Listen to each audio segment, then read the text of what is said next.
as well, he's extremely sensitive. Right. I mean, that's the perception that you have, and I guarantee you now that this has gone viral, they are giving him a hard time in the locker room. You think so? Oh, absolutely. Hey, how can you pass up How can you pass up a beautiful, opportunity like that? Anytime something happens out at practice, he has put fuel on the fire of teammates are going to bring it up, and they're going to try and get under his skin. Oh, you're going to hit me too? I mean, it's all a part of it. Some ticket texts that have come in. This one says, did John just use the "you're not a player" line? Wow, that's weak. Simmons needs to be a professional. Wait, what did I say? You said you're not a player, talking about Buck. What's his name? Well, I didn't mean he wasn't a player, but you've got to understand, if he's been covering the Titans for this long, I'm sure he's seen a number of fights. Right. Like it's not a rare. Oh yeah, I don't agree with occasion. this opinion. Yeah, I mean, so that's all I was saying. I just don't agree with his opinion. Is act like you know what you're talking about. Yeah. Fake it till you make it, even if you don't know. Yeah. Texter says these radio hosts take themselves so seriously. Yes, we do. He was even using kind of that fake radio voice too, the like very pukey, like, "Hey Jeff, hey, what's it?"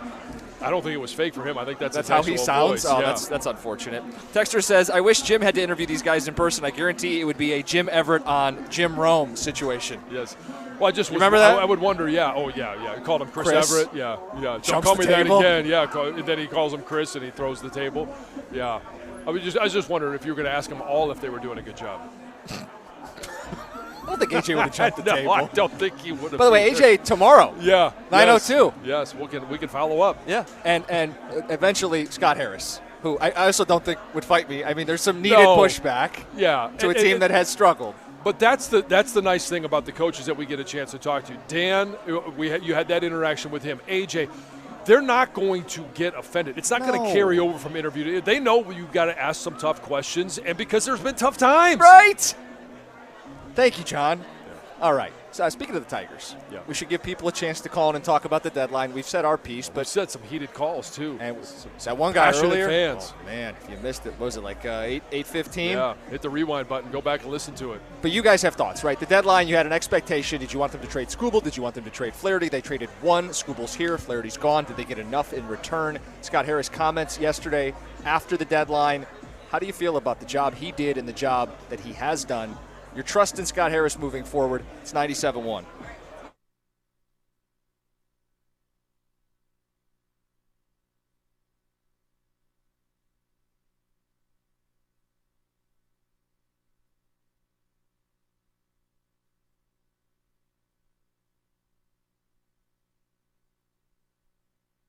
The latest from head coach Dan Campbell at Lions camp this morning began talking about John Kaminsky's unfortunate long-term injury with some optimism that if anyone can make it back, it would be him. Coach says they're built to withstand the setback on defense.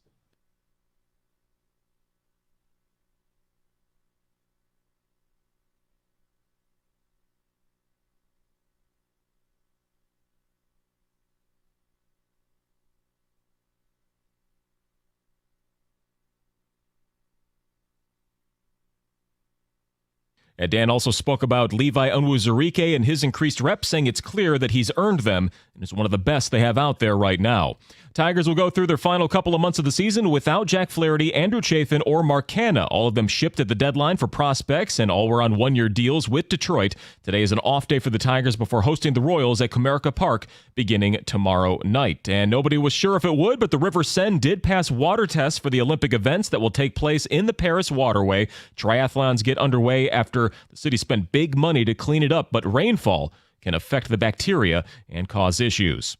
From the Corewell Health Sports Desk, I'm Chris Villar. For more, go to 97.1 The Ticket and Odyssey.com.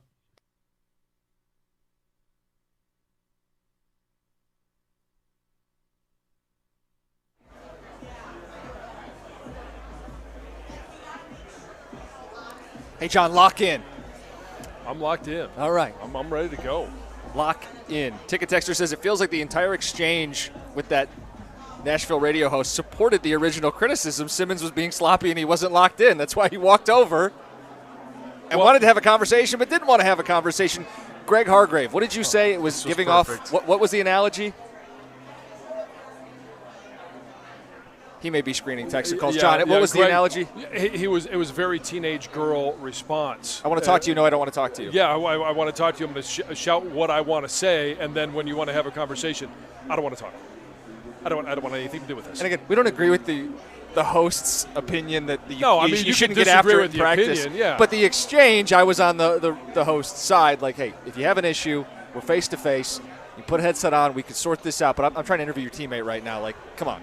Yeah. Anyway, just a fun little blip. We're out at Lions training camp. We have had none of those exchanges, only positive exchanges.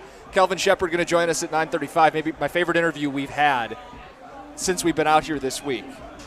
Yeah, a lot of energy, excited about him. But in talking about Scooble, I don't think anybody – I would be shocked if somebody was really disappointed that he was still here. The conversation was more going to be if he was gone and he was traded, what was the return going to be? So he's here. He's going to be a part of the future. You're going to continue to build around him. You're going to add Jackson Jobe hopefully next year or at least in the near future to that rotation and continue to win games at least once every 5 days with a guy like Tarek Skubal.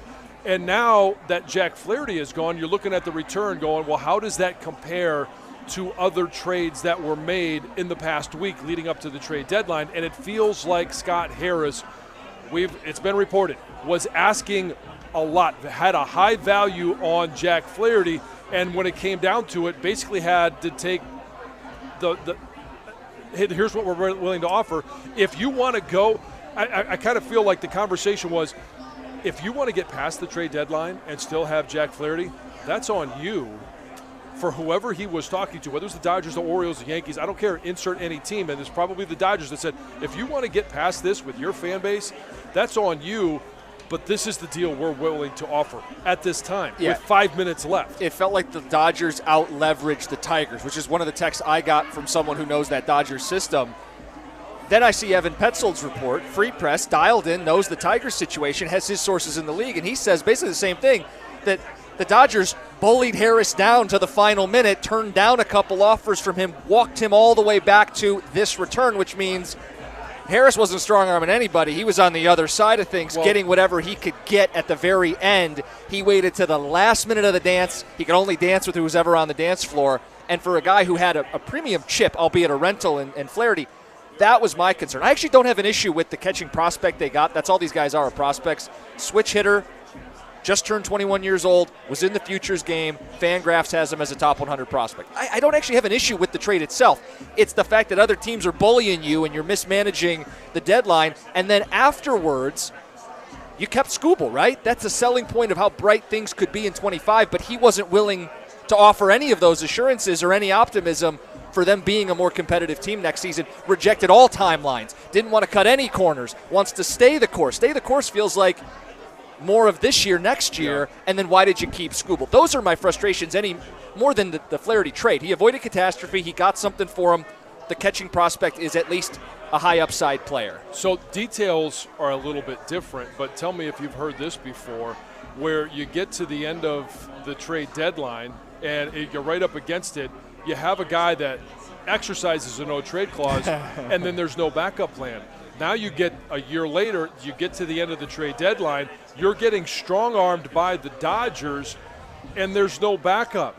You went to this with, hey, I've got Jack Flarity, I've got this opportunity to sell him, and the Dodgers, maybe they were the ones that were, maybe they're the only ones in the market at that point for Jack Flarity, but if you're going to ask so much and put such a high value on it, well, if the only reason there's a market is if somebody else is willing to buy. And if you don't have a backup plan, then you have no escape strategy, no one to go to. If they say, no, we're not going to give you our best prospect, we're going to give you this and you're going to like it, well, then at some point you're going to say, well, I'm walking and I'm going to go into Baltimore. Okay. Or I'm walking and I'm going to New York. It doesn't sound like he had that lined up. Well, so there are other trades that were made while he was holding his market high. High and held himself hostage, really, at the end of the day. The Orioles ended up trading for a lefty in Rogers from Miami. Now, the difference is it's multiple years of control. Sure. That may have been Baltimore's preference, knowing that Corbin Burns is leaving and they weren't going to pay the price to get Tarek Skubal. So they elected not to get Flarity. Well, that takes one buyer off the market. All of a sudden, your leverage is going away. We understand the reports the Yankees didn't like the medicals. We get it. We talked about that, the fact that Flaherty's got the back issues. Leverage is gone again. Fine, some more leverage is gone. So waiting actually didn't gain him any leverage. It hurt him. The Astros deal, which I prefer what the Tigers got than what the Astros gave up, but that's one more team that didn't need a pitcher once they moved on. The Padres were a team that made a move separately from what the Tigers brought to the market. So Harris waiting did himself no favors, and that to me is more concerning with how I evaluate the job he's doing and how I feel and how I trust or don't trust the direction of the organization. We got some calls to get to, some ticket text to read. Kevin in Macomb, good morning. You're on 97.1. Hey, thanks for taking my call. Yeah, I'm pretty disappointed. I mean, honestly, I'm not surprised. I'll put it that way. I kind of knew they weren't going to trade Skubal. I would have been shocked if they wouldn't have dealt Flarity.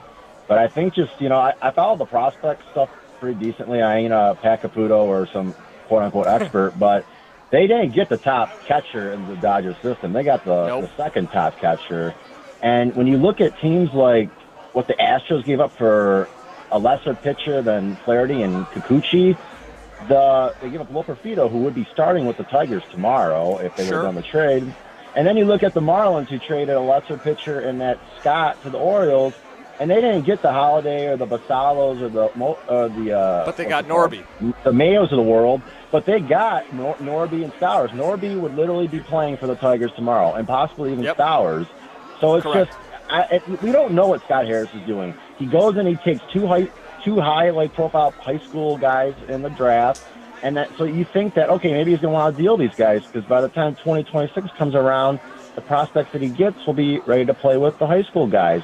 Yet that's not what he's doing, and it's a cluster.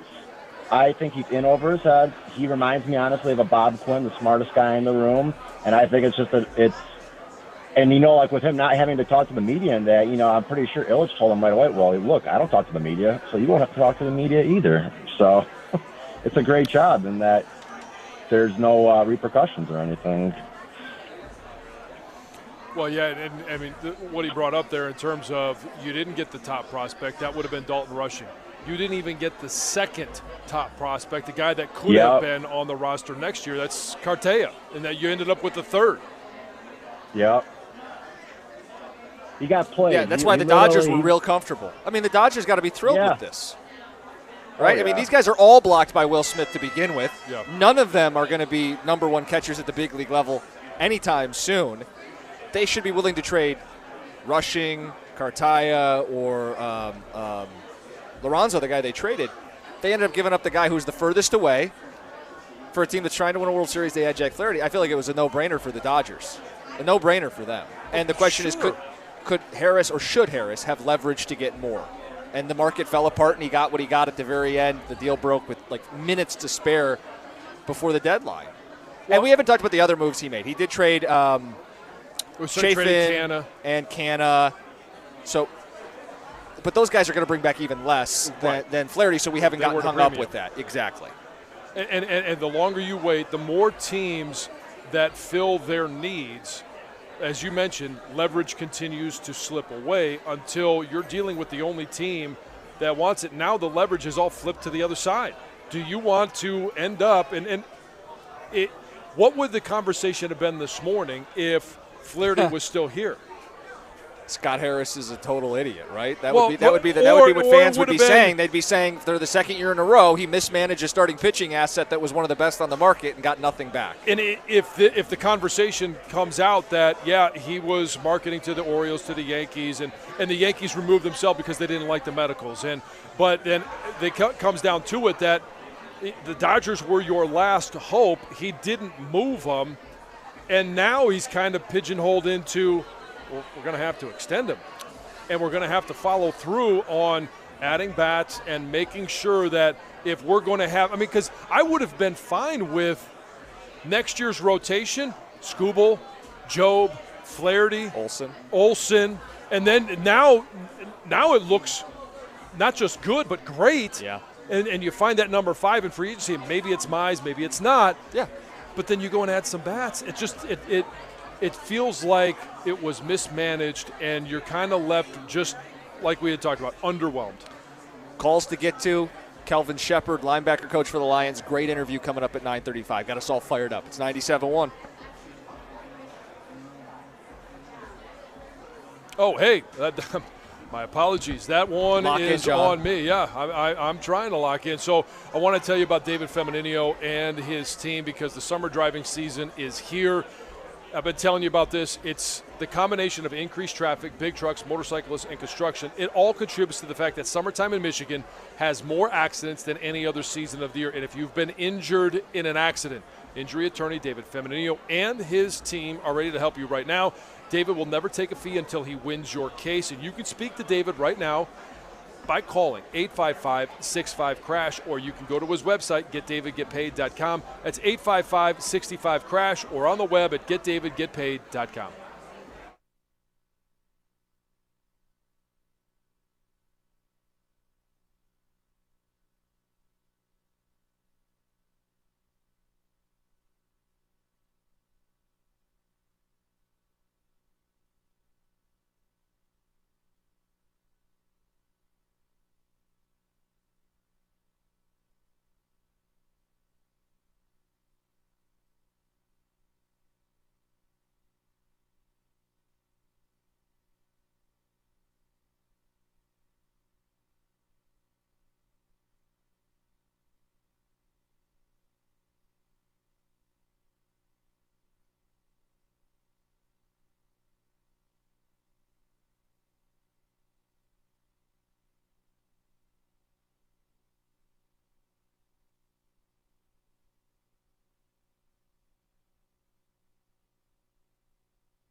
Yeah, I don't feel like I'm as hard on the return as maybe the general public is. The process is what gets me still. The reports that Scott Harris was strong-armed to the final minutes of the deadline, bullied by the Dodgers into accepting whatever they would give him.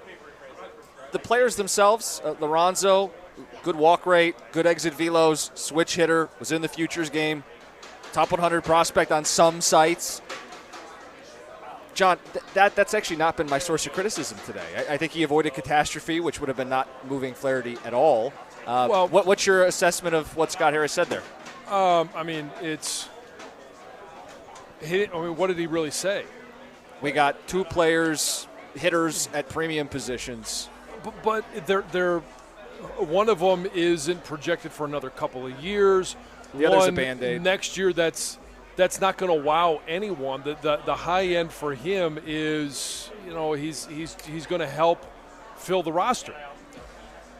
And again, the question is, if you kept Skubal, it's just there's nothing exciting about it, and that's where fans have this emotional response the day after the trade deadline. Is the build up to the Skubal deal.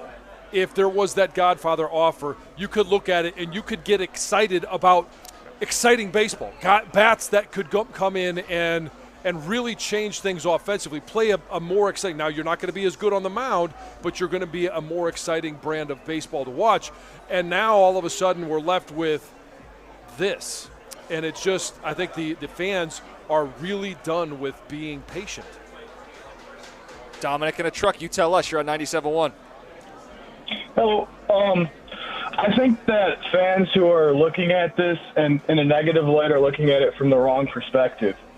I think people need to realize that we traded a guy who's been dealing with back issues, who was traded at last year's deadline and was a complete flop, and who is not liked by either of the clubhouses on either of his last 2 teams. That's 3 red flags. That's the Cardinals or the Baltimore clubhouse. The Tigers were fans.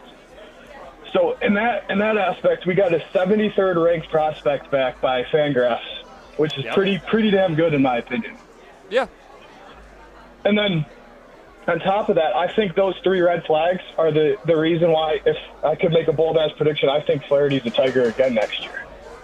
I think that he has a great relationship with the pitching coach and with the other players on the team, and I find it very probable that he'll re-sign as long as he doesn't fall in love with L.A. Right. Didn't he grow up a Dodger fan? He grew up a Dodger fan. He's from that area, and so he is. They're chasing a World Series. Going home. We'll see what happens. I certainly am not counting on it. I'd welcome Flaherty back, especially like you said, because of the relationship with Flaherty, with Fetter, and because the thought here is I want them to be good in 25. I want them to take a step forward in 25. I want them to still have a great rotation, pay a couple bats, and let's start cooking with gas while you have Tarek Skubal under team control. I didn't get that sentiment from Harris yesterday after the deadline. And he doesn't owe us total transparency, but the fan base should be clued in a little bit as to what you're doing. Clued in a little bit, and I mean, we always talk about it. If you trade a guy at the trade deadline who is a rental, yes, in theory, they're going to be free agents. They could come back and sign here. How often does that happen? It's so rare that happens. Let's get to Heather with the news. Heather, what's going on? Well, boys, despite all of the additional revenue that the team has brought in since acquiring Aaron Rodgers, the New York Jets are being ripped for being cheap. Yes. And it was pretty evident, at least from one person. They posted the package that they received because he's a season ticket holder, right? So this New York Jets season ticket holder posted a video of this season ticket package, and it's basically an envelope with a coupon book. So it's got 25% off for Jets watches, 25% off for dress clothes. There's also a schedule magnet. There's the team yearbook, and then there's advertisements for their team wine and credit card. And then we're talking about packages. This is the Jets package. Theirs is definitely not the ultimate package. That's here's for discounts sure. to spend more money on our team. Exactly. Right. And they raised the price of season tickets by 10%. Interesting. Yeah. There's a lot of drama going on in that Jets organization. Yes, there is. You guys, a teenage girl who was sexually assaulted during a red-eye flight from L.A. to Orlando is now suing Delta Airlines for negligence. She claims that flight attendants kept serving this guy alcohol, even though he was visibly intoxicated when he boarded the plane, and then failed to restrain him after the assault. And now attorneys for this 13-year-old girl and her family claim that her attacker touched another passenger and then harassed this teen as well, not only grabbing himself, but grabbing her, yelling at her as she and her family tried to get off the plane.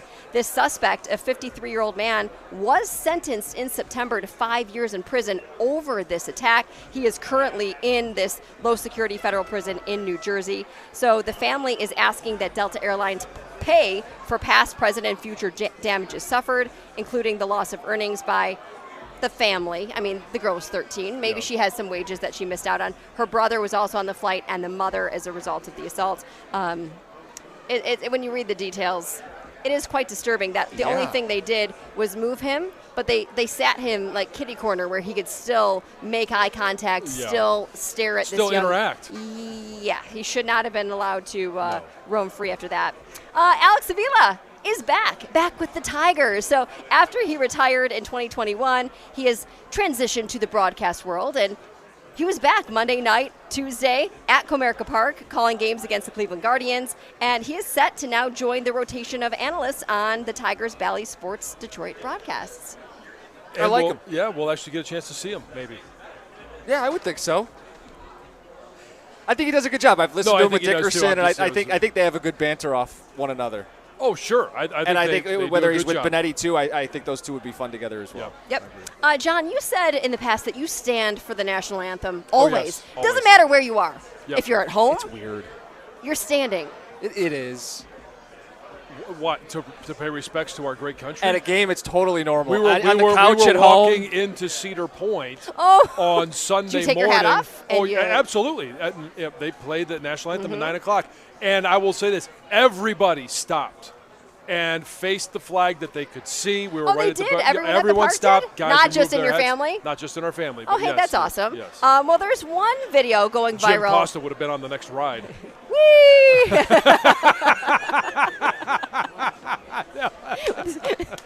That's my impression. He has his hands up. That's it. And it's, whee! Yeah, exactly. So there's this video that's going viral. There's a woman that was not a fan of people standing for the national anthem at a restaurant that she was at. Yeah. Mission Barbecue. Yes, which this is something they do.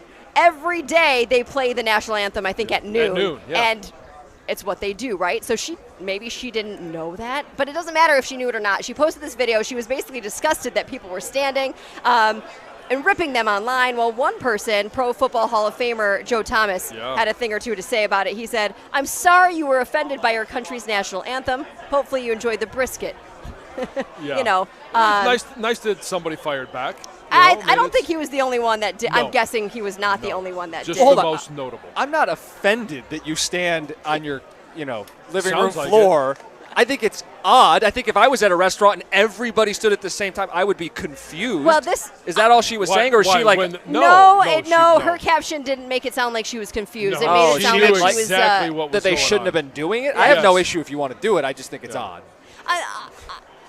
Maybe at home, yes. Yeah. Like, oh, we gotta. But even at a restaurant, like if you go watch a game at a bar, does everybody at the bar stand? No. When they, Well, I've they don't never normally seen show. that. They don't normally show the national anthem That's unless true. it's the Super Bowl That's or true. it's a big event. But if you go into a bar for a Super Bowl, I feel like people don't. If it happened at stand a for the restaurant where anthem. the entire restaurant stood up, I would probably be a little like, oh my gosh, what's going on? Because Yeah, I and don't then, see that and every then day. you hear the national Yes, anthem, and you're I'd be like, oh, I get it. Okay. yeah, bells go off. Where I this- guess I know this what's going woman, on. Her caption. She knew what was going on. It was like an in the anti-American group. thing. Yeah, Okay, she then was, yeah, I'm not- she was I- not I- being very friendly by that at all. Hey, I got a great one, but I might save it for tomorrow because I'm running out of time, or I could do it really fast. If it's that good, let's save it. Oh, okay, I'll save it. It's about Gen Z women and what's going on now that they're returning to the office. Oh, I sent this. You're gonna want this, John. Yeah, I think we're going to need to comment on this one. Yeah. All right. Well, we've got Kelvin Shepard, Lions linebacker coach, coming up next. Fired up, excited about this defense, what he's seeing. Jack Campbell breakouts, and a player that just keeps coming up. Everybody we talk to is bringing up this Lion who's having a great camp so far. It's next, 97.1.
Hey, fall's right around the corner, and maybe you wish you weighed a little bit less than you do right now. Still plenty of time to accomplish that this summer. And if you're looking to lose 10 pounds, 100 pounds, or anywhere in between, you've got to go to idealu.us now to get more information. Don't wait. Book your free consultation right now and find out how you could be 15, 20, or even 30 pounds lighter in just 30 days. That's idealu.us. IdealU is a Michigan-based weight loss company, and they've helped thousands of people just like you and me lose weight. In fact, over 90% of IdealU customers lose at least 20 pounds in just 40 days. That's 9 out of 10 customers. I lost 10 pounds in the first 10 days. I lost 60 pounds overall, and I've been able to keep it off with IdealU. And if you want to weigh less, go to idealu.us. Sign up now, and you're going to get a $200 Visa gift card. Keep that summer rolling right along. Next time you put on the bathing suit, you go on the boat, you go to the beach, lose weight and get $200 Visa gift card. Lose 15, 20, or even 30 pounds in just 30 days. I did it. You can as well. Go to idealu.us today.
I wasn't kidding. The look John has when he looks out to the field longingly. It is a longing look, yes. I miss it. As anybody that played the game, whether it was high school, college, doesn't matter the level. But even this stuff, the practice? Oh, yeah. I mean, you're getting paid to play a game. Well, sometimes former players say they miss the games. They don't miss the grind of getting beat up. I miss the practice. I miss the camaraderie in the locker room, the teammates. I mean, it's everything about it. It was just, for me, it was a great experience. Not everybody has that, but for me, it was a great experience. And you get the blood flowing, especially when Kelvin Shepard starts talking about the season. How awesome was he? Just the energy and the excitement that he talks about, because we talk about the linebackers all the time, and it felt like a long road for Derek Barnes to get to this point, and the expectations obviously that we have for him this year, continuing on from fans and from us in the media. We don't get a chance to see practice or what he's done in the offseason. This is our introduction to him this year, this version, but we saw the progress that he made last year. Alex Anzalone is as consistent as they go. Now, there's some limitations that we're very aware of, but the ceiling for a Jack Campbell, and then a guy that everybody we talk to keeps bringing up, Levi Onwuzurike, and you heard Calvin Shepard there. We've talked to other players, other coaches, even Taylor Decker mentioned him when we talked about it because he's going against them in practice. Here's what Dan Campbell had to say this morning at his press conference about Levi Onwuzurike.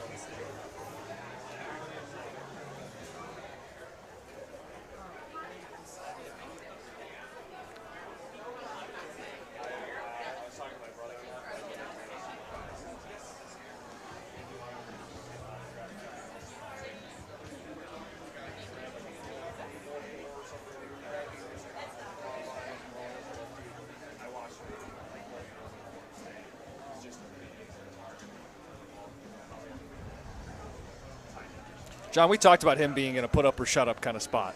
You nailed it. This is the year for him. This is year 4. We're not talking about extending him. We're talking about Aleem McNeil, who was drafted in the 3rd round, not the 2nd like Levi Onwuzurike. He has been hurt. He has battled through those things.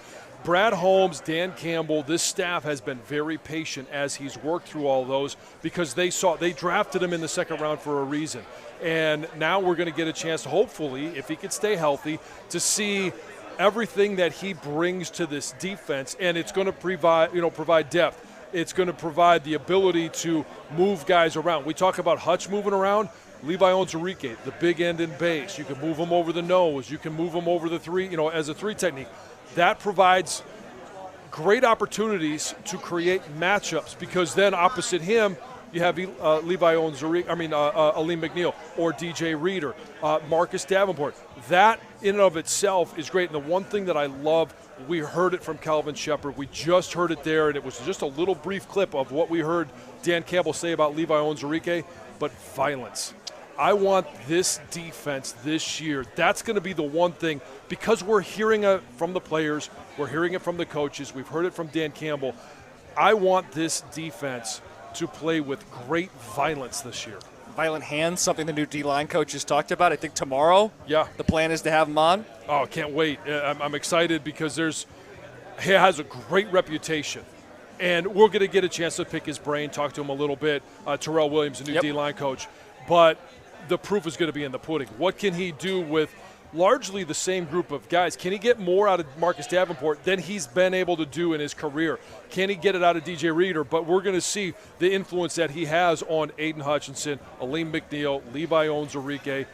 It's going to be fun. Well, for Onwuzurike, I keep going back to Brad Holmes loved that pick. He wanted to trade up to get him. Back into the 1st round. He's like, I got to go get him. This guy's so – and we have seen none of that so far. It has felt like a rare Brad Holmes miss, unless he didn't miss. It just took a little bit of time with some injuries and some acclimation, and this is the year that he lives up to the expectation that Holmes had going all the way back to his very first draft.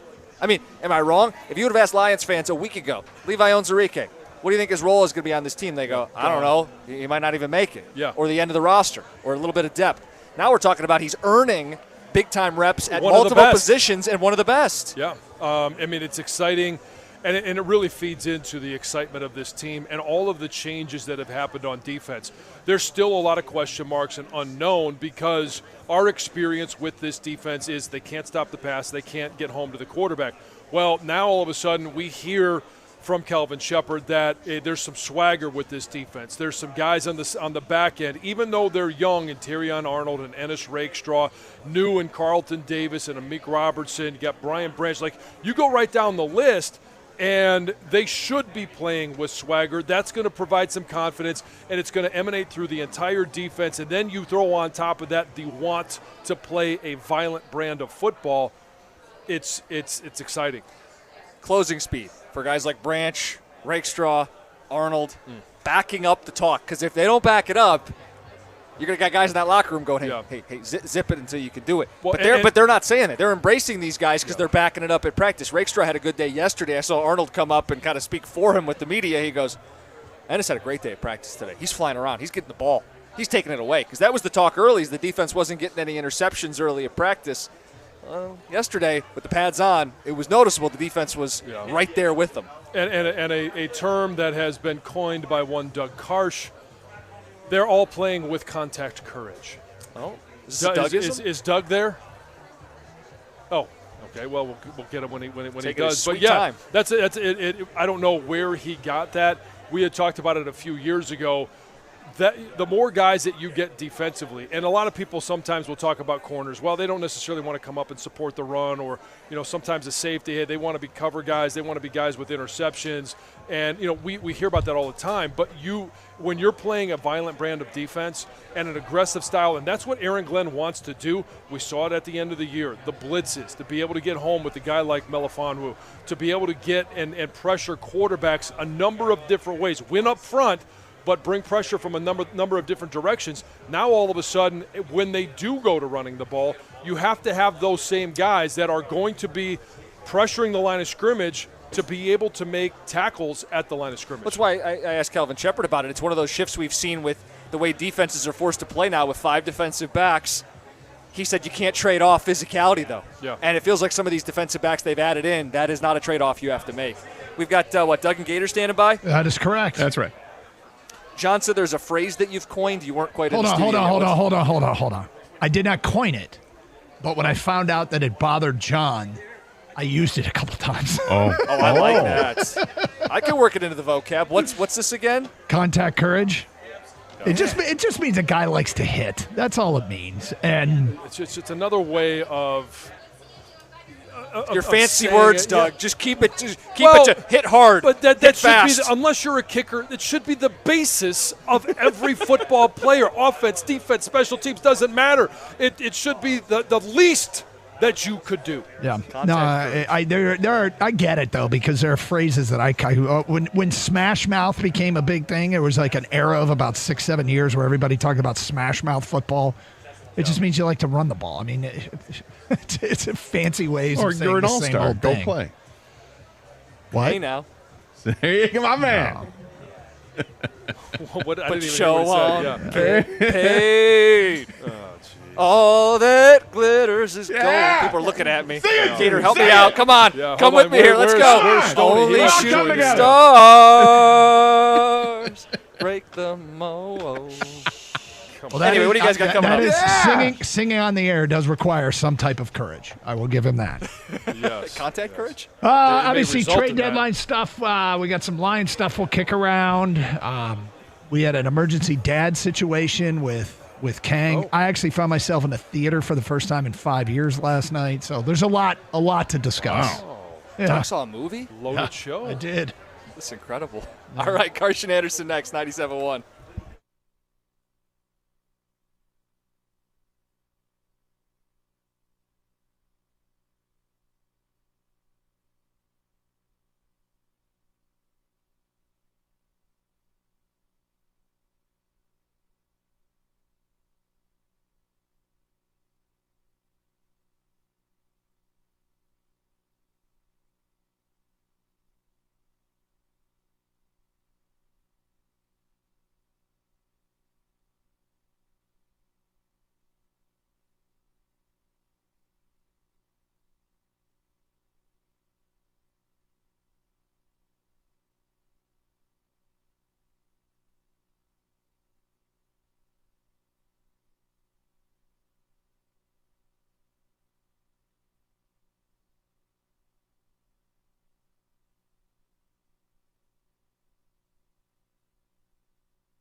Doug Carr, Scott Anderson, 97.1 A Ticket. Hello, and welcome to the Carson Anderson program on this last day of July.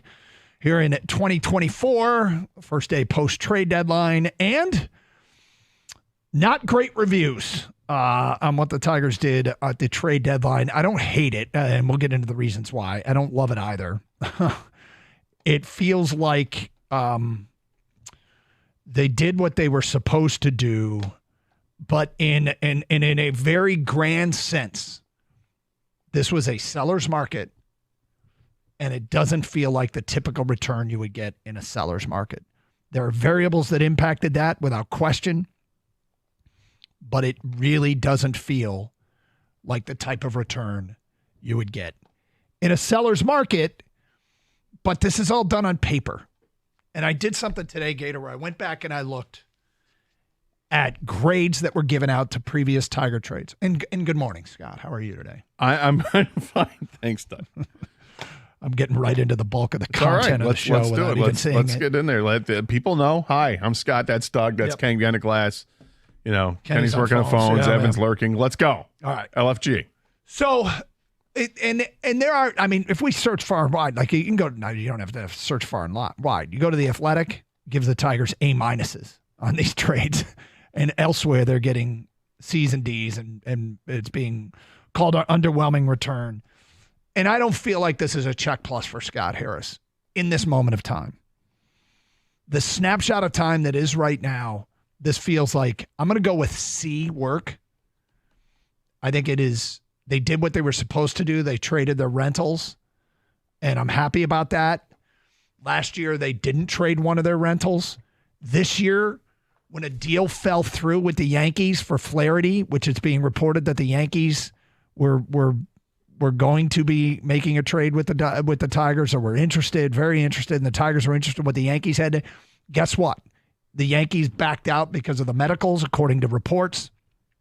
This year, Harris had a plan B. Last year with Erod, he did not. So I'm going to give it a C, but I caution C's or A's or however you feel today.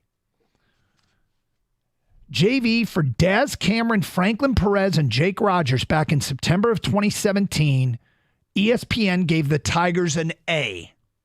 They got an A. And in retrospect, that's a three-pronger. Do we give a flying you-know-what about that today?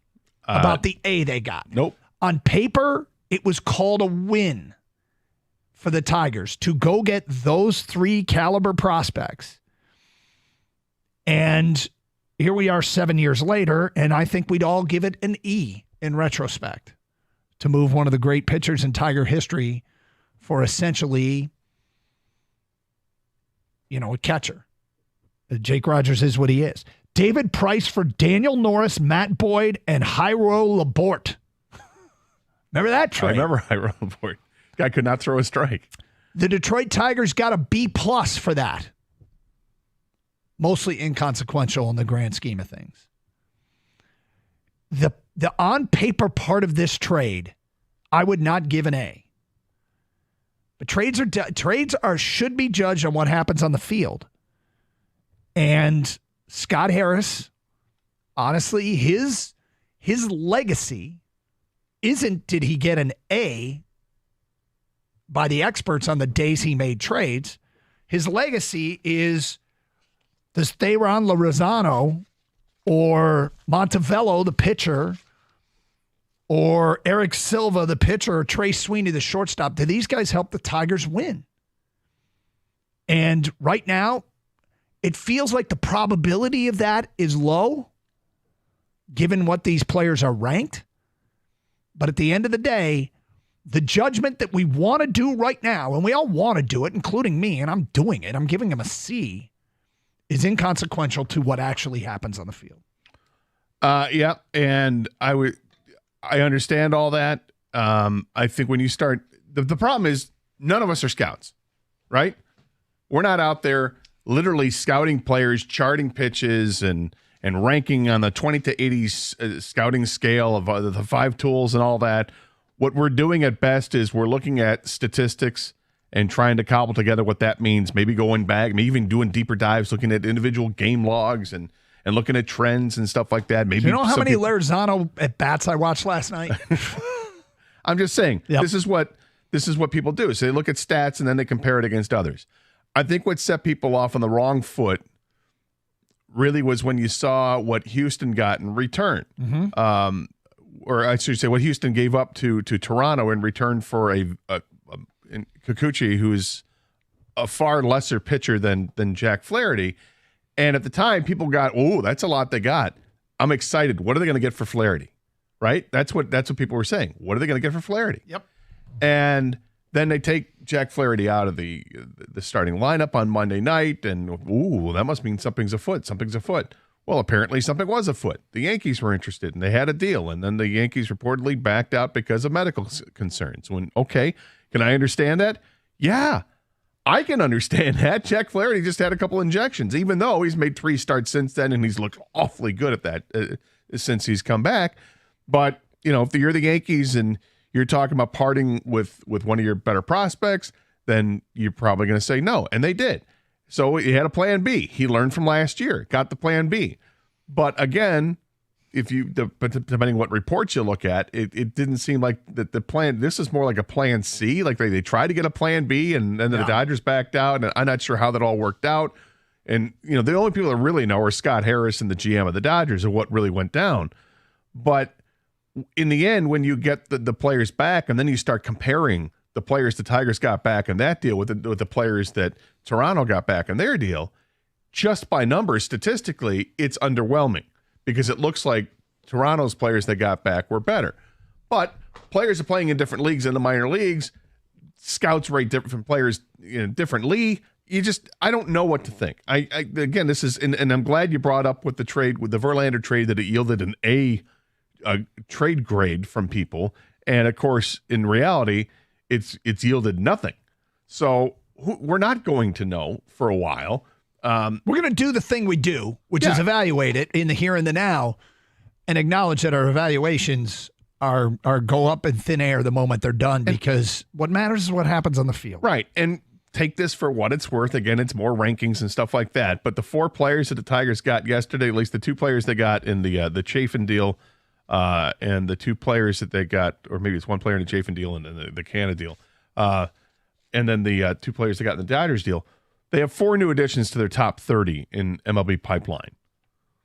And it's actually 4 new additions in the top 25 is where these players go in. Silva checks in at 25, Sweeney checks in at 24, Montalvo checks in at 20, and in at number 5 is Thayron Lorenzo. So here's the thing about Lorenzo, and I want to bring this up and then get to phone calls and feedback at 248-539-9797.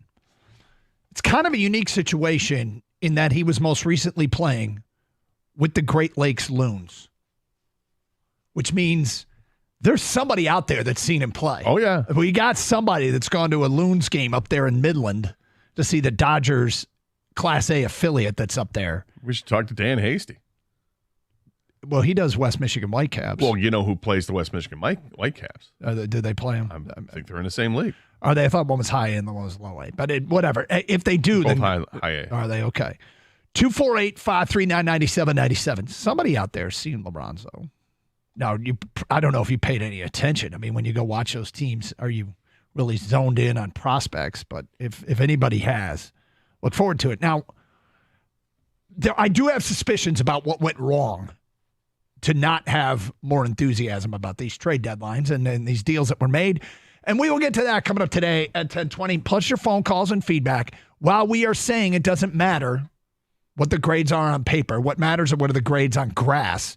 But at the end of the day, we're not going to shy away from what feels like a disappointing day, and we're not going to encourage you to do so either. And maybe some people out there actually are stoked. I mean, it's not all doom and gloom. I'm the Athletic. Actually like the moves that the Tigers made. 248-539-9797. Phone calls, feedback. Carson Anderson, 97.1, The Ticket.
All right, so why do we feel like the Tigers in a seller's market didn't get what they should for rental pieces that they sold? Why do we feel typically unsatisfied? And I'd say I am in the here and the now. But I can guarantee when we were reading the A grade for the Verlander deal, when they got Cameron, Rogers, and Perez, we felt good. Probably felt good when they got that B-plus grade in the David Price deal, where they got Matt Boyd, Jairo Laporte, and Daniel Norris. Probably felt good. Jairo Laporte. I know, right? What a name for the past. Yep, and so I'm discounting my disappointment to a degree, but I do have fears. One of my fears is that Scott Harris just got played. I can't help but feel like this is a young GM who went out there, asked for the sun and the moon, which we all want him to do, and essentially lost better deals waiting for the sun and the moon and Putney. You know, I think that's my concern, is that he did what we all ask, but then got played because everybody kind of scoffed at him, and that our young GM got played. That's my concern. And I'm not saying I'm pulling the plug on support of Scott Harris because they did something yesterday that I absolutely love. And we'll get to that later. But I think that's possible. I also think it's possible that the story of the Yankees backing out because of the medicals could also be extraordinarily telling on what he was trying to deal. He was trying to deal, and he did deal, damaged goods. Mm-hmm. And, you know, if at any point here Flaherty's back seizes up in the next 2 months, it starts the cycle all over again of seriously questioning if Jack Flaherty can be a useful piece moving forward, which is what the Tigers moved on from. They weren't going to commit. They decided they would rather move on from him than try and keep him. Give him the qualifying offer and strike a deal and try and keep him. Well, they thought that the deal they got from the Dodgers was worth more than the qualifying offer or trying to bring him back. That's what because they, well, I mean, you have to take them at their word, right? And Scott Harris said afterwards that, you know, we were prepared to start Jack Flaherty on Thursday if we didn't get a deal that we liked, and we were weighing how we wanted to get something was better than the qualifying offer. So, that they were very comfortable with hanging on to Jack Flaherty.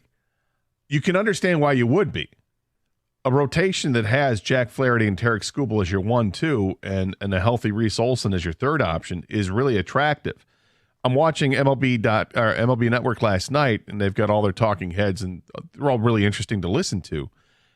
A lot of them had this to say about the Tigers, that the rotation in the future is they're in great shape with Skubal and with Reese Olson and Jackson Jobe, and then with Casey Mize. They even mentioned Sawyer Long, which I thought was kind of strange, but okay, sure, whatever. The hurt pitcher? Yeah, Gibson Sawyer Long. Who they got in the Michael Fulmer trade at the deadline a few years ago. Yeah, so, but they all thought that the Tigers have good pitching moving forward. And then they also all said this, most of them said this, because they didn't trade Skubal, they need to sign some free agents of substance. Well, and then they threw out the names of Bregman, Pete Alonso, or Teoscar Hernandez, players of that ilk that they have to add to this team because they just don't have the bats. And, you know, they would go back and forth about trading Skubal, and they said the exact same things that we all have said, and that everybody has said, unless you get the King's ransom. They're like, and they clearly weren't going to get that. Baltimore wasn't going to give that up. But that's the only way that you do something like that, because the Tigers are so desperate to fill in the rest of their lineup. I think the Tigers lineup is in better shape than maybe what we thought it was going into the season, because they're starting to develop some younger players. But yes, they have massive holes. They weren't able to move Skubal. They said that they really weren't looking to move Skubal, and clearly the only team that could have done something about it was Baltimore. And Baltimore, they played Frady Cat the entire trade deadline. I mean, they could have made moves that they just didn't do. which also triggers to me because then when you hear that the Yankees backed out because of medicals, Baltimore is, once bitten, twice shy. Yeah, with Baltimore, that too. I think it's pretty clear that Baltimore wasn't going down the Flarity path, even though that report came out that they were. In retrospect, it seems like it's painfully obvious that they were like, absolutely not. We're not interested in Jack Flaherty. When you see what's being reported out of Baltimore today, and if you care to pay attention to fans and that would have gone over like a fart in church if they brought back Flaherty, and it would have not been a return that had people stoked, to say the least. So one of my concerns is that our young GM got played a little bit and didn't handle this.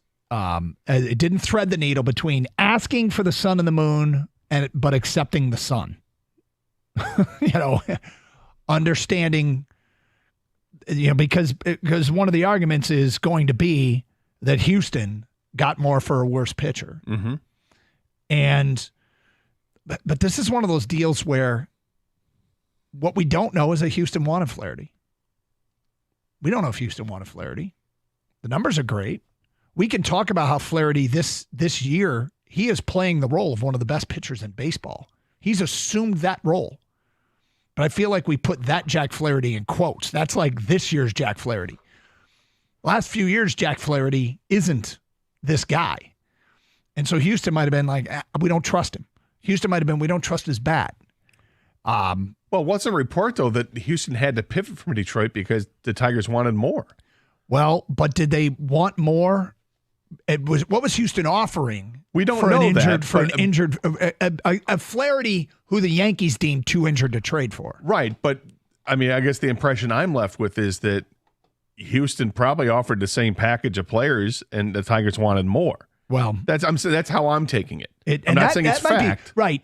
But that might be an example of our young GM getting played. Is he turned down a better deal to try and get more and then got less. But one thing we know about Scott Harris is that he does have, he's got core beliefs on what he's looking for in terms of how to build this franchise.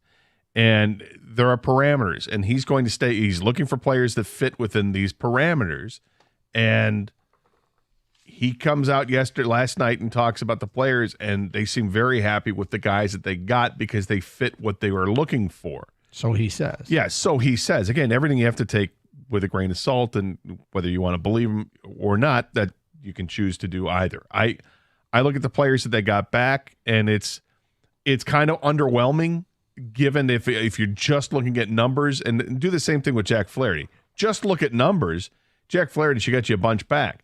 Do the deeper dive and understand that he's got the back situation that's required a couple of shots in the back, and he had to miss a couple starts. And okay, there should be some questions about that, but you would also think that those have been alleviated because of how he's pitched the last three starts. There is something, though, like I said, I'm not giving up and pulling the plug on support for Scott Harris. He has not done anything that I think is unforgivable, and I can say without question he's not going to be successful. He's kind of on the brink of doing that, though. And we will get to that today at 10:35. It's Carson Anderson, open lines, 248-539-9797, 97.1 The Ticket.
Scott Harris yesterday, and good. Like, you shouldn't pay attention to prospect, right? The prospect rankings are for us. Okay, it's for the 100%. people that don't that aren't going and watching. And I can't speak to you, but I don't go and watch every minor league game that's played.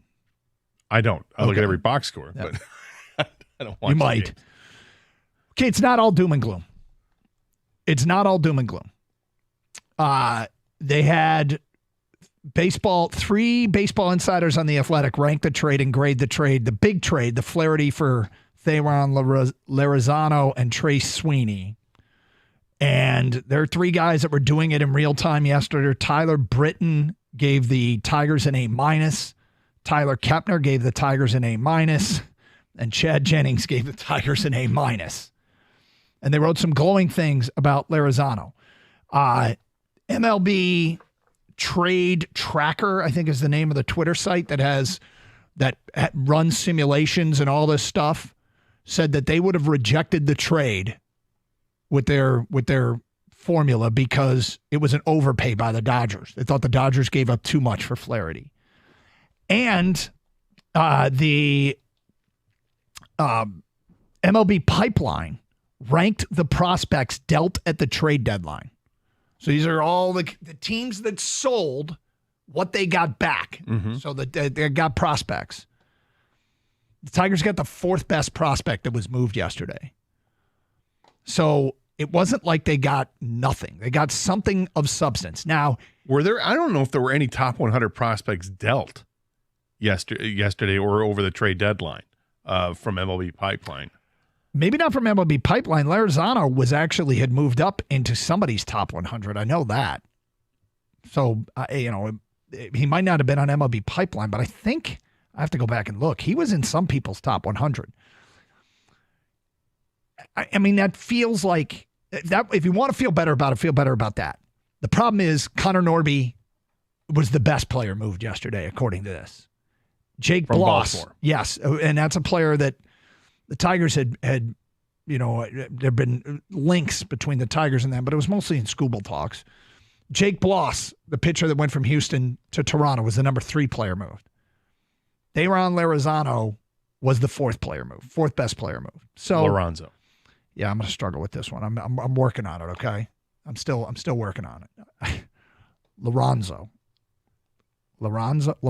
Anyway. No, its names are tough, man. Yeah. This one, yeah. So the point is, it's not all doom and gloom. However, the sense of urgency to add this winter, it's code red, man. It's code red. Well, it's definitely code red. And I don't want to see this. This is the most competitive Tiger team in 8 years. It's the most competitive Tiger team. And now what's going to happen is they're going to fade. 100% they are. And they're going to finish with a worse record than last year. No. Do not use that as a reason not to add. This team competed. This team showed enough that this team absolutely needs to add. They should treat it like a team that's closer than their record will indicate. They have got to add this winter, and the money has to be spent. And I think I understand that some people will yell and scream that ownership's never going to spend money. Got it. You're in that position. That's fine. Admittedly, I think speaking for myself and for you, we're a little bit understanding of what they've tried to do. I won't be anymore. Do not treat this like a team that finishes with a well below 500 record when it does finish with a well below 500 record, because that's not what it was. Treat it like a team that's close. When this team is healthy, and not every team is going to be healthy, of course, right? But when they are healthy, they're a better than 500 baseball team. With an outfield of Carpenter, Meadows, and Green. That's when they're healthy, and when you've got a healthy Reese Olson and a healthy Casey, don't shake your head. I don't know if I agree with that. But here's why. Because they were a 500 team when that happened. You said better than 500. Well, I think they were. Well, what was the record on May 5th? Well, okay. I mean, it's pretty early in the year. Well, it's 35 games in or 30 games in, whatever, but they were above it, and then, boom, Kerry Carpenter gets hurt. Okay? That was massive, losing a guy who had an over 900 OPS and then you move on, and then the team got well below 500, and then they got within 2 games of 500 again, and they're doing it without a handful of players. And when I look at the pitching even more so, because obviously Reese Olson is big. So you're losing, they lose Reese Olson. Now they've got no Flarity. Casey Mize is done until September. So you've got 2 starting pitchers in your rotation, and one of them is Cater Montero. And then you're going to probably bring back Maeda, and then maybe go bullpen, bring somebody up from Toledo. Hey, Alex Faedo, welcome to the rotation. I mean, whatever it is, it's a mess the rest of the way. I agree with you that this is a potential for them to tank it. But let's not lose sight that this is a perhaps better than 500 baseball team when they're healthy. So, yeah, they have to spend. They have to spend and find, because the key part of this, we go to the trade deadline and we're all thinking, we got these thoughts of trading Skubal and fixing the left half of your infield, getting a shortstop, getting a third baseman. And it didn't happen. Now, they got a shortstop, but I don't know what the shortstop is. I mean, you're looking at a situation where you've got Trey Sweeney, who they get from the Dodgers, right? Mm-hmm. He's a AAA player who has his numbers aren't even as impressive as Navigato's, right? A big kid, 6'4", right? That's former first-round pick. That's Ryan Kreidler, right? 6'4", but Ryan Kreidler has at least he's got the background where he's a really good fielder. Not sure Sweeney is. So I don't know what Sweeney is. He the answer at short? Probably not. They still need a shortstop. What about third base? They don't have third base. They didn't address that. And Jace Young, by all accounts, is not working out as a third baseman. So where do they find that? You're going to have to go and get yourself a corner infielder in free agency. And it may have to be at first base as well, because who knows what's going on with Torque, but Torque has gotten a little bit better. He's raised his OPS over 800 now. He's hitting 247, which is no great shakes, but I think he had a couple walks last night, and he had a double, and he had a couple of home runs and 7 RBIs the other day. Maybe he's starting to come back, but I'm not in any rush to bring Torkelson back up. He's going to have to show that he's really earned it to come back up. But they may have to find 2 new corner spots on this team, and those are areas of power. Those are run producers, and hopefully they're free agent ready. So when Carpenter got hurt, they were below 500. And they had Reese Olson and they had Casey Mize, but they didn't have a hot-hitting Colt Keith. Like, I feel I want them to treat this like a team that was close in the offseason and please add. You know, you can't keep talking about it, especially when you got the clock ticking on Skubal. And re-sign Skubal. By all means, re-sign Skubal, okay? By all means. But the only thing we know is that you have him for 2 more years. And so try to win while you know you have him. And if they don't, you're probably going to lose my support. And I think the same is true of you. Yeah. Yep. I mean, they need to spend money. It's obvious with this team that I think they've got some core players now that they're starting to find out. A lot of that depends on how they play the last 50 games of the season here. I'm really training my eye on guys like Dingler, because if Dingler ends up being a guy you can rely on, that's huge. It's a catcher, right? Yep. So you don't have to go shopping for a catcher, or if you do, you're finding a compliment to him that's not Jake Rogers. They'll be massive. You know, Wenzel Perez, he's got a lot to like. There's a lot. He's a toolsy kind of player, and okay, is he going to continue to show that he can hit with above average OPS, so he deserves to be on a baseball team? I think so. Malloy is a big question mark. Mm-hmm. You know, because there are times that he looks like he fits the part, patient at the plate. He's got some power, and then there are times that he just doesn't look like he's there. But we'll see, and over the next 50 games, and it's also a key part because that's a Scott Harris guy. That's the first thing that he did. That's the first piece that he moved. What I wonder with the moves that he has made, Scott Harris as GM, if they go into the offseason and the offseason doesn't yield something that we're talking about, players of substance, that Scott Harris may not be here long enough to see the fruits of his labor because he's taken high school kids high in the draft. Yeah. And those are his players and there are that may end up long being runways. Great players, long but runways that you won't see for 3 years.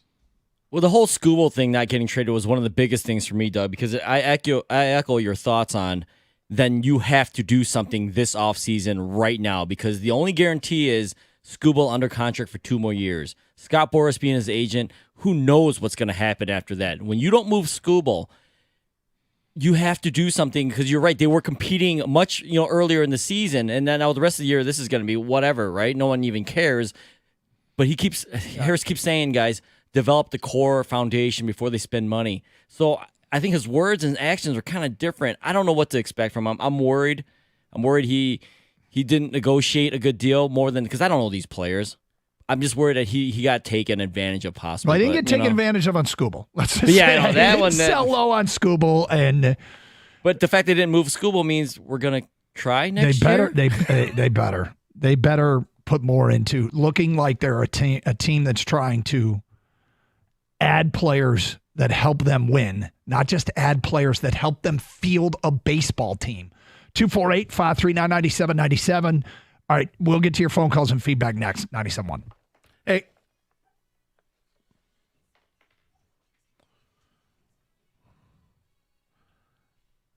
These days, it can be really hard to find reliable service. So let me tell you about a great local company that I recently worked with. It's Precision Garage Door. Look, you got something you need fixed. You got something you need serviced. And I know that times are tough because you got to work. And sometimes people don't want to work with your schedule. That's not how it works with Precision Garage Door. They're awesome. In fact, you can schedule your appointment on their website for a time that's going to work for your schedule. There's no need to call in. Just go right online and do it.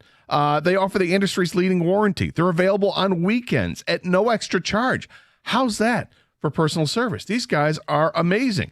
They came out, worked on my schedule, and Daryl and his whole crew were easy to work with and professional. I'm so glad that I called Precision. In fact, if you mention 97.1 The Ticket, they're going to waive your service fee. Again, they're all about customer service. They're amazing. Give them a call today at 1-800-DOOR-REPAIR, or, like I said, go online and visit precisiondoormi.com and schedule that appointment.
And Scott Harris, when asked about a timeline yesterday, wouldn't give a timeline, which anybody smart doesn't. No, but you don't, and you can't. I mean, as much as I like the prospects and what they have in the outfield for the future, none of those three guys I mentioned have the ability to stay healthy at this point. The Carpenter's gotten hurt. Riley Green's hurt every year. Mm-hmm. We've seen that Meadows has been hurt. That doesn't instill any kind of confidence. Really like Colt Keith. You know, Colt Keith hits lefties better than he hits righties. He's just got to keep it up. I mean, this can't be his Scooble breakout, or not Scooble, Torque breakout, and next year comes back and he's in Toledo again. Now, one other thing that Scott Harris was doing yesterday, which I'm not sure that, in a way I like it because it's kind of spreading the word, and if GMs around the league don't already know it, or I should say if agents around the league don't already know it, that he's trying to signal, hey, listen up here. And that is, they were kind of tooting their horn, and they should, about getting Flarity to this level. You know, Flarity was a reclamation project. Yep. And it worked out. Lorenzen was a reclamation project, and it worked out. And he's letting everybody know that, you know what? People know that they come here, and we've got guys, and you got to put in the hard work, and that's what Jack did. Jack put in, first and foremost goes on him. He's the player that has to implement everything, but you know, there's a lot of guys back in there, the clubhouse and coaches and staff and stuff that are working with him and trying to get him right and get him back on track. Look what we did. And it's a look what we did, pat us on the back, and he should, because Jack Flaherty's a big one. I feel like now, though, they're in a position where next year, I don't know, it's probably too early to count on Job. So you got Scooble, you got to sign a number 2 and then hope Olsen stays healthy. But they damn well better give this thing some gas this offseason. Yeah, they better. And once you get past the trade deadline, and I said that this roster is going to look a lot different later in the week, and it will, because now they got some 40-man spots open, and they're going to have to fill those, and obviously you lose Flaherty, and it creates another hole in the rotation. It's not a hole; it's another hole. And I said a hole. It's another hole in the rotation that they have to fill. Let alone you've got roster spots for position players. It's all going to look different. And when that happens, you bring guys up from Toledo. Other guys have to matriculate too. Hao-Yu Lee, who's the prospect they got for Lorenzen, who's a second baseman, who's tearing it up at Double-A, and he's young and all this. He's only 21 years old. And Jackson Jobe, who's made, I think, 8 or 9 starts in Double-A, and he's unhittable down there. Mm-hmm. These guys need to be moved up to Triple-A.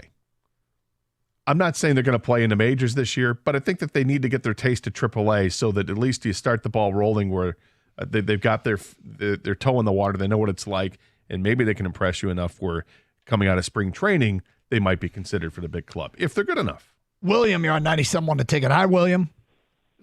Good morning. Hey. You know, great leaders have a character. It's called self-awareness.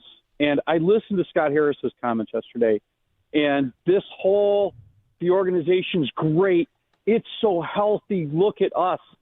That is the dumbest thing for a leader to say. It is completely unempathetic as it relates to where the fans are at. Your organization is in 4th place. You've been lapped by Cleveland, KC, and Minnesota. 3 teams potentially from the Central are going to make the playoffs. And as you guys said very, very well, we're drafting high school players.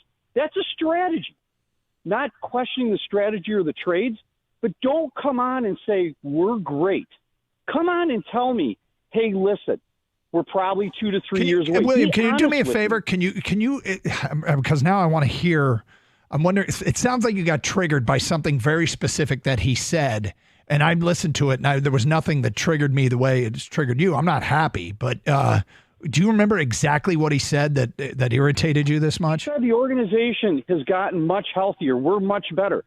4th place, where 3 of your rivals. Well, in the hold on. Organization implies top to bottom, from major league level down to minor league level, and I would argue that AJ can't fill up a lineup card right now.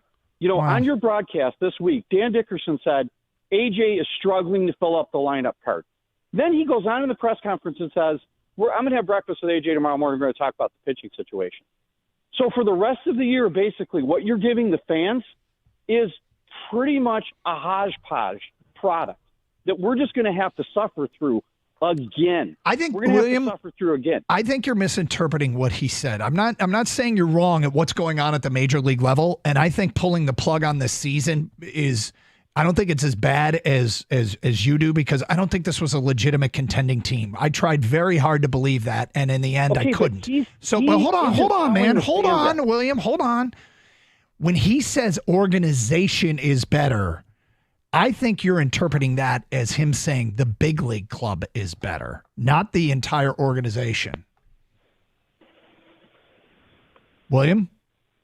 Yes. Yeah. I think there is an attitude in that organization, though, Doug, that everything that's happening at the major league level is good. Like, this is all good. Fans, I don't think that at all. I think they absolutely know that they've got a catastrophe with the rotation right now. They just traded away their number 2 pitcher. And they didn't get a starting pitcher that's ready to take the mound right now. I mean, look, that's your interpretation. I completely disagree with your interpretation. When he uses the term organization, that says to me he feels like they've set themselves up for the future from top to bottom. There's no way that any reasonable person would argue that things are great at the major league level. Oh, no.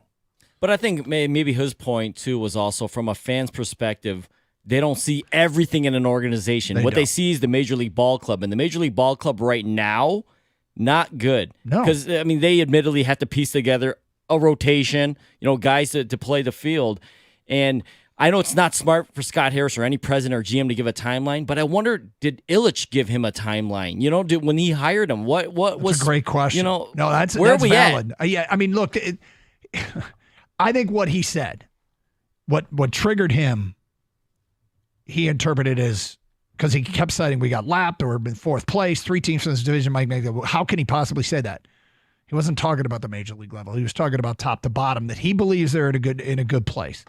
Scott Harris believes that the guys that they have acquired are going to help them win long term. But when you're drafting high school kids, it requires patience. And Max Clark looks like he's moving up the system and is going to keep moving up the system rather quickly. He's impressed at West Michigan. A couple more hits last night. At some point, we might see an example of a GM that's feeling the pressure and might move him up to AA quickly, just to say, "Hey, look, he's coming. Like, our prized possession isn't delivering right away like Wyatt Langford did. It was kind of stopped delivering, but is he? And he will then again turn around and push that guy up the food chain a little bit quicker, because he might be feeling the heat." Yeah, well, I don't know if he's feeling the heat or not. I do like the position players they have, but they're all at the single A and high A level. Mm-hmm. That's what's unfortunate about this situation, because the guys they've had at Toledo, most of them have gotten their opportunity. And some of them are doing well, and some of them are just, okay, well, you had your opportunity, and you're not going to be here much longer. I think there are guys on this roster right now that are not long to be on the roster, and they're not, 4A play. Like, I bring up the name before, but Zach McKinstry, I can't see the Tigers continuing with him much longer. I mean, he's hitting like 175. There's just no point. Like, let somebody else have an opportunity and see if they can play. Bob is next on 97.1. Hi, Bob. Hey, good morning, guys. How are you? Good. What I got to say, and I even agree with the last caller. I'm getting tired of every single year at the trading deadline, there's rumors of us trading away our best player this year, Skubal, and we're always trading away for prospects. But they didn't trade him. We got rid of our, they didn't trade him, and they said they never intended to. So any kind of rumors that happen are media created.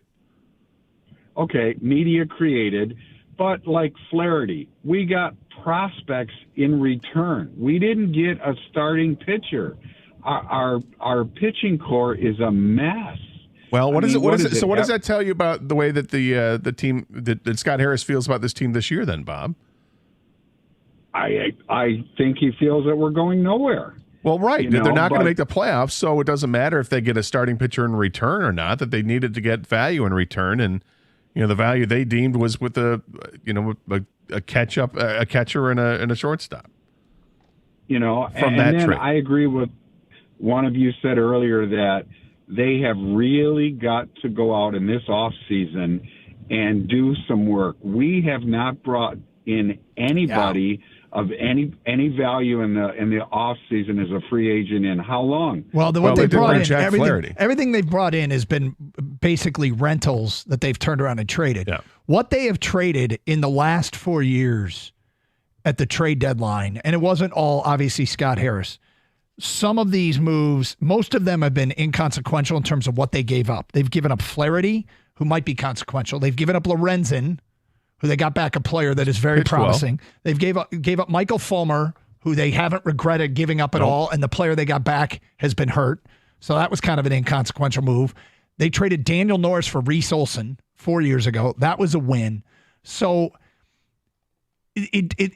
this isn't a Avila-like purge of getting rid of J.D. Martinez and Justin Verlander and David Price. This is mostly trading rentals and inconsequential players that might not have been here for something. And Flaherty's a free agent at the end of the season. If people are upset they didn't sign him to a longer-term deal, I think if they had signed him to a 3-year deal back in December, people would have flipped out based on the track record of Jack Flaherty and say, you can't do that. Just give him a 1-year prove-it deal. Well, I'll follow up here to the caller's point because I get being sick of it, but I don't know that it's gone the way that he believes it's gone. 97.1 the ticket.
Plenty of post-trade deadline analysis happening after the Tigers sent Jack Flarity to the Dodgers for a couple of prospects, as ESPN describes Detroit as not big losers, but the return was a little light. The Athletic straight up gave them a D, calling the return for Flarity awful. Ken Rosenthal of The Athletic mentioned the Yankees backed out of a potential deal due to medicals with Flarity, and Scott Harris said that there really isn't an issue with Jack's back.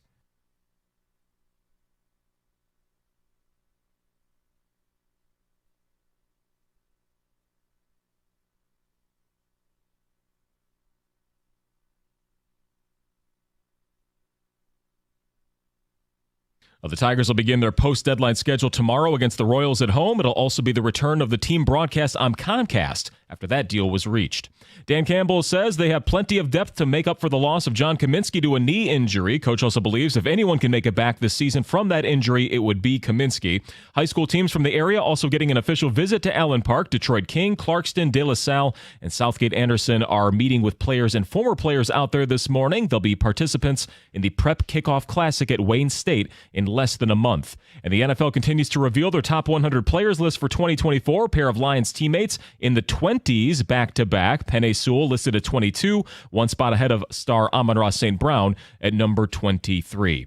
From the Corwell Health Sports Desk, I'm Chris Villar. For more, go to 97.1 The Ticket and Odyssey.com.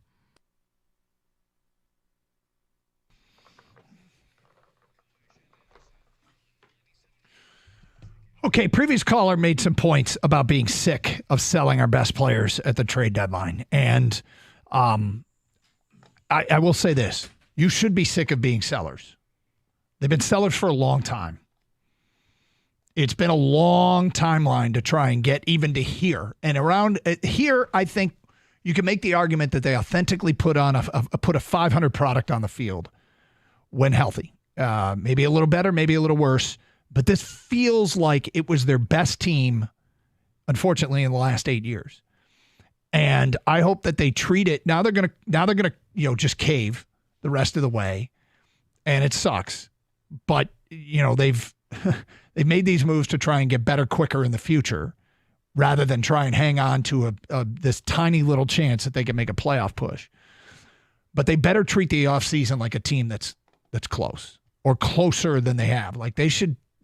It's time to make some big moves. And if you're keeping Skubal and didn't move him, and they got calls on him, but they said they had no intention of trading, which means nobody came anywhere close to an asking price for Skubal, and it should have been high. It should have been Sun, Moon, and Putney. And so Scott Harris, give it some gas this offseason. I think doing anything otherwise, you'll probably lose my support. But when he says trade their best players at the trade deadline, in the last 5 years, they've traded Flarity, a rental, who very well will be gone at the end of the year, and his starts, winning games the next 2 months, probably wasn't going to produce anything. They traded Michael Lorenzen, same thing. A rental. Who winning games for the Tigers the last 2 months of the season wasn't going to help them. Traded Michael Fulmer at the trade deadline 3 years ago. Completely inconsequential. They traded Daniel Norris 4 years ago. They don't rue that. In fact, they got Reese Olson back. 5 years ago, they moved Cam Maben. Again, these aren't like their quote-unquote best players. 6 years ago, they traded Shane Green and Nick Castellanos at the trade deadline. Mm-hmm. Castellanos has continued to hit and has had some really good seasons. He's a very good baseball player. That was trading one of your better players. You know how many games Shane Green saved after he left Detroit in the next 5 years? He was nothing after he left the Tigers. 2. Yeah. I forget what do you have the return from Castellanos? I can find it. I had it. Was nothing at the time. It wasn't impressive, and as time has gone on, it wasn't impressive. I think what the people, when they cite things, I'm tired of seeing them trade the good guys away.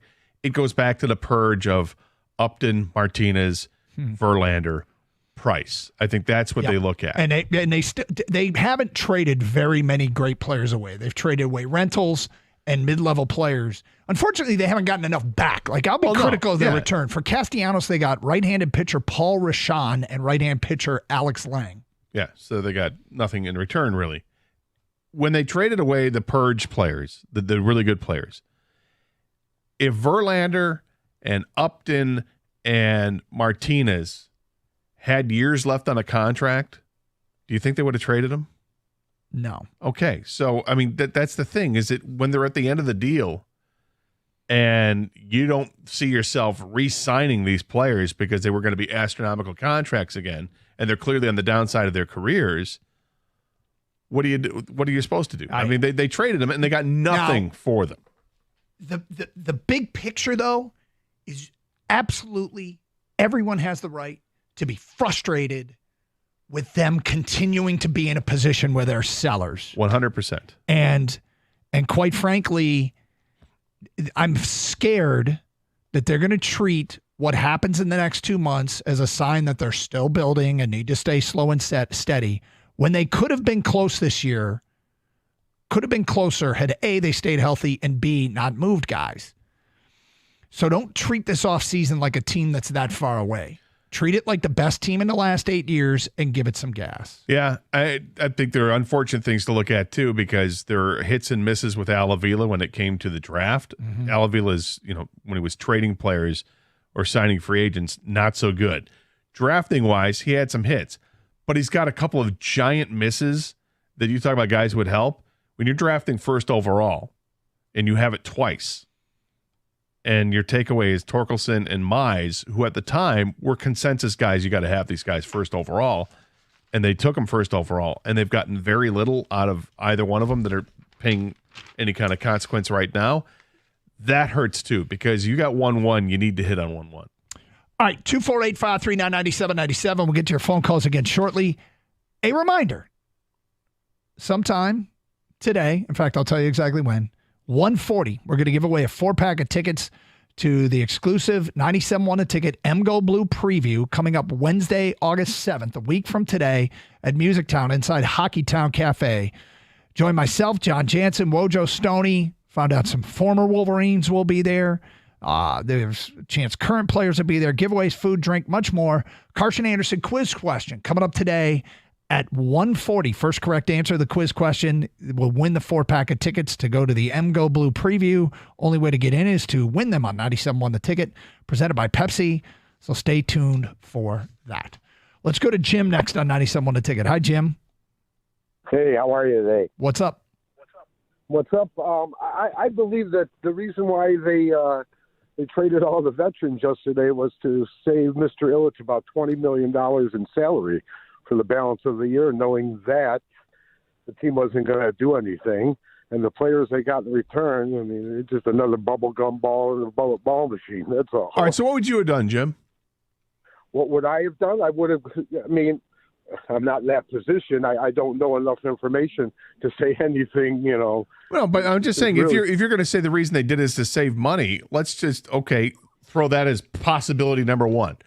Is it possible they did it because these guys are free agents at the end of the year and you've got some value with these players that you can get some value back? What value did they get back? A bunch of prospects? I mean, when was the last time the Tigers? That's what you do with rentals. That's baseball. I understand that's what you do, but the bottom line is he just made Mike Ilitch about $20 million.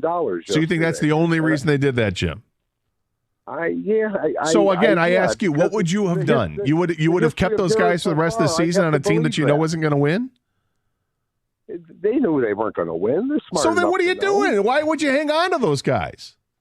I'm not saying you hang on to them. So then you trade them. But if you're going to trade them, you can't have it both ways, man. You can't sit here and say that the only reason they traded them is to save Ilitch money. I realize you wanted to come on the air and make a comment like that because you think it's a funny comment, but in reality, it doesn't make any freaking sense because you do the exact same thing. You would trade them because they were rental players.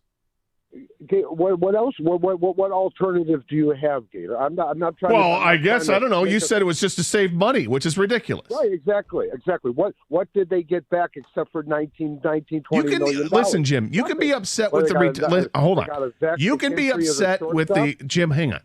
You can be upset with the return of the players. I'm not going to disagree with that. That's fine. You think that they could have gotten better haul of players back for for the guys they traded? Okay. I think there is evidence that might support that. And I'm one of those people that probably thinks, yeah, look, you go back, it's underwhelming. The Houston trade seems like it would have been a better trade than the one they got from the Dodgers. And that is underwhelming. Okay? Be upset with what the return is. Don't come out here and say the only reason they traded them is to save money. That's not why they traded those guys for the rest of the season. It would be really I mean, if an owner goes to a GM and says, "I want to save this salary, get rid of these guys," I don't know that the GM. You know who did that? The White Sox did that when they traded Eloy Jimenez. Yeah, maybe. That was a salary. Yeah, but this feels like they did what you should do, except they just. It feels like the return's underwhelming. I don't know that ownership gave it. Feels awfully cynical to think that ownership gave an edict to Scott Harris: save money, trade him now. 97 the ticket.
Yeah, you know what though?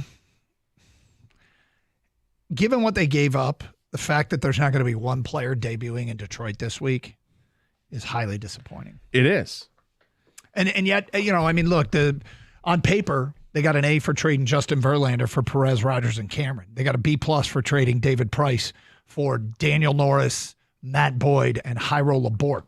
The paper, it doesn't really matter what their grades are on paper. What do they do on the field? And I have to go back and look in 1987 what grade the Braves got for trading for John Smoltz. Doyle Alexander, the Tigers.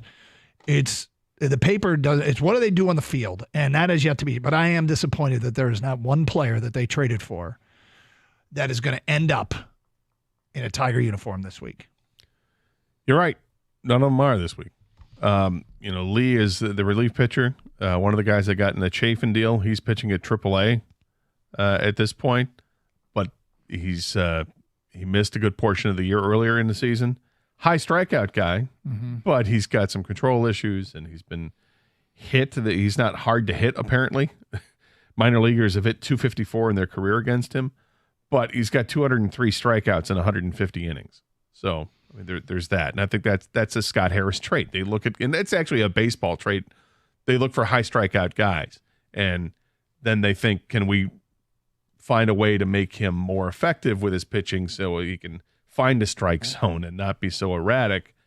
That's the Tigers' touch that they think they've got. Do your thing. Well, it's not just Fetter. It's all throughout the organization. Do they have those guys and the philosophies and the teachings that can get the pitchers to be more along the lines of what they're looking for? Of course. But again, it's, to your point, none of these guys are ready to put on the old English D and we can see the fruits of the labor right now. Hey, here's what we traded for. Here's the guy. I can't sit here and say that, and nor do I care to. When you move all that and you don't get a major league ready talent back, it's kind of disappointing.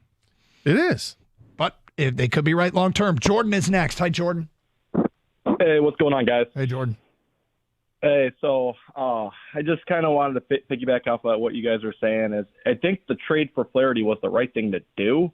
It's just they didn't get the return that everyone was thinking they were going to get after seeing the Astros trade. They had to trade him. If you keep him, it's a mistake because odds are he's probably leaving next year, just like Erod. The question I really have is you traded him, you got no major league talent back, and next year's free agent class is terrible. I'm looking at shortstop. I'm like, the best guy out there is Willie Adames, and you're going to overpay for him. At third base, you're going to get a Bregman from Houston, which he has that connection with AJ Hitch, but he's 30 years old. You're also going to overpay for him with term. So really, what's out there? I don't think they're going to really address the outfield because I think they're pretty happy with what they have out there. It's just more of the left side of your infield, even with keeping Skubal and doing this trade, is your left side of your infield in the future is still a question mark. Well, the area they can definitely improve on that team is the area they need right now desperately is a starting pitcher. Right? That's where you can go into free agency, spend some serious money. A lot of starting pitchers. Yeah, and that's going to help them out because that's what will help them out the most. They don't have it right now. So if you go out there, and Doug said earlier, if you find a number 2 guy behind Skubal, and you have a rotation that's got Skubal, number 2 guy, Reese Olson, maybe Jackson Jobe has an opportunity to make this roster next year out of spring training, and Casey Mize, that looks like a pretty formidable rotation. But you have to do it. You've got to spend the money. I just really have a really bad feeling that next year we're going to be in the same boat. They're going to sign another starting pitcher to a 1-year deal. They'll trade him. And then you're going to waste a year of Skubal and you're only going to have a half a year left to see if you really can go for it. Because odds are Jackson Jobe isn't going to be here in 2025, or at least at the beginning. Here's something else that can happen. The Tigers can trade Tarik Skubal in the offseason. Teams would have 2 years of control over Tarik Skubal, right? It's the same situation now, but it's what the teams don't get is the opportunity to use Tarik Skubal in this postseason. But they'll have 2 years if they were to move him. Maybe they're not listening to any calls on it, but maybe Baltimore feels the need in the offseason, like, you know what, that we're not getting Burns back. Let's trade for Skubal. The one thing I just will say is when you cite the best free agents and say, and they'll overpay for him, you'll pay what it costs. Like, it's at some point, for an owner that doesn't have a reputation right now of spending money, I don't know that it's fair to call in and say, you're going to have to overpay for these guys. You're going to pay what it costs to get them. If you're going to get involved in free agency, pay what it costs. And if that means that some people deem it an overpay, whatever. If the guy's going to come here and help them win next year. Because if you look at what's happened in July, right? They had some bats perk up. And just the one that might be sustainable is Cole Keith. But if you add 2 bats and get a reasonable arm, yeah, you might shell out $100 million next year in salary for just next year. You might raise it that much. So they're trying to win. They're trying to win. Pay what it costs. It doesn't seem like that's going to be a Scott Harris move to sign a guy for 1 year. But you know what? At that kind of price. price. I'm not talking about 1 year. I'm saying 100. If they increase their payroll $100 million, add 2 bats and a starting pitcher, if that's what it costs, then do it. And he says overpay. Well, I mean, that's kind of free agency. Do you have any inclination that they would do something like this? No, or is this kind of just like blind faith? No, it's not blind faith. It makes sense. It makes sense for them to do this. Because if you look at what they have when Skubal, don't waste 2 years of Skubal loading up for 2027. That doesn't make sense. I agree with you. I just don't. Everything he says doesn't tell me they're going to do something like that. Well, he doesn't commit to anything. But, I mean, Dan O'Dowd on MLB Network was talking about this yesterday. We've talked about it. If you look at this logically, this team was closer than any Tiger team in 8 years. Now, they've dismantled it, and they're going to take on water the next 2 months. But don't treat it like that. If Cole Keith finishes strong, if Riley Green comes back and Kerry Carpenter comes back and shows that they can continue doing what they've been doing, treat it like a team that's close. It makes sense. And if they don't do it, yeah, then I'm pulling the plug on faith in Harrison and Illich. But you have to try and win while you know you have Skubal. Full stop. If you want a second starter this offseason, you could actually bring back Jack Flarity. Yeah, like that. I know. No, you could. You could, but what else you could do is you could sign Corbin Burns. That'd be funny. Which would really be an FU to Baltimore to go ahead and do that. But a move that I'd like to see. And maybe just working with major league coaches the whole time for the rest of the way, even though he may not be ready. But Chase Young, find a way to if he could play third base, it solves a lot of problems, right? Yeah, he's not exactly excelling there. No, he's not exactly excelling at third base. But I don't know how bad he is at third base. That doesn't sound like he's good because everybody keeps talking about, he could play second and he moved Colt Keith over to first. But if he could somehow play third base, that would solve a lot of problems. If they look at him and say, there's something there, we just need to work at him work with him in the offseason. Let Tram work with him. Tram works some magic.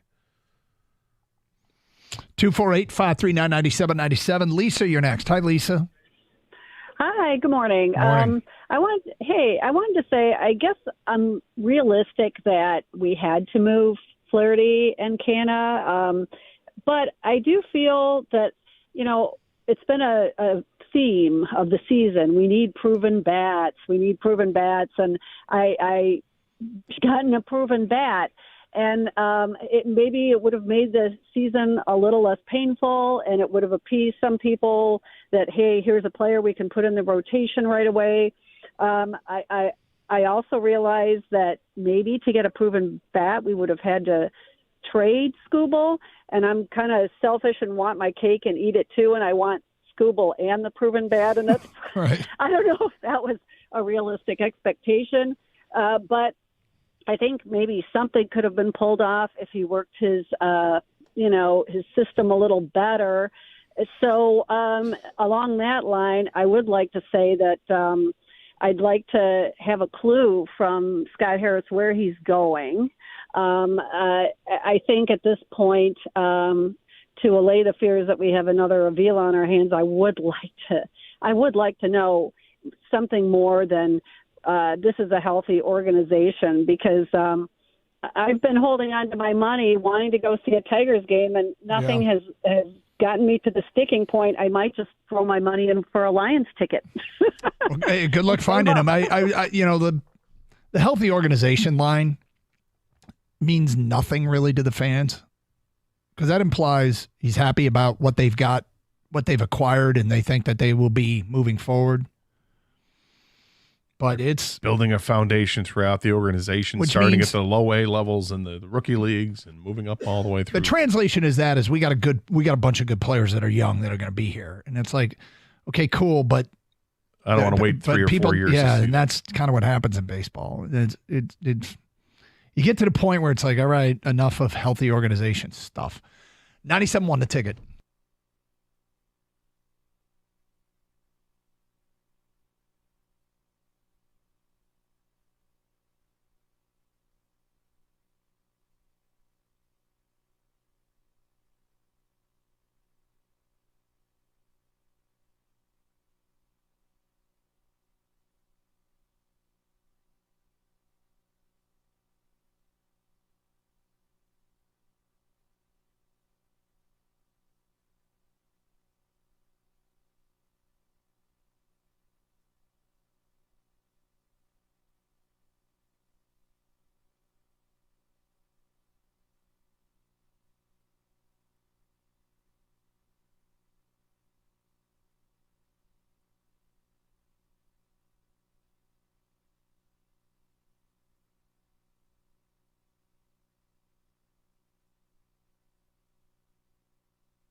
Doug Carr, Scott Anderson, 97.1 The Ticket. I said to Gator during the break,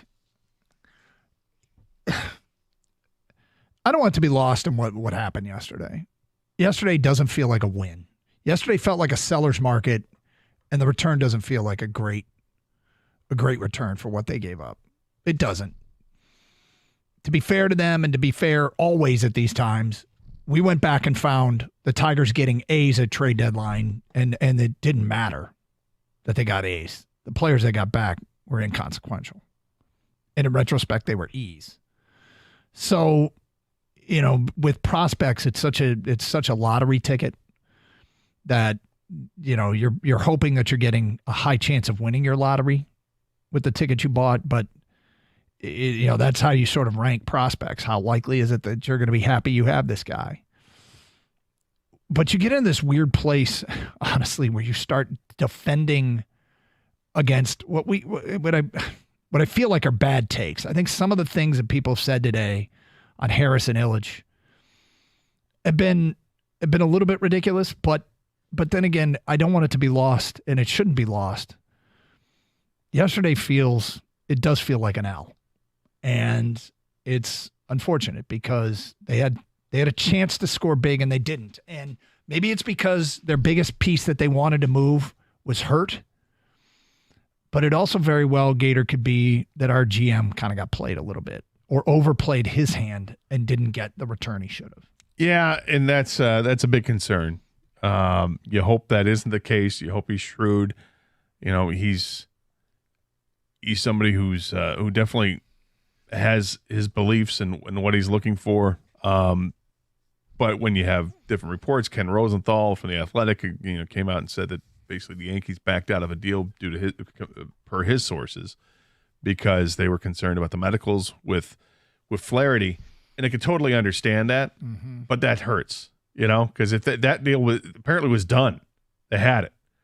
And you have to believe that the deal that the Yankees were offering was going to be a better deal than what the Dodgers ended up settling with the Dodgers. And yet, last year they had a deal done at the trade deadline. The plug got pulled. There was no plan B. This year there was a plan B, but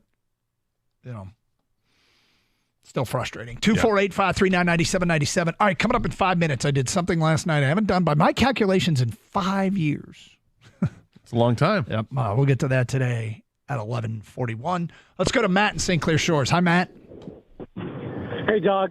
Hey, Gator. Hey. Sorry, I had to get you off the car. Listen, I think, Doug, you just perfectly said it. Last year, Scott Harris absolutely botched the trade deadline. This year, it seems like he absolutely botched the trade deadline again. Last year he had an opportunity to try to kickstart this reset. Nothing happened. With Skubal, same thing. He had an opportunity to kickstart the rebuild. Nothing. I'm so frustrated that we're going to go into next year. He's going to talk out of his mouth again about how we have this great minor league system that we don't want to sign anybody to possibly block anybody, which we have nobody that's being blocked right now, nobody worth bringing up right now, like he said we did. And we're going to be doing the same song and dance about trading Skubal next year, and then, we didn't get the offer. Everybody wants to re-sign Flarity. Well, did we re-sign Erod last year? No, we didn't. Illich isn't going to spend any money. Scott Harris can't put together a baseball team. Honestly, let's just go to USPBL and watch the Unicorns, because we're going to get just as much amusement from them as we are from these guys downtown. This is just the most frustrated I've ever been with this baseball team, just in sum total. Thank you, Matt. Well, he's going to talk out of his mouth. He's going to talk out of his mouth. If the offers weren't there for Skubal, you're not giving him away, no, right? I'm not mad at them for not trading Skubal. I'm kind of glad they didn't. And he says they didn't do anything. Well, they did some things, but he wants sell big and restart. He wanted to sell big and restart all over. You're not mad they didn't trade Skubal right now. I think it depends on what they do in the next 2 years. Because if we just, if they're just trying to still build the core and foundation the next 2 years with Skubal on your staff, you've wasted 2 more years of Skubal. Yeah, it doesn't make sense. It doesn't make sense. That doesn't make sense. His value is so high right now. Yeah, I will grant that I think that it's obvious that they should do something. John is next here. It's something more aggressive. John is on 97.1 The Ticket. Hi, John. Why did they get rid of Carson Kelly? He's a better catcher than Rogers. He gave a lot of key hits He's got a higher, more RBIs, more runs, higher OPS. He's a free agent at the end of the year, and he's really kind of inconsequential. He's inconsequential. He got a lot of key hits for the Tigers. What do you mean? What do you mean a lot of key hits? I think he had home some runs hits when they needed them in games. I mean, he probably wasn't part of their future. That's a better way to put it. John, do you think he's part of the future? You think Rogers is better than? No, I don't. I don't. But here's what I like about that trade is it cleared up a spot so we can see if Dylan Dingler has anything. Who could be part of the future? Oh, another guy that they think they can get something out of. Here's a proven guy. Let me to say something else. The draft high school players is a joke. Okay. That's a total joke. Harris is out of his element. He's a bust already, and you sit there and know that he's a bust, but you can't really come out and say it. Who can't? I mean, he's your team is much weaker now than what they had before. Much weaker. Well, over the day they traded Carson Kelly, I guess. Yep. Is it just me or that guy sound like the scout from Moneyball that got in the movie when he gets into the argument with Billy Beane? Don't remember. And he wants to get fired. Kane, you know what I'm talking about? I don't remember either. I'm sorry, man. Grady was the scout's name, and they end up. I'm going to fire you. If you're out of your element. Yeah, I mean, look, who's one of the best young players in baseball? Bobby Witt, high school player drafted. I mean, it is what it is. You know what the tone I'm getting from all the calls and texts is? They're impatient, man. And I know Scott Harris just got here. Get it. I totally get it. But the fans, I say this all the time, we've been here the entire time. Yep. Yeah. We've been through the suck. It's kind of funny. The same thing's going on with the Red Wings, right? I mean, although Yzerman's been around a little bit longer, but when you take over a bad team, that's been bad for a while from a bad GM, you pay a bit of a tax because the clock on you is shorter than it was on the previous guy because the fans get sick and tired of waiting. And look what whether it's your fault or not. Well, look what Brad Holmes has done down the road, A lot easier to do in that sport. Of course, it's different. But the point is, they got more gratification quickly than we are with the other teams. So now, and unfortunately, we'll use that as examples of why can't this team do it? Why can't that team do it? Because Brad Holmes did it. Well, because football, you can. When you draft a guy in football, that guy plays right away. Oh, Trajan Langdon better have us in the finals this year. It's right now. TikTok, right? All right. So Gator, last night. I did something I haven't done, and by my calculations, 5 years, I went and saw a movie in the theater. In the theater. So this is the first time since Endgame? I think so. Now, with the Star Wars, one of the Star Wars trilogies, when they all came out, I don't know if one of them I saw went to the theater after Endgame, but I think Endgame, which was 2019, was the last time I went and saw a movie in the theater. Okay. And I tweeted out a picture of the movie screen and said, guess what movie I'm at? If you care to venture a guess. Gator, I want your guess. And let's take 10 texts. Sorry to spring this on you, Ken. Can we take 10 texts right now? What movie did I see last night? No Tigers. Trade deadline was over. I watched the Olympics all afternoon, so I kind of knew what was going to be on TV at night. First 10 texts.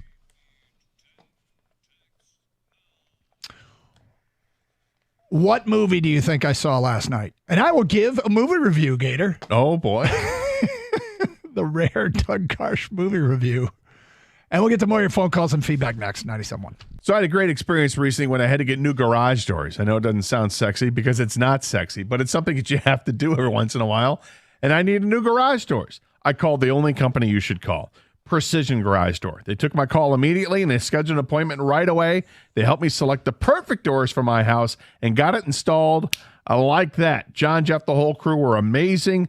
And here's what's great. I called them up, but if you wanted to set up an appointment on your schedule, all you have to do is go to the website, check out precisiondoormi.com and schedule that appointment because they're going to work with what works for you. All calls are answered 24/7. They offer the industry's leading warranty. And right now, you mentioned 97.1 the ticket, and they're going to waive your service fee. And if you're looking for a career, Precision Garage Door is always hiring. So give them a call right now. Fix it today. 1-800-DOOR-REPAIR is the number. Or, again, go online at precisiondoormi.com and schedule that appointment.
You excited about the Arts Beats and Eats lineup?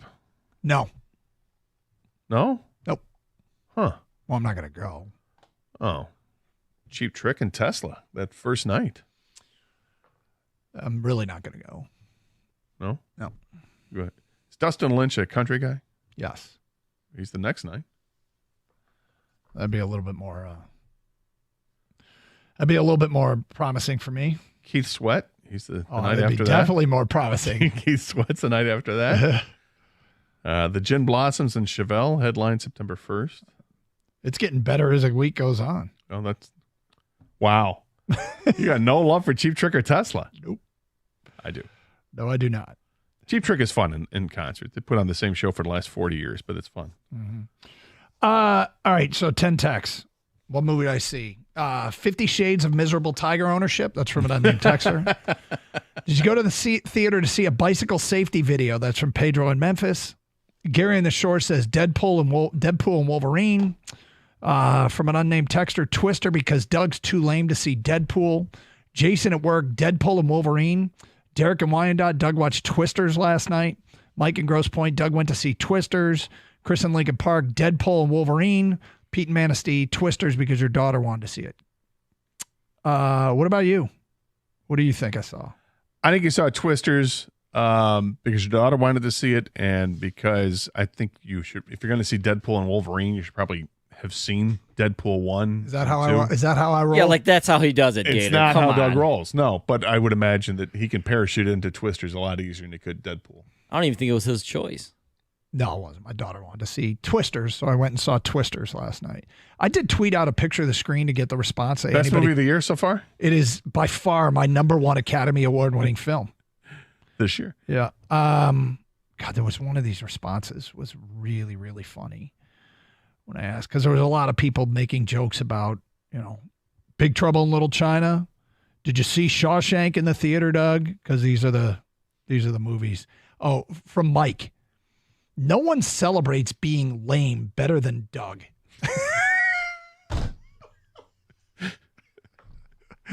Mike, that cracked me up. People want to know if you left 15 minutes into it. it. Another good one was asking did to you pause watch it or something? Yeah, did you? Let me see if I can give credit where credit is due, because somebody had. Here's funny. Larry wrote, "I didn't know Denzel had a new release," because that was my guess for every question. Denzel, sure, he's a lot of movies. I can't find it. Somebody was very, very funny and said, "Did you watch half of it yesterday and you'll watch the other half tonight?"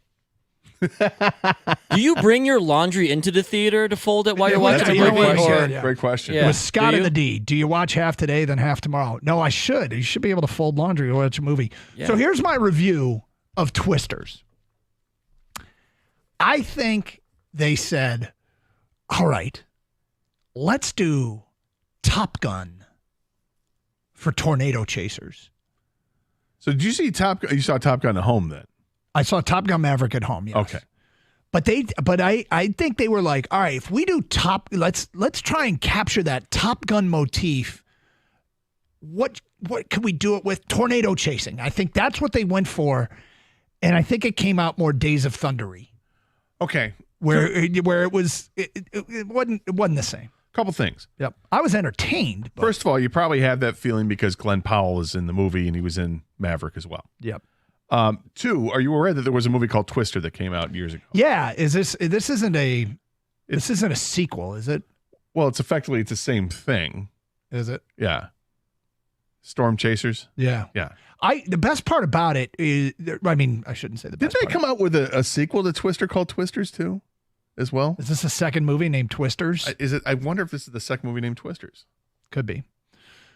I mean, part of one of these movies that always fascinates me, and there's a lot of suspension of disbelief. I mean, and some plenty of eye roll, but that doesn't mean I wasn't entertained. And I was actually happy I saw this. I'm gonna have to see if I can find it again, because I was kind of laughing at the science. Like there was a lot of references to science and the approach of chasing tornadoes and what they're trying to get done, et cetera, et cetera. And I'm like, God, meteorologists must be just dying inside. It might be a topic like you have a field of expertise and it's portrayed in a movie and it's just laughable the way it's portrayed in the movie. You know what I mean? Mm-hmm. Because I bet meteorologists that go see Twisters, and they probably won't, will be just dying laughing at the potential absurdity of this. Paul Gross of WDIV. By the way, this is serving as a standalone sequel to Twisters, or to Twister from 1996. So it's basically Twister 2, and they just put an S on the end. There you go. Paul Gross said, Twisters, I would love to have volunteered to join you and provide some solid color commentary. That's from WDIV's. Yeah, but you don't think they actually went to some professionals and experts and, I know they consult, but they do whatever they want in the end to make the movie more entertaining, but I'm sure they have those people on hand. I mean, could they have done that? Yes. However, I don't want to give it away, but if the science they were using in the movie would actually work, it would make it a lot easier to deal with tornadoes and tornadic activity. There you go. Yep. Thank you. Yep. But to be fair, I was entertained. My daughter wanted to see it. I'm like, oh, cool, let's go. So I sat down. When I walk into theaters now, I'm like, God, there's so few seats, but they're massive. And there's assigned seating, and we walked in, and somebody was sitting in her seat. So we're like, do we move her? The theater's kind of empty. We'll just take the 2 seats next to her. So we're sitting in those seats, and then somebody comes in, and they're kind of eyeing it. And I was getting ready to say, are these your seats? And they went and sat somewhere else. And then somebody else came in and moved them. So they came and told us, and I had to go back to the original and say, you're in our seats. And should have done that in the first place. There's no order in this world unless you make sure there's order in this world. I know. Still, at this point, I will recommend this to the Academy. A retired tornado chaser and meteorologist is persuaded to return to Oklahoma to work with a new team and new technologies. Yeah, that was Twisters. Was it? God, I even forgot the name of the group. Tornado Par or Chaser Par or Storm Par. I think it's Storm Par. And there's a YouTube star that they just stream everything live on YouTube. They fly drones into it. They shoot off fireworks into tornadoes to watch them spin up the. Didn't they have there was a TV show on either was Discovery or on Weather Channel, Storm Chasers, something like that. With what's the guy's name? Was like Reed Timmer or something like that. Yeah. So did you enjoy it? Yeah, I did. I did enjoy it. Special effects pretty great. Sure. Any flying cows? No, flying people. Flying people. Yeah. Okay. There was no cow? That was like the big thing. It was Cow the and first Twister was the big right? one. Yeah, that was. That was pretty shocking. Like, I that's don't a remember cow. there being a cow, but cow. Did they make it seem cool, Doug? Because that's the vibe I got from watching the commercials and trailers. Like, without I want to question, be a storm chaser. yeah, right. Without This is so question, cool. I want to put my life in jeopardy. Mm-hmm. And I mean, yes, it was absolutely. I'm going to go viral because I drive into tornadoes. Oh my God, it's splitting. Twins. They have twins. Twins. Yep, Yeah. they're twins. Yeah. Oh, Doug knows the terminology. Well, now. he just saw the movie. Yeah, he's the expert. Great. I mean, is it Glenn Powell? Yeah. Best actor. I vote for him for the Academy for best male actor. Whoever played Javi, best supporting actor. Anthony Ramos. He was in A Star Is Born. He was the guy that traveled with Lady Gaga to go see. Was he? Oh, he's in it. Yeah, he's the guy that was. Do they wear helmets, Doug? They Shouldn't they be wearing helmets? Without question, right? They should be wearing helmets. Did that bother you the entire movie? Without 100%. It's bothering me. I'm just sitting here. Right? Like, if we're ever gonna wear helmets, I think this would be a good time, guys. Well, I will tell you it. To answer Reese on Twitch, no, there were no sharks in it. There were no. That's unfortunate. That's unfortunate. Maybe that instead of watching Twisters with Paul Gross, maybe we should watch Sharknado with Paul Gross. Watch his head explode. I think Twisters might make his head explode. That can't happen. Could never happen. Well, they made several movies about it. I don't know if you're aware of this, Paul. All right. Today, Dan Campbell said this guy is, quote, one of the best. Wow. Not likely who you'd expect. We'll get to that today at 12:20 here on Carson Anderson, 97.1 The Ticket.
Just a reminder, we're giving away a 4-pack of tickets to the M Go Blue preview. A little show we're doing off the air from Music Town inside Hockey Town Cafe.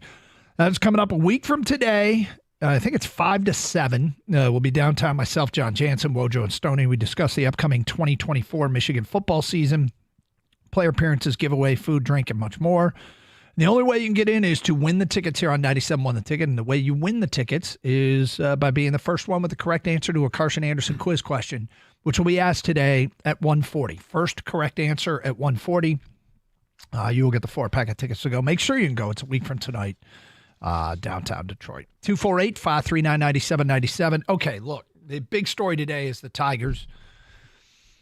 The trade deadline, I mean, I don't know. We found places that rated what the Tigers got back in the Flarity, Canna, and Chafin deals as a good return. It doesn't feel like it. It feels to us like essentially, I mean, they didn't get anybody that's going to debut this week. If you told me they were getting rid of those players, I would have felt like, Gator, and you correct me if I'm wrong, would have felt like they would have somebody that was going to make a major league debut. And you see guys that can move like Norby from the Orioles or Blast, the pitcher from Houston. Now, to be fair, MLB Pipeline said that the catcher that they got back from the Dodgers, Theron Lirazano, was the 4th best player moved yesterday, 4th best prospect moved. And he debuts in the Tigers top 10. Some people had him in the top 100 prospects, so it's not like they got nothing. But he was also at A-ball. And those kinds of guys are so far away. They think they're projectable, but they're so many levels away that it's hard to know. Because you go up one level and you discover that's it. They peaked at whatever level they were at. So I'm underwhelmed. But, of course, winning the trade the day after the trade is made is not the goal. The goal is to win the trade long term. We went out and looked it up. Tigers moved Verlander. They got an A. They got an A from ESPN. When the Tigers moved David Price for 3 pitching prospects, they got a B+. None of that really mattered, though, did it? No, it doesn't really matter. And, I guess when I was hearing that they were dealing with the Dodgers, you start thinking of the Dodgers' top prospect. Are they going to get Dalton Rushing? And I'm like, that's probably lofty to think that's what's going to get for Jack Flaherty being a rental. But when I heard it was Dodgers, I got excited because I was thinking River Ryan, who's in the rotation right now. Yeah. And I don't know if Flaherty replaces him or Flaherty replaces somebody else. But it's a guy who's made a couple of starts, and he's been awfully good in those 2 starts and pitched well in the minors. I'm like, okay, this is a guy we can get back. He goes right into the rotation. He's only 25 years old, under team control for a number of years. Let's do something like that. And instead, it's a shortstop who I don't know if has a ton of upside. They'll tell you he does. Yep. Scott Harris is excited about him because he fits what they're looking for with his strike zone command, and he hits the ball hard apparently, and there's lots of metrics that they like with him. But if you look at his just statistically, there's nothing to be terribly excited about. And like it felt like a seller's year. And it feels like the return should have been more. Well, I mean, because I watched 3 hours of coverage on MLB Network last night leading up to the deadline. And I was on Twitter the whole time, too, and trying to keep up. And they kept talking about how, here, Jack Flaherty is the piece. Jack Flaherty, everybody kept saying Skubal's not going to go. It doesn't look like Crochet was going to be traded. The next best pitcher out there, realistically, was Jack Flaherty. I think there was some thought that maybe Blake Snell could be traded, but Blake Snell has a huge price tag attached to it, so probably not. It was Flaherty. Flaherty was the prize. And when a trade comes down just before the deadline, that's the other indicator, right? Because it happened right before the deadline. You feel like did they have to settle? Or did the Dodgers give in? I don't feel like the Dodgers gave in. I feel like the Tigers settled for what the Dodgers were offering. And when they're weighing it in their mind, Scott Harris, that they have to believe that this is still better than getting the compensatory pick if you made a qualifying offer for Flaherty. What do I like? I like that they kept Skubal. What do I like? I like that they got 4 guys that are in their top 30, but I don't love it. What do I like? I like that there was a backup plan. A report came out yesterday that the Yankees had decided to trade for Jack Flaherty, but then got the medicals and decided not to. they got a backup plan, which at least they had last year. It felt like when they had a trade deadline deal that got pulled at the last minute, they didn't have a backup plan. So at least there was that. There are little things that I like about some of the players they got. Eric Silva, who they got from, I believe, the Giants organization in the Canna trade that they got from him. He's pitched 41 innings this year, and albeit these are low levels. He's a double-A. 41 innings, but he's got 51 strikeouts, and the batting average against is 199. The whip is 1.16. Those are good numbers. A 4.35 ERA is not, nor is his career ERA, but it tells me that when he gives up hits, they're loud hits, but maybe that can be controlled. That's not awful. Which is not a great way to put it, but Sweet. That's not awful. What we got is not awful. It's not awful. We'll work with that. And there's some.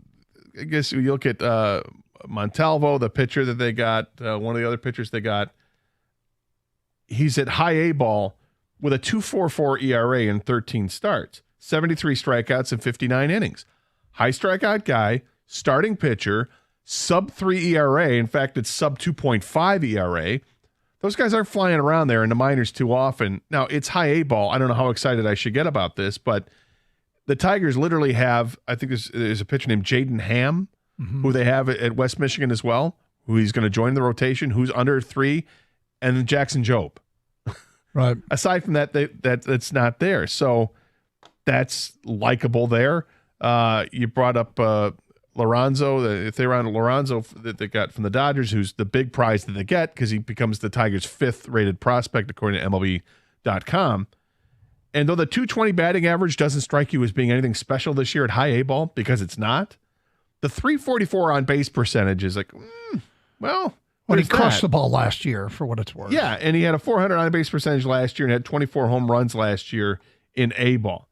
So there are little things to like about each one, but they're all kind of projects in their own way. It is what it is. It doesn't feel like a great return on the day. And now the one thing about keeping Skubal is there has to be a sense of urgency to try and win while you know you still have Skubal. I don't know that logically speaking you would ever argue otherwise. Well, the other thing, here's what I could argue and logically. Is it possible that Baltimore ends up having, remorse and comes to the Tigers in the offseason and says, okay, let's make a deal? Well, if you're keeping Skubal, I'm saying you have to add to it. If you can move Skubal for that Godfather offer that, everybody agreed, and apparently the Tigers will only even consider if they got that. You can revisit that. And Jackson Holliday just got called up by Baltimore, so he's going to play for Baltimore the rest of the way. I would be pretty frustrated if I were an Oriole fan, too, because there were bigger moves to be made. But anyway, let's get back to your phone calls, 248-539-9797. Steve in Mount Clemens. Hi, Steve. Hey, how's it going, guys? What's up? I'm listening to you guys. And geez, Gator, as much as I like you, man, it sounds like you were trying to convince yourself that they got something out of this. Well, hold on, Steve, because I said these are little things. I didn't say I like the trades. Yeah. I said these are the little things that you can like about them, not that you have to. I gotcha. But the fact remains, the Tigers arguably had the best 1-2 punch in baseball with Skubal and Flarity. Okay, and what I don't understand is we got rid of the one catcher to make room for Dingler, who technically, what you hear is he's tearing it up in AAA. So then we're going to bring Dingler up to see what he can do. So then we turn around and trade Flarity for a catcher and bring him into the system. And then we turn around and we got a bunch of mixed bags. We got a couple of shortstops. So, and yet we drafted number 1, a shortstop overall. I don't understand. I feel like Harris got lost in the process here. I'll make you feel better about that because you're worried about position redundancy. The kid they got from L.A. also plays first base, Lorenzo. And okay. if you think that Dylan Dingler's here to stay and be a number 1 catcher already, it would be a bit premature for that. It's a percentage play that they're hoping that they have a bunch of young catchers and one of them is elite. As far as drafting a shortstop, shortstops, that's what Houston did when they built. They hoarded shortstops and then they can play all over the diamond. So that don't worry about that. Okay, we'll find out. I just don't. We don't have a first baseman. We don't have a third baseman. We're still missing outfielders. You got maybe Riley Green, who's a 10-year guy now in Detroit. And we have a pitching staff. What do you mean a 10-year guy here in Detroit? He's been here for 3 seasons. Well, I mean, he's going to lock down that position hopefully for the next 10 years. Hopefully. One of the outfield positions. Okay, hopefully, right. So, but we have now a pitching staff where our rotation is it's a reliever day every other day we go. Yeah, I mean, they've given up on this season. The rotation is going to be a business. Yeah, but once you start selling, honestly, who cares what the rotation is? They're clearly not trying to win this year. I'll try to alleviate the concerns about the rotation in the future. Well, Skubal, Reese Olson, Jackson Jobe, hopefully Casey Mize, and then free agent. And free agent guy, as you said, go get the number 2 as your free agent. I love that idea. Yep. But that's up to... You don't not make this trade because you're worried about what the rotation is the rest of the year. You don't make this trade because I don't the worry about return anything isn't for the worth rest of the season. That doesn't bother me at all, that they've completely depleted their rotation right now. We're going to see a bunch of guys from AAA or wherever, and the guys that are in the bullpen right now, hey, Faedo, Wentz, here's your opportunity. Brisky, here's your opportunity. I don't care about that. What I care is that the rest of the way, the rest of this season, that guys are getting an opportunity to show that they belong in the major leagues and perhaps belong as foundational pieces amount to just that. Let's get to some Lion stuff. Dan Campbell said today that this guy is, quote, one of the best, and I'm inclined to believe him. We will get to that today at 12:20 here on 97.1 The Ticket.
coming up today at 12:50. Kang had a emergency, not serious emergency, but one of those dad emergency situations. Nobody's hurt. Everybody's healthy. I don't want to overplay it, but as parents, I think everybody can relate to it. We'll get to that today at 12:50 here on Carson Anderson. 97.1 to Ticket. All right, so let's talk some Lions. Dan Campbell this morning met with the media, and one of the topics of conversation was the loss of John Kaminsky. John Kaminsky is a in-the-rotation defensive lineman. Guy's a bit of a role player, can step up and make a play for you here and there, but he's also not a massive difference maker, but you want guys like John Kaminsky. So they lose John Kaminsky yesterday, and Dan Campbell brought up today, one of the first things that was asked of him was, how big of a loss is it, and are they poised to overcome it? Do they have the material to overcome it? And this is what the Lions coach said.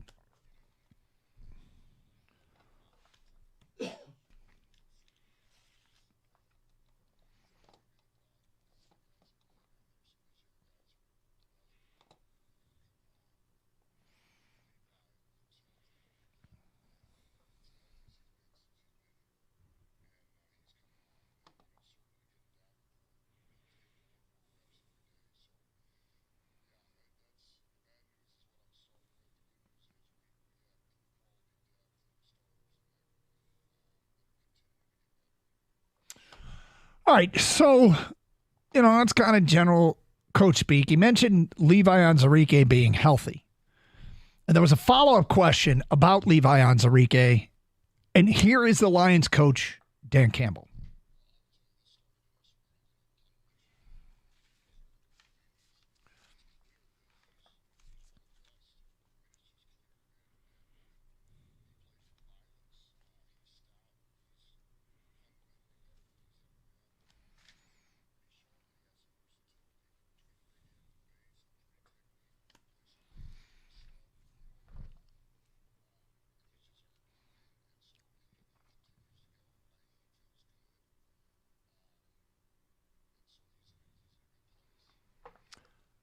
He's one of the best.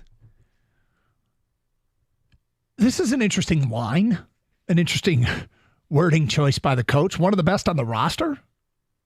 One of the best at the interior defensive line spots. And in whether that's, okay, if he's one of the best, that puts him in that grouping with Aleem McNeil. Mm-hmm. I think everyone would say would be the best. You would think they would be the best. But I hear that. And DC went on to mention that he's, Oh, DC. He had Dan Campbell, Coach Campbell. Sorry, I made a note, and I just looked down on the note. I put DC. And I read it out loud. Dan Campbell went on to mention that he had eroding confidence in his body and wasn't playing up to even when he was healthier, he wasn't playing up to his potential, and that the confidence is coming back, and you can see it now in the way he plays and the way he goes through reps. Getting his confidence back is really important. And I want to do an evaluation here, Gator, and you tell me I'm wrong. I'm not going to evaluate Levi Onwuzurike. I'm not going to evaluate Dan Campbell. I'm going to evaluate me. Because right now... How very narcissistic of you. Well, but I want to know how many people are in this camp with me. Right now, if Dan Campbell says it, I believe it. Right now, if Brad Holmes says it, I believe it. If they're going to tell me that J-Mo's about to break out, which they have been, you know what I think? J-Mo's about to break out. No, J-Mo's about to break out.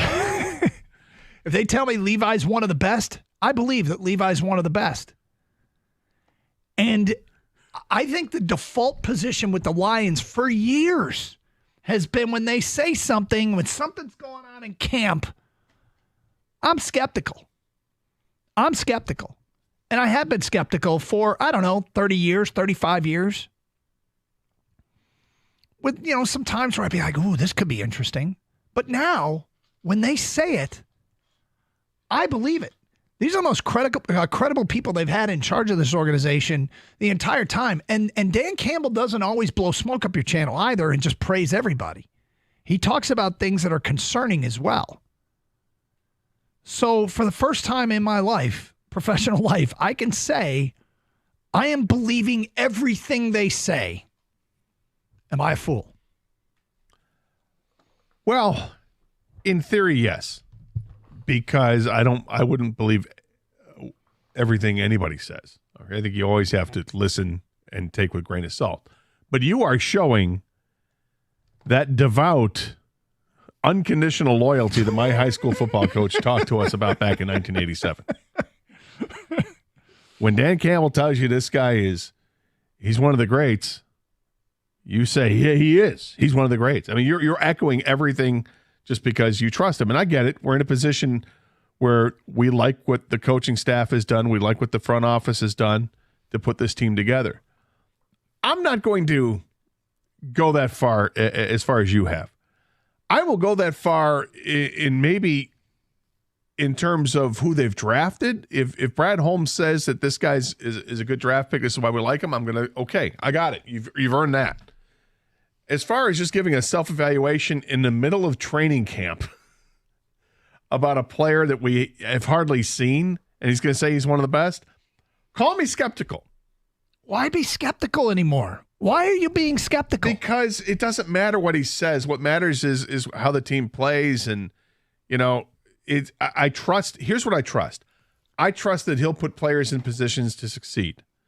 And that they're going to have to go with Levi Onwuzurike at some point, and they expect him to hold the line. Am I expecting Levi Onwuzurike to literally be one of the best? No. One of the best on their roster. I mean, I'm hearing that one of the best, and I'm just like, I can't picture him being as impactful as a Lee McNeil, who is the best, maybe DJ Reader, who could be the best too, and base that because the coach said so. The coach is going to say a lot of is the coach going to say anything bad about anybody at this point? Well, he's gonna hesitate. Isn't this just coach speak? No, Doug? I don't think it is coach speak. I don't think Dan Campbell does as much coach speak as previous coaches. I think when Dan Campbell says something, there's conviction behind it. And I think it's one of the reasons why he is beloved by the players. He doesn't pat him on the back, or what is it? Don't pee on my back and tell me it's raining. I don't think he does that. You can't say that. Kang, where do you stand on this? You know what? I believe everything Campbell says, except with the exception of Levi. I mean, right? Because, Doug, I hear what you're saying, man. I do. I understand. Like, these guys have just been spot on with everything. Why not? But why not be 100% in? They've followed through on everything they've said. But with Levi, I'm with you, Gator. He's done nothing here, and it's because he's been hurt. I get it, but there's been no production, and then all of a sudden, he's clearly one of the best they have. Here's the thing. I can't believe it. Go back to after the first draft, right? Because Onwuzurike is part of the first draft they had. And remember what was said right there. The stories that came out of the draft room that Brad Holmes had to be held back because he wanted to go make a trade. He wanted to move up to get Onwuzurike. No, don't do it. Don't do it. He's gonna be available in the second round. Don't do it. Okay, I won't do it. And then his second round starts, and Brad Holmes, I want to move up. I want to. No, don't do it. Don't do it, Brad. Hold up. He's gonna be around. He's gonna be around. We don't have to take him right now. And then finally falls into their lap. Pick number 41. He's still there, and they take him, and they couldn't have been happier. And he's hardly played since. So. Am I wrong in thinking that maybe, just maybe, their hopes and aspirations about Levi Onwuzurike now that he's healthy, please God, let's be right, because we're on camera and in front of microphones saying all this stuff about Onwuzurike on draft night. They don't need to do that. They don't need to do that. They don't need to. They don't need to do that to salvage credibility. It's an unrealistic. That he's one of the best either. But what if he's one of the best? Well, then you know what? If he is, congratulations. But I don't think Dan Campbell says it if it's not true. If he hasn't been one of the best they've had so far.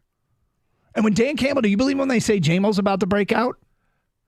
Yeah, because I think there's some tangible reasons for why I believe that before even the training camp happened. It was the way he was playing towards the end of the season. Let me be clear. We actually saw him being used as a wide receiver, dragging people across the field, making plays down the field, involved in the game plan, scoring touchdowns in an NFC Championship game. There's reason to feel like J-Mo's poised for a breakout.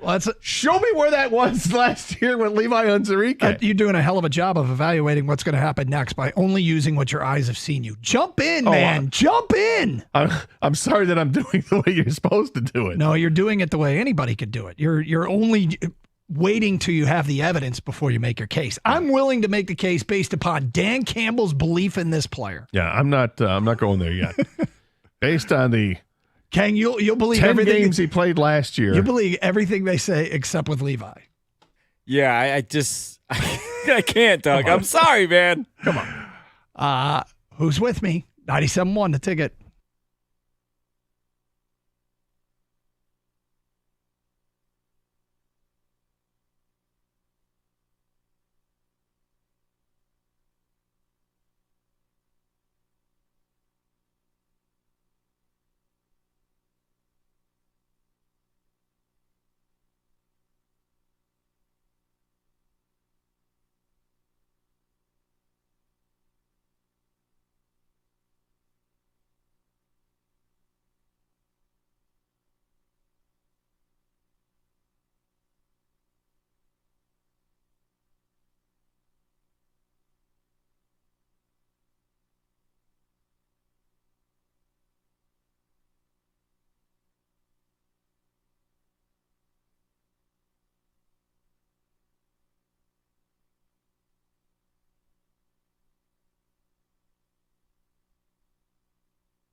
Dan Campbell said this morning that Levi Onwuzurike is, quote-unquote, one of the best. Now, we assume he was talking about one of the best interior defensive linemen they've had so far through training camp. But I'm inclined to believe it because this is finally a credible group in charge of what the Lions have had. And I guess I want to go the other direction of where the sort of the default position I've had towards what was said during training camp my entire professional life, which is greet it with skepticism. And so if they tell me, and they tell us all the time, J-Mo is about to have a breakout season, I believe it. They tell me Levi Onwuzurike has been one of the best. I believe it. So where do you expect to see him play this year then? I expect him to be in the rotation at the defensive tackle spot. He's listed as a defensive end, and Dan Campbell just talked about all his versatility. I expect him to just be on the field. He did talk about the big end, and he talked about him inside. So, yeah, all over the field's fine with me. Yeah, I mean, but I would expect him to have massive. See, I know what you're doing here. You're being sarcastic. What? And you're being cynical. He should. And you know what it is? You're treating as if you just heard this comment from Bob Quinn. You are equating a current Lions coach to Matt Patricia. I'm just saying, what are the expectations then? I mean, seriously, what are if he says something like that and you're going to buy it hook, line, and sinker, yep, like a fish would, yep. If you're going to do that, then what are the expectations for him, like in terms of how many plays a game is he going to get? I haven't sat down and mapped out my rotation of the defensive linemen just yet. One of the best. Well, one of the best implies that he's going to play, 25 to 35 plays a game. Okay. Now, do you think that's lofty? No. Okay, because that's your expectation now. Yep. So when the season gets going and he's not, I will be disappointed. If the only reason he's doing it is because DJ Reader isn't ready to go, I won't be as worried if DJ Reader isn't ready to go. If Levi Onwuzurike is one of the best, then I'm inclined to believe it. 248-539-9797. Do you believe him, or do you dislike Dan Campbell like Gator?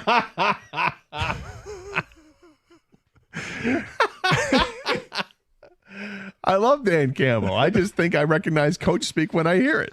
Here's the feedback coming in. I think Campbell means he's one of the best guys named Levi on the team. That's from John and Lake Orion. No, Doug, you're not a fool. I'm on your side. I believe everything they say. That's from Derek and Wyandotte. Unnamed texter. I'm with you, Doug. I believe them too. Hey, I think it'd be one of the best with the rotation with Josh Pascal and Broderick Martin and Aleem McNeil and DJ Reader and Mekhi Wingo. But see, he didn't mention those other guys. No, well, he said he didn't. Well, he left it vague. He's one of the best. He had a chance to mention all the rest of those guys, and he didn't. I think it's significant. Okay. And I'm buying it all. I am buying it all. We have ticket text coming in, Doug. That's they want to know if you get scammed a lot. Nope, I do not. Augusta's calling. Hold on. Here's my question. Do you think Dan Campbell's credible? As a head coach, yes. Yeah. Do you think Dan Campbell has sold us a bill of goods a lot? Ever? I don't know if he's ever said anything kind of outlandish like this. You think this is the most outlandish thing he's ever said? I don't know. It's the one I can remember lately because this is the last one he just said. So I don't know. And trying to hold me to that is gonna be tough. Maybe it sounds like Gator and I are questioning Campbell. I think we're questioning Levi more than Campbell. I think you're questioning Campbell. You are clearly questioning Levi because you said you believe everything that's said out of Dan Campbell's mouth except this. Yeah, I just won't do that. It's like Meatloaf's song. I mean, just not you that. You can't go for that. Yeah. No can do. Yeah. I was listening to yesterday. The guys had Glasgow on yesterday in the morning show. Yep. And they were asking about specifically playing next to Sewell or whatever. And then in Glasgow he made sure he mentioned every offensive lineman on the team. Mm-hmm. And then he even said, "Well, I think I forgot somebody." You don't have to always mention everybody. No. Right? No, you don't. So you're going to say that Dan Campbell's not mentioning everybody, he's just mentioning Levi Onwuzurike in this bite. Mm-hmm. Now, I imagined if we were there and we fired up a question, hey, what are we seeing out of Josh Pascal this year? Would he say he's one of the best? Maybe he would use different language, but would he go into some kind of soliloquy about how great he's been? So the whole press conference today, I'm just trying to remember who it is. He talked about somebody's struggles, and I want to see. It was Matthew Betts. There he you actually go. did talk. He did talk. I said Matthew Betts. A guy they really don't have anything invested in because he just joined the team. Okay. No, but he was not. He didn't blow smoke up his channel. He said it's been a tough transition. So he doesn't just. Dan Campbell doesn't do this, Gator. Get on board. Recognize. Leon, you're next on 97.1 The Ticket. Hi, Leon. Hey, guys. How's it going? What's up, Leon? Good. I am absolutely not a huge fan of Dan Campbell as a game manager. I love him as a coach, but I 100% agree with you, Doug, because what he has not done that I've heard him do is lie or blow smoke about a player. If a player is playing well, he'll say so. If a player is struggling, he'll say so. I don't think the man is a liar, so I'm on board with the Levi situation. Well, don't label me. Hold on. I don't think he's a liar. That's what you said, Gator. That's what I heard. He's lying. That's what I heard, Gator.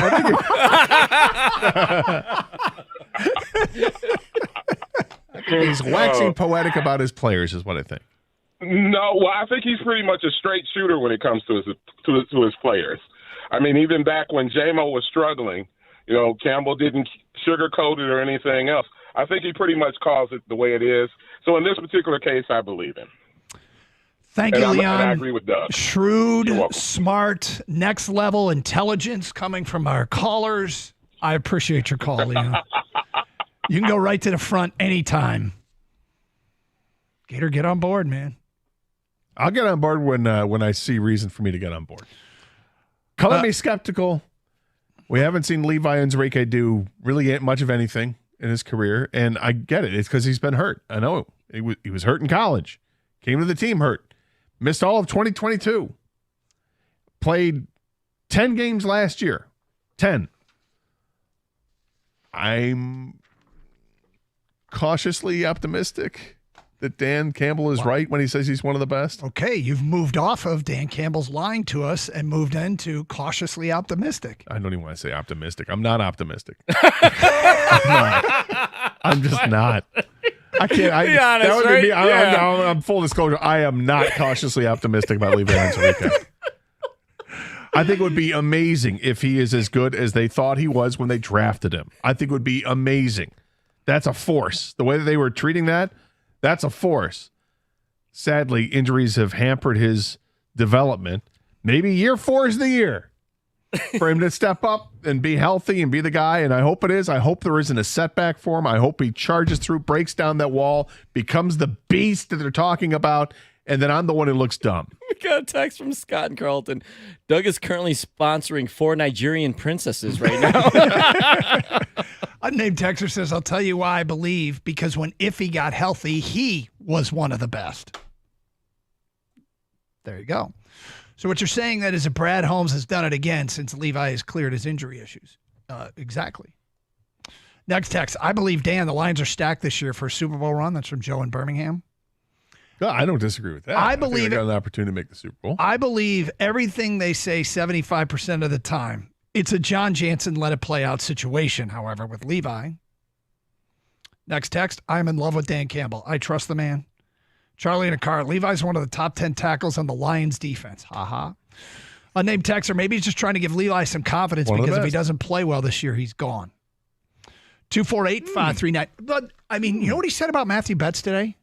He said, we're not going to keep a guy on the roster just because he's playing well. He's got to prove that he can be on the field. No, he might be better that. than, he doesn't do that. Yeah, he calls it like it is. I'd almost believe that if they had drafted Matthew Betts and he comes out and says this stuff, they didn't draft him. Yeah, but he doesn't pick up from the Canadian Football League. If I had asked you a month ago who's more likely to make the roster, Matthew Betts or Levi Onwuzurike, what would you say? Levi Onwuzurike. Okay, all right, that surprises me.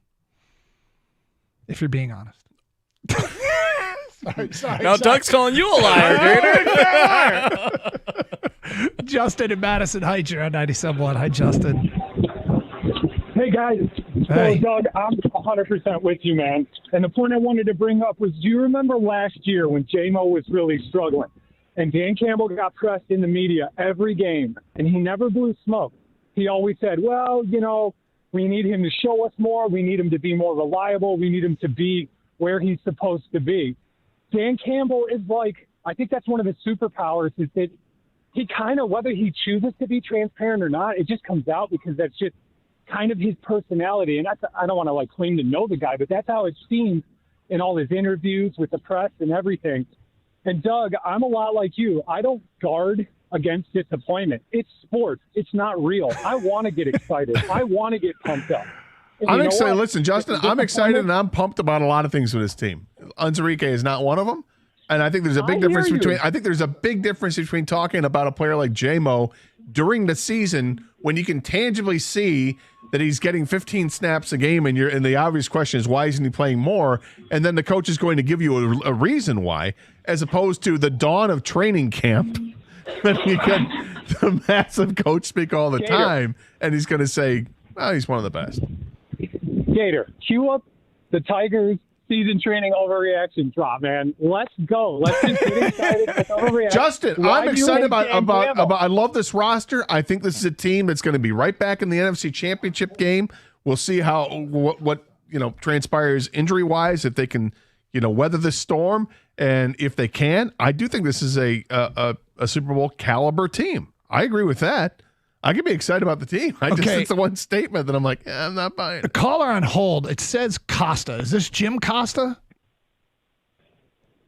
Yes, No, a different Costa. All right, sorry, my bad. Go ahead, Costa. I personally believe that Dan Campbell will not lie. He will not do anything like that. But I don't know if Levi's going to go for 10 sacks and 4 forced fumbles. But I think he'll make an impact. Well, 10 sacks and 4 forced fumbles would be one hell of a year from the defense. Well, then I would say he is one of the best. Yeah, no more cautious optimism. Yeah, that would be different. People want to know if you'll call Campbell a liar to his face, Gator. Will you do that? I'm not saying he's a you guys liar. We're going to be down at camp, so you'll see Dan Campbell. I would not call him a liar because I don't think he's a liar. I think there's coach speak. That's what I'm thinking. On the dawn of training camp, they've been in practice for 6 days or something. Not even. I think just might be a little bit of coach speak. Carson Anderson, 97.1 The Ticket. Hey, Twin Peaks has made a change for the summer. Your favorite bourbons and brews has a new twist, officially starting tonight. Tequilas and cerveza parties. That's a great way to celebrate National Tequila Day. Wednesday, all summer long, they'll be featuring and sampling their best drafts and bottles, along with high ends and special tequilas. Twin Peaks girls will be in their red lingerie, ready to help you cure those midweek blues. Samplings take place from 5 to 7, so get in early and see why it's the hottest night of the week. You're going to want to cure those midweek blues with an awesome night out at Twin Peaks. There isn't a better bar in the state to enjoy all the action on the TVs. And the best part, the beautiful Twin Peaks girls serve up scratch fruit, craft cocktails, and the teeth-chattering 29-degree draft beer you've grown to love. You can even take advantage of the National Tequila Day pricing on your favorite cocktails like Casamigos Old Fashioned, Corazon Tequila Sunrise, and the Big Baller Sincoro Hall of Fame Margarita. Come see why Twin Peaks throws the hottest party in town, especially on game days. And clear your schedules for the rest of the week. Pro football action returns Thursday night, and Saturday is shaping up to be a huge fight night of pay-per-view boxing and UFC fight night. You won't want to miss it. To find a location nearest you, go to TwinPeaksRestaurant.com. Twin Peaks, eats, drinks, and scenic views.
Doug Carr, Scott Anderson, 97 a ticket. So, football tomorrow. Hall of Fame games tomorrow night. Yeah, with nobody playing. But Is Caleb Williams not playing? Nope. He's not. Nope. Because why would you play a rookie Isn't in a this preseason? exactly when you play him? Is he hurt? No.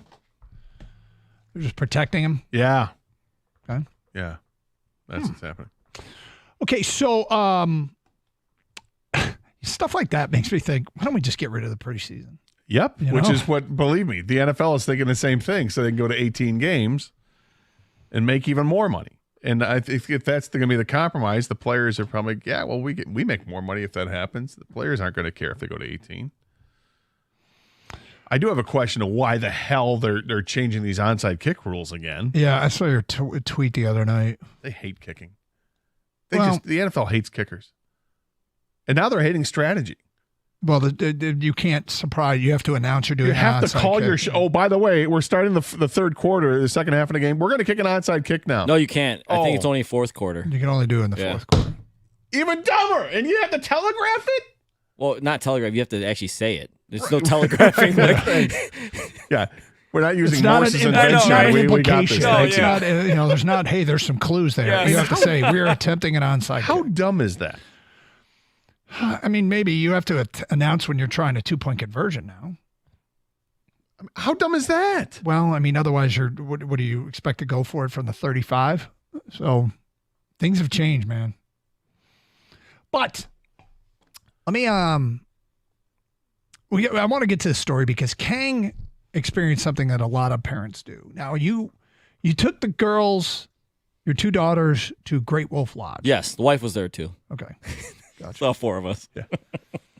And you went with a bunch of other families. Yeah, right? yeah, we met. Yeah, a couple other of our friends with kids. So separate cars, but yeah. And where is this? It's in Sandusky, Ohio. It's actually right by Kalahari, Cedar Point. Cedar Point. Yeah. So it's not far. Easy drive. And kids love it? Kids love it. It's a nice little water park for young kids because my kids are real young, 5 and 3 years old, and they enjoy it very much. How many days do you stay there? Stay 2 nights. Okay. Yeah. So you're coming back, and you do the thing that every parent does, at least veteran parents with kids that are of age that can handle, going to the bathroom. You say. So yeah, go to the bathroom before we leave. Right. Any place, right? Your house, another, the restaurant, whatever. Just you don't want to have to, have an issue in the car. Smart. For people who don't have kids, and if you're ever planning on having kids or you're ever going to drive with kids, understand this about kids. They oftentimes won't announce that they have to go to the bathroom until they are at the very last second emergency. It has to be now moment. Their eyes are watering. Yeah. It's if you don't pull over in the next 30 seconds, I'm going to explode back here. That kind of thing. Like you don't have time. Can you hold it for the next? We have 15 miles. Can you hold? No. Why didn't you tell me earlier? Yeah. In fact, I've already gone a little bit, Dad. Why didn't you go when I told you to go? Yeah. Even if you say you don't have to go, you're going to the bathroom right now before we leave. Yeah. Which, by the way, those questions are not worth asking at that point in time. Do not ask any questions. Just pull over, man. So you're on the drive back.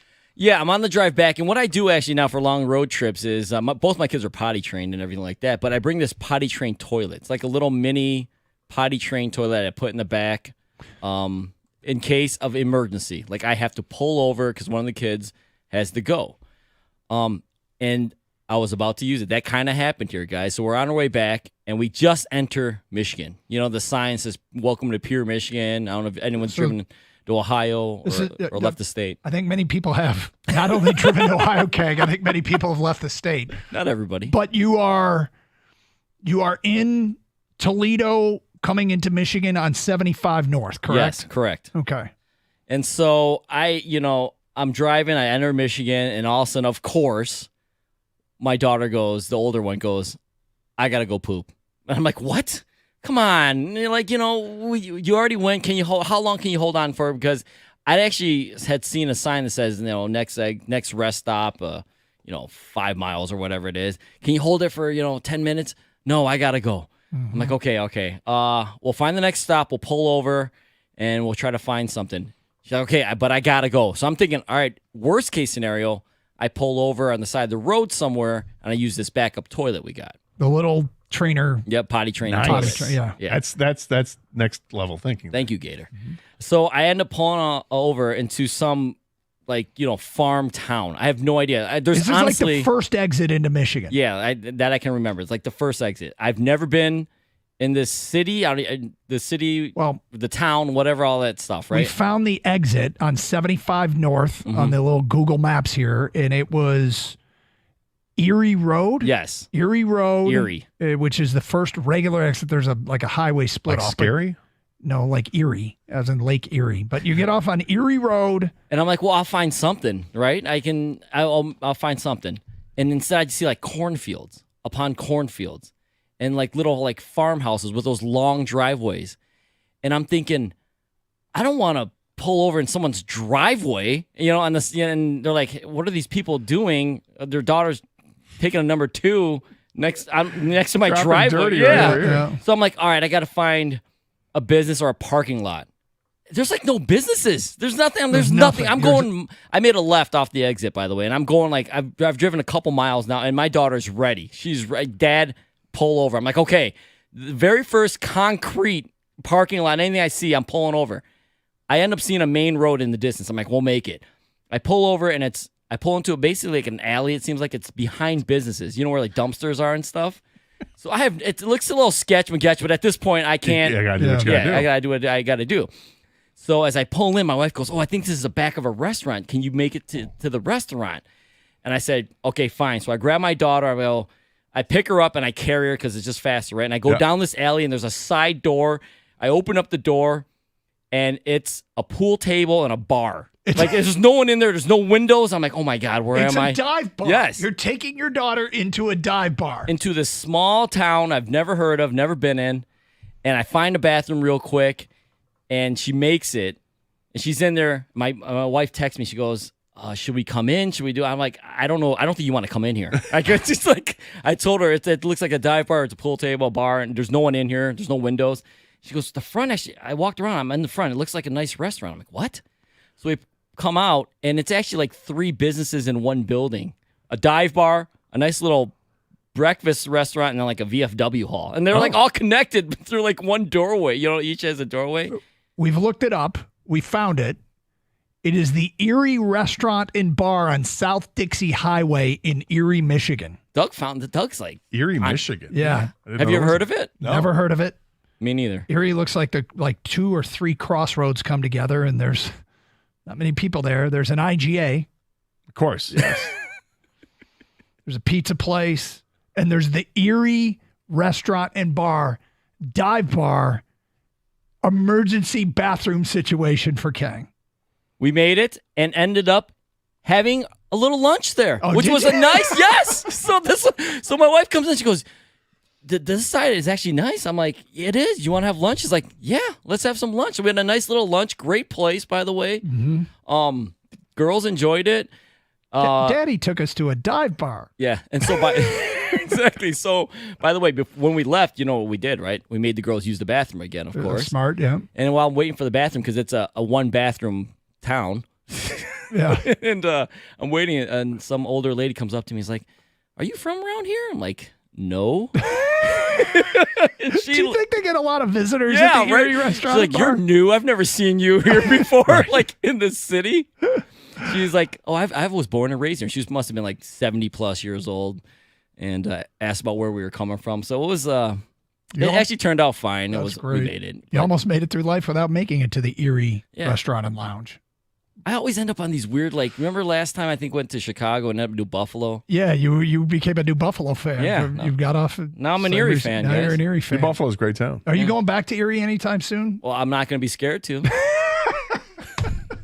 Got this. Happens to a lot of parents. Emergency. You find a lot of spots with emergency pit stops. 248-539-9797. If anybody from that neck of the woods is listening and is familiar with the Erie Restaurant and Bar, we'd like to hear a little more about it. Was Kang in a cool spot, or did you survive your trip? It's Carson Anderson, 97.1 The Ticket.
We continue to unveil the NFL's top 100 players. There's some interesting positioning of certain guys. Nothing to get irate about, but I have some questions, Gator. Okay. I have some questions. Well, in the meantime... is Levi Onwuzurike on there? Not yet. Not yet. Next year's list? Well, this is the players voting. This isn't the coaches. Yeah. It's different. Gator is questioning Dan Campbell. I am not. I believe what he says.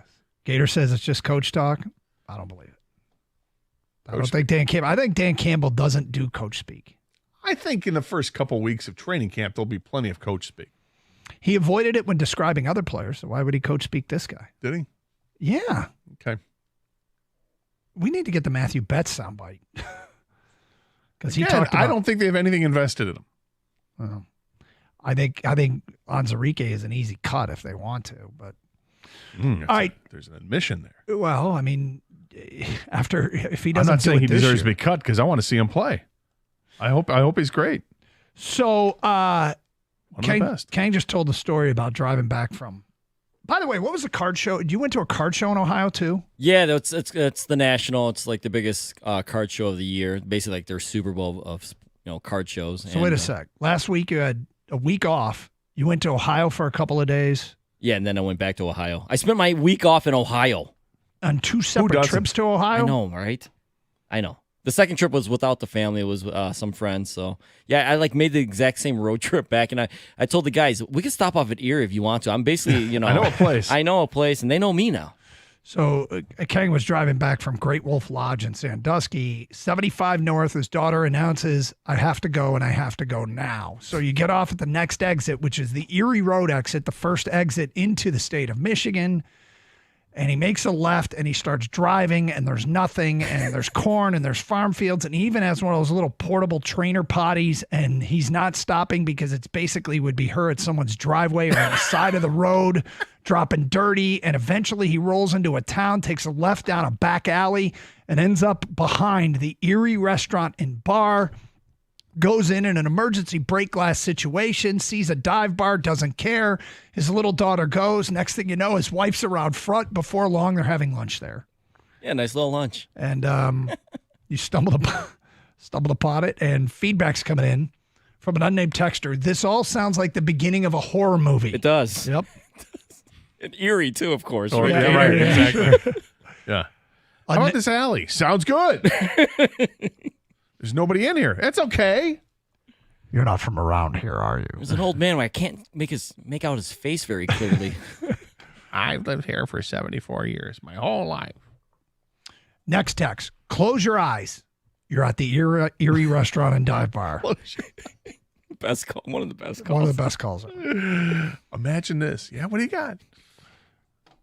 I know exactly where he's talking about. I live right by there, too. As soon as you said you took that exit, I thought for sure there was going to be an accident in the car because I know it's like 2 miles from exit to the town. It was unbelievable how long this road was with nothing. Next text. Maybe that's where they filmed the next Fast and Furious movie for the chase scene. My family's got to use the bathroom. if it lasts forever, you know? Next text. Brian's kid has to go. It's a great little place, LOL. I live about 10 minutes from there. I was cracking up the whole time you were telling the story because it definitely looks a little sketchy if you don't know the area, but it's a pretty good small country town. Next text. I grew up in Erie and I graduated from Erie Mason. The Erie restaurant's pretty good. The sign has a buffalo on it because they use buffalo meat for their burgers. Taco salads are great there. That's from Matt in Ida. The food was good, and they actually make their own craft sodas. So I had to try one, Gator. Like they make their own. I'm like, sure. Well, give me a lemon lime. Go for it. Well, try it. See where you're at. And it was good. All right. Was it great? It's pretty good. Was it one of the best? I don't know about one of the best. Clearly one of the best. Is that what you want me to say, Gator? So you can call me a liar? No, I would trust you. Wow. Yeah. Hey, that's just how high of a regards he puts me in. I've known you longer. Well, you're talking soda. I mean, you're gonna shoot me straight on soda. I won't. It's good, Gator. Yeah. It is on between Dan Campbell and No, Gator. but notice he didn't say one of the best. He said it was good. Next text. All of a sudden, the Terminator walks into the Erie bar. Quote, I need your boots, your clothes, and your motorcycle. Sarah Connor. Hilarious. Give me the potty. Give me address now. I saw something on Twitch. Does anybody have a square to spare? Anybody? Coyboy1 says, well, there is the Frog Leg Inn in Erie. Kang, did you extend your vacation one day and hang there? The Frog Leg Inn. FBJ25. Look, honey, it's an Asian fellow. Oh, no. The whole place just looked at us when we walked in. Who says we're not diverse? The sheriff is also the mayor. I don't know. Oh, so great. Well, I'm glad you did it, and I'm glad everything worked out. Well, you're glad I did it. Well, I'm glad you experienced. I'm glad your child didn't, have an accident. Thank you. Destroy the back of the car. Because I know how much you really rely on and depend on cleanliness of the car. Yes. Yes. I keep it clean. Yes, you do. Oh, isn't that like one of your wife's things? Cleanest cars ever? I want it to look like no one's driven it before. Yeah. Well, a kid can change that quickly. Yeah. Doug, you miss those days. He still has those days. No, dude, the kids destroy the cars. I meant the accident. Well, the other day we were in a hurry, that. and I hadn't been in one of our cars for a while, and I got in, and the kids were like, let's go. And I look around, I'm like, we're not going anywhere until we clean this car up. I made them stop what they're doing and clean out all the crap. Kids destroy cars. There comes an age at some point, though, where they start to take care of it. Well, none of my kids have reached that age. Not that yet. They're not there yet. I swear to God, and I'm not kidding, when they were like 4 and 5, they used cup holders to put trash in. Mm-hmm. And I told them then, don't do that. And if you do put something in there temporarily, take it out when you get out of the car. They are now 17, 18, and 22, and they all still do it today, Yeah, 2 decades later. There's no respect. None. They respect you not even this much. Not even that much. Which one's the worst? Our daughter. Wow. Would not expect that, right? Not even close. And the thing is, they always say the same stuff. I don't understand why this is such a big deal. And I'm like, it's not. Once. It's every time I get in the car after one of you drive it. Every single time. Every time.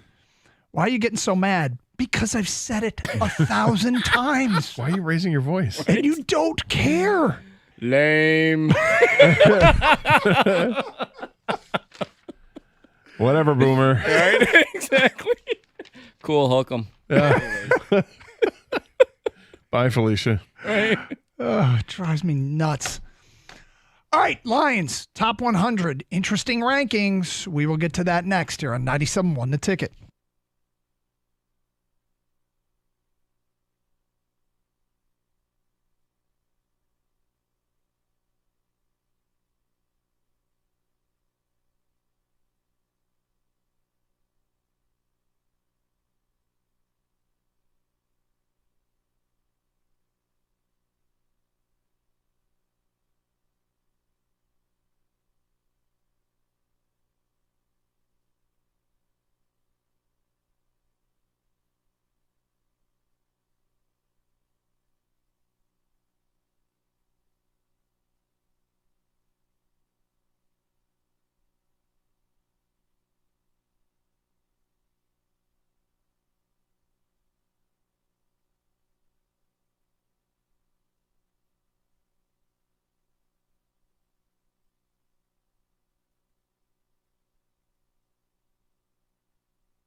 Gator just found something.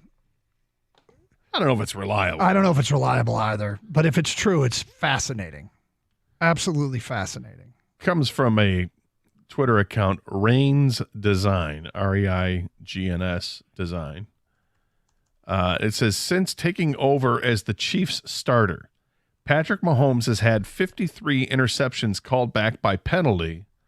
The next closest in that span is Josh Allen with 7. Okay. 53 is an amazing amount of interceptions called back by penalty. I just can't believe that's true. I can't either. But if it's true, there could be an explanation for it. He's the best at drawing people in, one of the best at drawing people into the neutral zone. Snap the ball, throw it up for grabs. Yep. Gets picked off, doesn't matter because he knew that it was offside. Yep. Things like that. But to happen 53 times where it results in an interception, I just find this hard to believe. I do too. And yet we just repeated it on the Twitterverse when we didn't need to. So. No, that's true. Let's start the segment over and not include that. You want to do that? Yeah. Reset and start the segment over in 3, 2, 1. Oh, we can't do that. We're live. Damn it. All right, so. Back it up. Over there. Yep. So the top 100 players list is being revealed 10 at a time. And they've just unveiled 30 through 21, and probably the last 2 Lions fit into this category that are going to make this. Amon-Ra St. Brown checks in at 23. Penei Sewell checks in at 22. Sam Laporta was 80. I believe Jared Goff was 48, and I think Aiden Hutchinson was 47. But what's interesting to me is unveiling of the quarterbacks.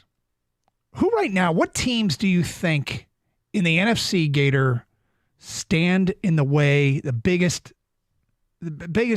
impediment between the Lions and the Super Bowl? What teams would you put at the very top of that list? San Francisco. Okay. In the NFC? Yep. I would say San Francisco, Philadelphia. Those are the 2 biggest. Would you include Green Bay next? They're in the next tier, yeah. So what's interesting is Goff checks in at number 48 on this list. This is voted on by the players. Quarterbacks that are ahead of Goff: Stafford at 42, Burrow at 39, Tua at 36. Jordan Love is 34. Mm-hmm. Brock Purdy is 28. Now, and I think Jalen Hurts is going to be ahead of Goff on this list as well.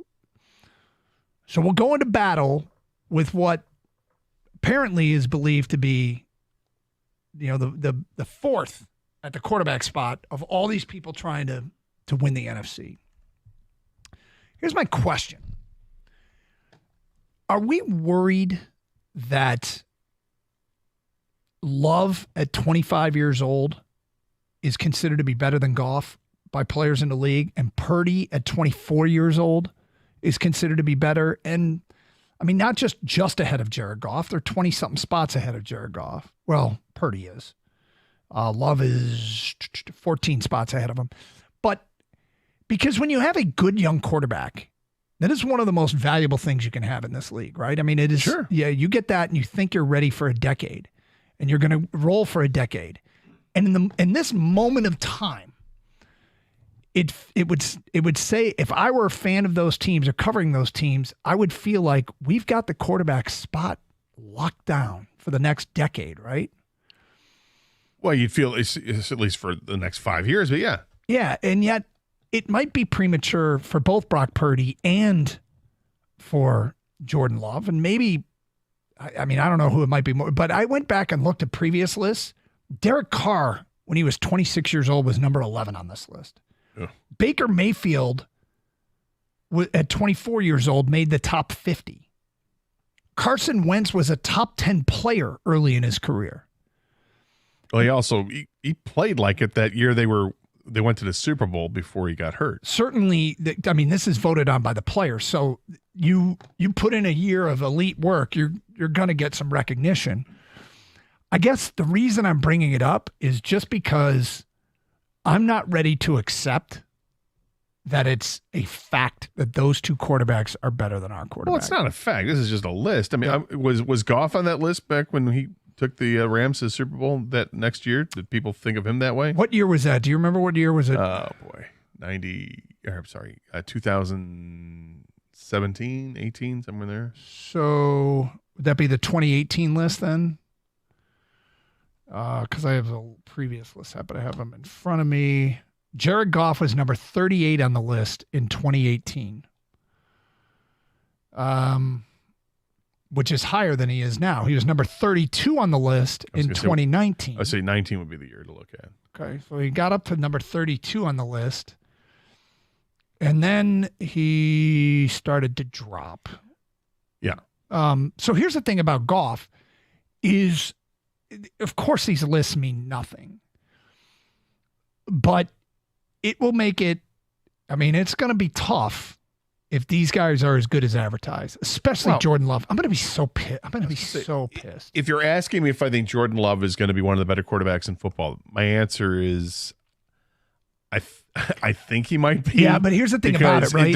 We have 1 year to watch him as a starter, and he was okay to start, and then the second half of the season may have been the best in football. He was really, really good. And then we have a small sample size of Brock Purdy, but Brock Purdy obviously is a massive difference maker playing for San Francisco in the games he plays versus the games he doesn't play. I mean, this could be completely irrelevant.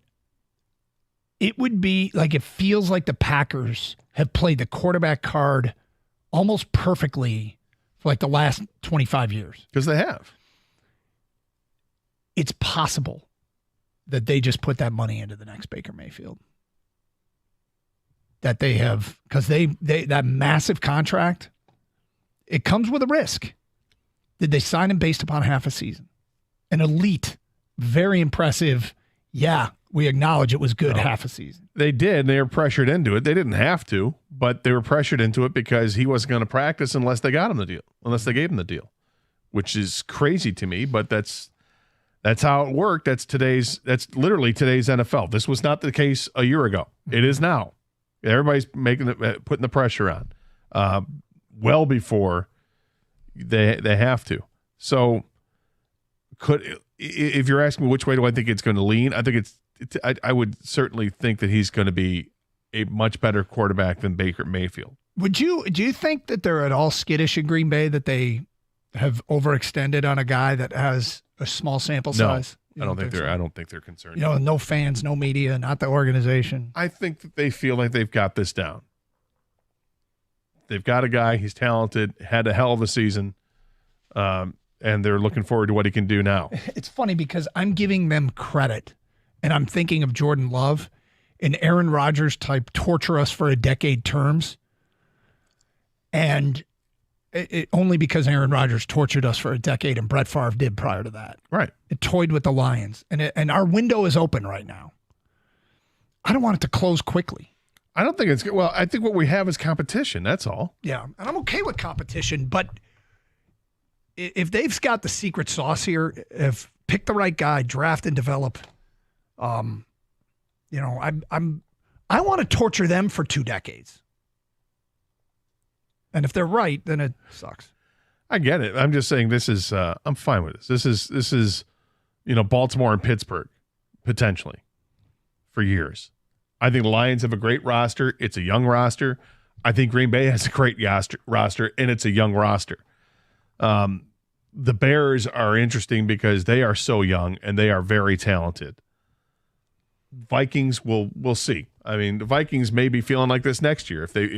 If they hit on J.J. McCarthy, if he's the guy, then guess who's in the running again? And we've got a tough-ass division, which I think is the case anyway. The NFC North is not a joke. Yeah, there's always going to be resistance, guys. But I think what you're saying, Doug, and I agree with you, is that we didn't expect resistance from Green Bay this fast after they got rid of Rodgers. And there was no growing pains, really. They jumped into their next probably franchise quarterback, and there's reason to believe that. He's a former first-round pick. They got to sit and watch behind one of the greatest of all time. Last year, he had the year he did, went on the road in the playoffs and won a playoff game. Why wouldn't you give him the extension? They make the incredibly difficult seem awfully easy. Yeah, it's annoying. I get it. And so it's I'm not fearful of Green Bay in oh my God, we need them to suck for the Lions to have a chance. I think this might be quite a showdown in the NFC North. And I think that the evidence coming in on on Jordan Love is pretty damn encouraging. But I always remind myself it's early. Baker Mayfield, Derek Carr, Carson Wentz. The people thought at one point we're in this category of top 50 player in the league, and they didn't really sustain it. Well, Aaron Rodgers was 6-10 his first year as a starting quarterback with the Packers. And Packers went 9-8 last year. I don't know if Jordan Love started all the games. I think he did. So 9-8 win-loss record his first year, better than what Aaron Rodgers was when Aaron Rodgers started. He played in all of them. And Jordan Love, the players he was working with on offense, awfully young. Compared to, I would imagine that year in 2008, if I looked at it, that the Packers probably had some veteran players there. It's just, you would think everything's stacked against them. Look, am I concerned that the Packers are going to grow with the Lions? Yep. The Packers are a really good football team. I remember we were timing up the Lions build with Aaron Rodgers' end of his career in Green Bay. And I was thinking, and I made this comment on the air, and I remember thinking, our window's going to open up just when their run comes to an end. And it feels like their run was over. They're supposed to suck for decades. Don't they know how this works? Right. We do. The thing was with Aaron Rodgers back in 2008 when he went 6-10, he was really good. Yeah. He had 28 touchdowns and 13 picks and threw for over 4,000 yards that year. But it did feel like it was near the end. I mean, we kind of all knew. Well, I'm saying the first year for Aaron Rodgers with Green Bay as a starter. I mean, they literally handed things off. Went from Favre, who was great, and Aaron Rodgers played great, even though the Packers weren't. 97-1, the ticket.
Doug Harsh, Scott Anderson, at the core of this paranoia that I have is unfortunately it's respect for what Green Bay has done and what they've been able to do and how much their quarterbacks have lived in our heads. Maybe I'll just say my head, is that these guys have tortured us for so damn long. And when they were going to turn it over to Jordan Love, I proclaimed that day, do not be the next Hall of Fame quarterback in Green Bay. We deserve this. We deserve him to suck. And it doesn't look like he has. He's gonna, and he signed a massive contract. And now I just hope that massive contract was based on such a small sample size that it will come back to haunt them. It's so tough with him personally for me because I just didn't see it in college. No. I didn't think he was that great at all. Like, they're using a first-round pick on this guy? Mm-hmm. Okay. And he was fantastic last year. All right, here's a feedback coming in. They are way overrating Jordan Love, writes an unnamed texter. When you have that small of a sample size, you can't say somebody is that good unless they went all the way to the Super Bowl and won. Thanks, Sean and White Lake. Unnamed texter, what is unbelievable is if Jordan Love works out, Green Bay will have had only 3 quarterbacks in a 40 to 45-year span. Unheard of. Might not be that long, but it is an incredible run if it works out. Unnamed texter, the Packers' arrogance won't allow them to admit that signing Love is a big risk. NFL history is full of half-season superstars, and everyone beats Dallas in the playoffs. That's funny.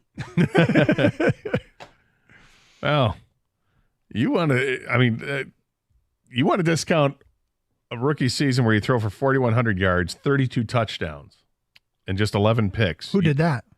Isn't that what this person's saying? If they don't, he's not believing this? Oh, Jordan Love? Yeah. It wasn't his rookie season. Well, the first year started. Okay, all right. I'm sorry. When you said rookie season, I thought, who's he talking about? Yeah, Jordan Love. Yeah, do I want to discount it? I desperately do. You said if you want to. Yes, I want to. Well, do so at your own peril. Peril I am accepting. The NFL is turning into the NBA with the holding out for new contracts or demanding trades. The NBA players are largely unlikable as a result. Not a good sign for the league. I don't love when players hold out and things like that, but the health of the NFL and the NBA, I'm not questioning that. The NBA just signed what kind of $1 trillion deal, basically, and with the Amazon Peacock and ESPN, and we all know what the NFL does. They just print money. Print it. So the two leagues are very healthy. And lay people off in their own business. But they print money. And by the way, they wouldn't hand out these contracts if they couldn't afford it. No, and Jordan Love, it was a quarterback that was up, and this is how this works, and he didn't have, they didn't have to do this, right? They didn't have to do this year. Well, Love kind of tried to force their hand. That's why. He did. It feels like when our hand got forced in Detroit, that we regretted everything. So forgive us for feeling a bit concerned that it might work out for them. It kind of had to. He was entering his 5th year. I thought it was his 4th year. Well, he drafted in 2020. So you got the 2020 season, 21, 22, just finished his 4th year. So he's heading into the 5th year. Okay. Well, yeah, I guess this was the time to do it. So, but they picked up the 5th year. He's got the contract for and then, he wanted to get the extension done. So his stats here say he just finished his 3rd year. Well, so he didn't play in 2020. No, but usually you get a roster line, but not if you don't play. Well, I suppose a roster line. Yeah, it says he played 0 games, but drafted 26 overall in 2020. Okay. Well, hey man. Much to the chagrin of Aaron Rodgers. Well, here's the thing: is good luck to them, but I'm not going to wish them good. Usually, I'll say good luck to you, but not them, not them, not now, not you, not up in here, not at all, not even a little, not up in here. No. I wonder if there were similar feelings about the names I mentioned earlier: Derek Carr, Baker Mayfield, Carson Wentz. I'd love to go back in time and see how those organizations and their fan bases did they love their guys. as much as the Packers love Jordan Love. Now, the contract, the hands weren't forced, although some of them got big contracts, but as time has gone by, it seems foolish, you know? Yeah, I've never been a Derek Carr fan. He looks like Bryson DeChambeau's brother. Well, that's certainly reason not to like him. That's reason not to like him. But what year was he rated that highly? 2017, I'm going to guess. I don't know. I just wrote down it. When he was 26 years old, he was number 11 on the list. Yeah, so that would be the 2017. Because the year before that, he had 28 touchdowns against 6 picks. So that's pretty solid. His quarterback rating was 96.7, and the Raiders were 12-3. Yep. Under his tutelage and guidance, they were 12-3. Obviously, I always thought he looked like David Carr's brother.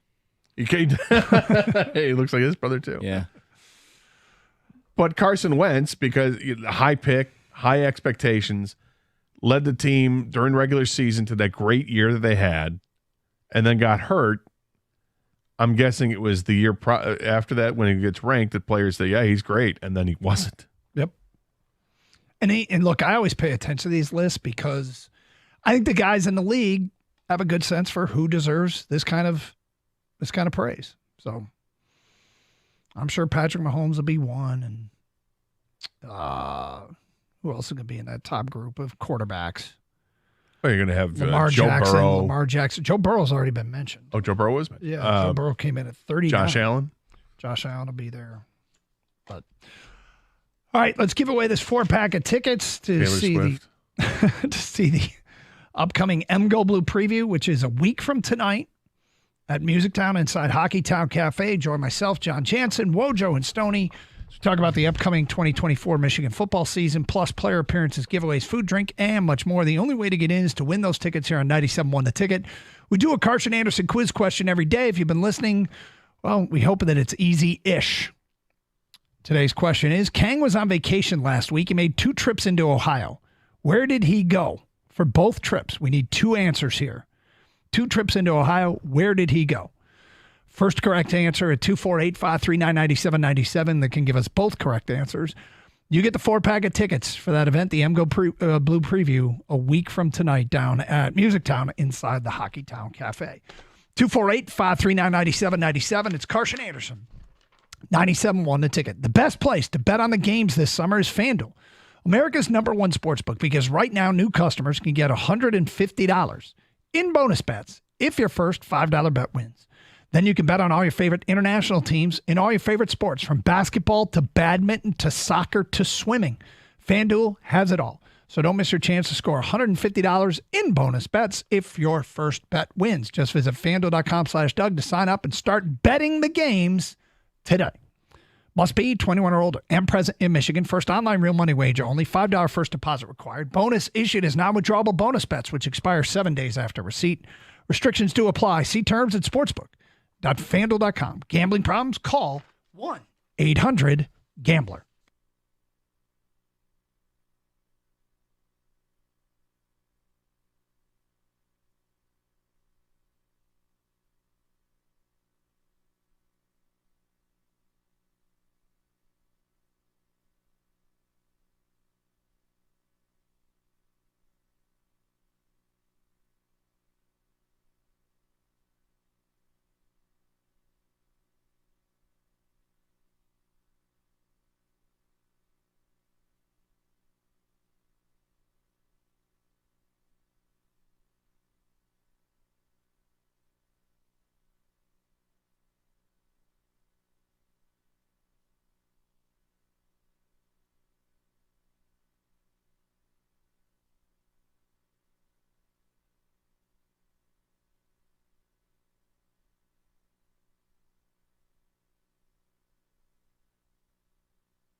Congratulations to Mike in Washington Township.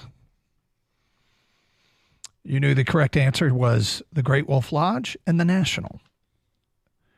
Kang wasted a vacation in Ohio last week, made 2 trips into that state, a godforsaken state, and came out alive. And he went to Great Wolf Lodge with the family, then went back for the National Card Show in Ohio. Is it ironic that the winner gets to the Michigan? Then we're talking about Ohio as the answer for the quiz funny. question. You go to the Go Blue preview. Congratulations, Mike. So, wait, just real quick. Kang does a podcast, Kang Collects. And do you have something from the National on the podcast this week? Thank you, Doug. Yes. Kang Collects, Khang Collects. Download an Odyssey for free or wherever you get your podcasts. I recap my experience down there at the National Card Show, the good, the bad, the ugly, all that stuff. So yeah, it's uploaded now, and go ahead and listen to it. It's I have a guest who's also a big time collector in the hobby, and he and I just discuss all the things that went down at the National. Did you make any wild purchases? I did. Or swaps? I did. I traded up, I made a purchase. I value box Doug and all that stuff. So I address all that stuff. I'm sorry, you what? There's value boxes, right? Like, you ever seen like a card box? Like they got like 2-row shoes or 3 or 4-row shoes. Have you ever seen cards put in like a shoebox almost? Okay. But they have rows. All right, I'll believe it's it. A lot more organized, a lot tighter. And so it's a way to store cards. Yes, and they're called value boxes, All right? right. Some dealers and vendors will have them out for cheaper than what's in the showcase. And so, I like to go through those boxes and find, it's kind of like treasure hunting, Doug. Okay. You ever find a nice bike helmet in some place where you don't? Oh, I see what you did. Yeah. Just lean right into it, Kang. Go right ahead. Let me ask you, because I know this used to be the case. I don't know if it's the case anymore with cards. Love the Jets. When the numbers on the back of the cards, they'll number them. Because what I'm doing is cooler, Doug, collecting cards. They're way cooler than me riding a mountain bike. Got it. Yeah. Real cool. Yeah. When you have a set with numbers 1 to 500, whatever the cards are in a set. Mm-hmm. It used to be that the good players, the good cards, they'd be on the 10s. Like 10, 20, 30, 40, all the way. Hey, card number 150 was Wayne Gretzky or whatever. Some sets used to, like Upper Deck used to have Jordan as number 23 on a lot of their sets, but they didn't do it for all of them. And there's no real rhyme. There's no rhyme or reason this time. No, okay. Not anymore. What number 1 used to be for, like, I think Jeter or somebody for some baseball sets they used to do. I think they should have kept doing that, but. I remember those for like the checklists. Yeah, and if you look at the checklist, it was like literally every person with a 0, or every 10th card was a better player. Yeah, we're so far out of the game, Gator. I don't know that we can true. relate to these. You can always jump back in, boys. Kids these days. Yeah, we can. I don't think I can. No, and the reason I say it is because I've not. Look, I used to collect cards. I think it's great. I love that you collect it, that you're passionate about it. I think it's awesome. For me to get back into it, though, I feel like I have to do a massive tutorial because there are so many different companies and so many different subsets of cards. So they call it like ultra modern now, but you don't have to go that. If you enjoy collecting cards, like football cards, you love football, right? Yeah. Or baseball. If you Did you just ask Gator if he loves football? A little bit. It's okay. You can go back to the era and just collect that era, man. Yeah, but if I've already got everything from the era, then I'm just like doubling, tripling, quadrupling up. Invite me over your house. I'd like to see this. I know, right? I've already got a mantle, rookie. I don't have that. Stoney does. I don't have anything that's really valuable. Stoney bought it, when it was on the shelf. Okay, feedback coming in regarding the Tiger trades. And look, this was the big story today. And if you're just joining us, I'm pretty underwhelmed. Gator's pretty underwhelmed. I would settle for just being regular old whelmed. I would have liked to have been whelmed. Yeah, I feel like they got what they should have got. But it felt like a seller's market. It felt like we should have been overwhelmed in a seller's market. But look, I mean, it's not, in my view, it's not the end of Scott Harris. I'm not going to go that far. I do think it sets up a sense of urgency. This was probably the most competitive Tiger team we've seen in the last 7-8 years. Don't go into the offseason because they're gonna stink the next 2 months because they've depleted their current roster in hopes of landing things that can help them in the near future or the medium future or the far future. but they were all free agents to be. They were cashing in chips that they were likely going to lose for virtually nothing anyway. Although there was a scenario where they could have got a compensatory selection for Flarity, but that's a whole nother story. Anyway, it's mixed reviews. We can find places at outlets that say, no, they got a really good return here. I think it's awfully disappointing when you load that much major league talent and nobody's debuting this week. None of the returns that they got back are going to be with the big club. It feels like probably the rest of the season. I feel like the Trey Sweeney he's at AAA, right? He could be here. But here's the feedback. Newt in Westland writes in, I love the trades. I never thought it was realistic to get top 50 prospect for a guy with a bad back. However, we traded our rentals for value. I'll take it every time. Yeah, I don't. I mean, the thing is with Chafin and Canna, you trade those guys off separately, and look, to get anything for Canna, I think was fine. The Chafin return was okay. I like getting a starting pitcher out of it, even though he's at high A ball. It's a long ways away, but his numbers look good. But I can't help but think, because I'm a little underwhelmed with the Flarity return. If you included a trade of Flarity and Chafin, could you have gotten a blue chip guy? Because Chafin has pitched awfully well his last 17 outings, he's been yielded like 1 earned run or something. And you add to that what Flarity is. I mean, is that possible to think that way, or am I just being foolish? Because and it may be, because if the Yankees backed out of a deal based on medicals, to me that tells me that the Yankees were looking to back out of a deal. Yeah, and they had the reason and they did it. Other teams clearly were interested. They just didn't make it happen. And it is quite underwhelming, which puts the impetus right back. Part of it's on Harris, but a big part of it's going to be on Chris Ilitch for this offseason. You want to restore some faith in the fan base? Buy out Javi Baez and go sign a free agent pitcher of significance. Well, that would do it.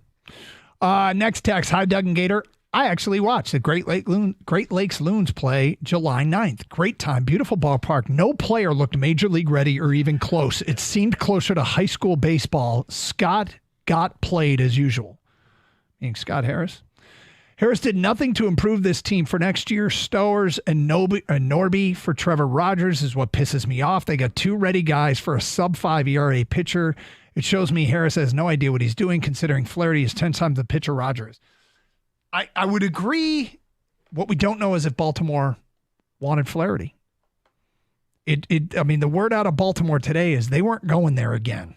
They did it last year, and they weren't going there again. Well, it sure seems like they wanted nothing to do with it. Harris made it clear last night they wanted a positional prospect in return. The centerpiece of the Houston-Toronto deal was Bloss, who's a starting pitcher. I mean, I guess that's fair. But all right, Jeff Rieger's made his way in studio. Did you hear Brian Cashman today? He had a little conference call with the New York media, and they asked him, what about Jack Flarity and the medicals and the back? And he would not talk about that part, but he just kept saying, I could not match up with the Tigers. He said it 3 times. So what do you take that as? Just like he could not meet their demand?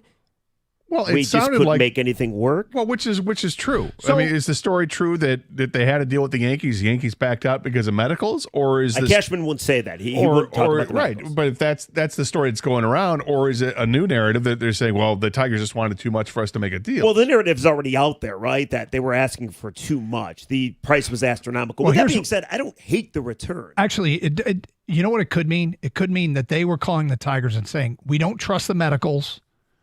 We still want to trade for him. But we'll give you less. Here's our low ball offer. Right. And they would have said, no, we want market value.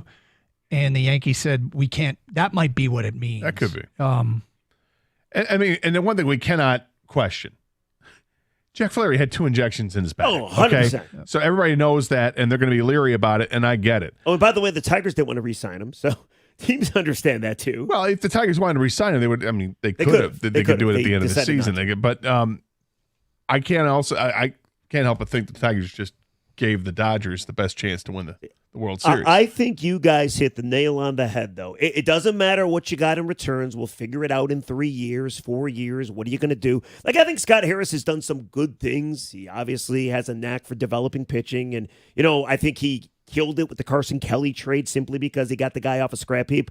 But if they don't spend in the offseason, if they don't take advantage of Scooble's final 2 years, then what are we doing here? And by the way he sounded yesterday, 5 different times decided I'm not going to talk about a timeline. I flat out asked him, I'm like, don't you feel motivated because you got to win with Scooble, rather?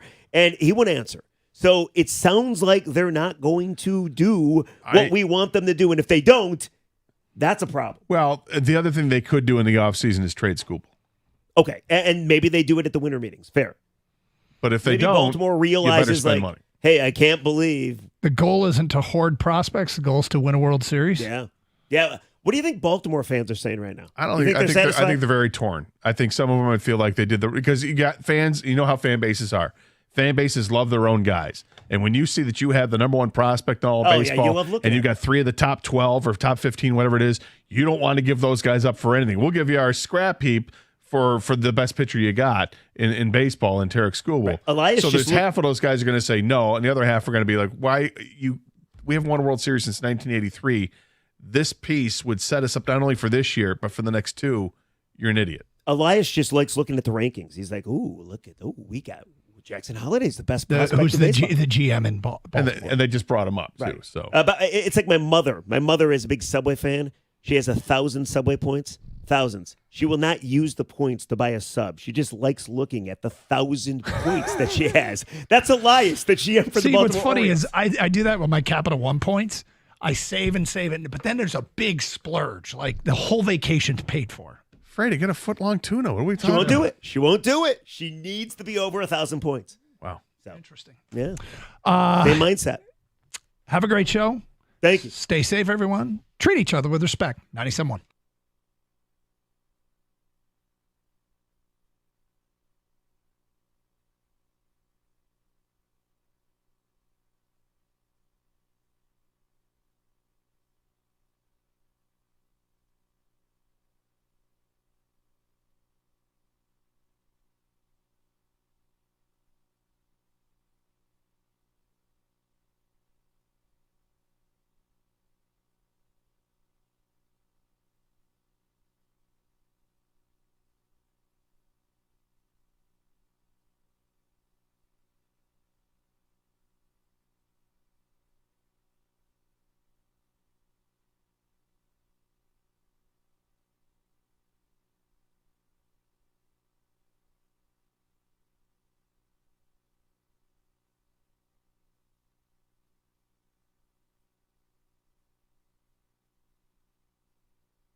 After reports surfaced last night that the Yankees and Tigers deal fell through because of Jack Flaherty's health, Brian Cashman saying today, quote, they would have been happy to pick up Flaherty, but, quote, we failed because we couldn't match up on value. The Big Ten women's basketball tournament is heading to Little Caesars Arena in 2028, March 1st to 5th.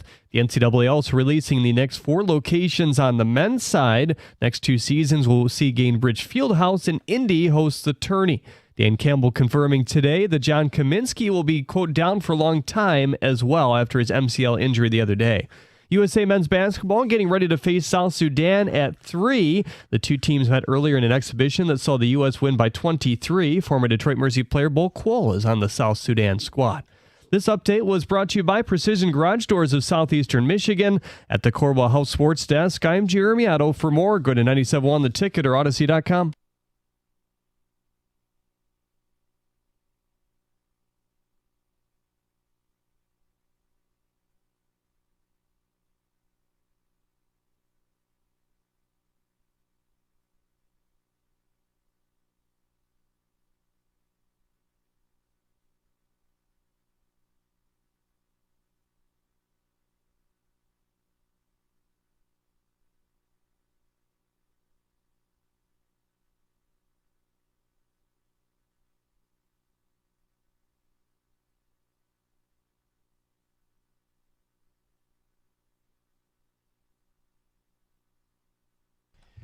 Oh, that's right. 2:01 in the Motor City on Hump Day. And Mike's still out. He's back on Monday. I'm Jeff in from Mike. Rico's there. Kenny and David. And Scooble's still here. Yeah, well, Tarek, I hear, is rooming with you. Yeah.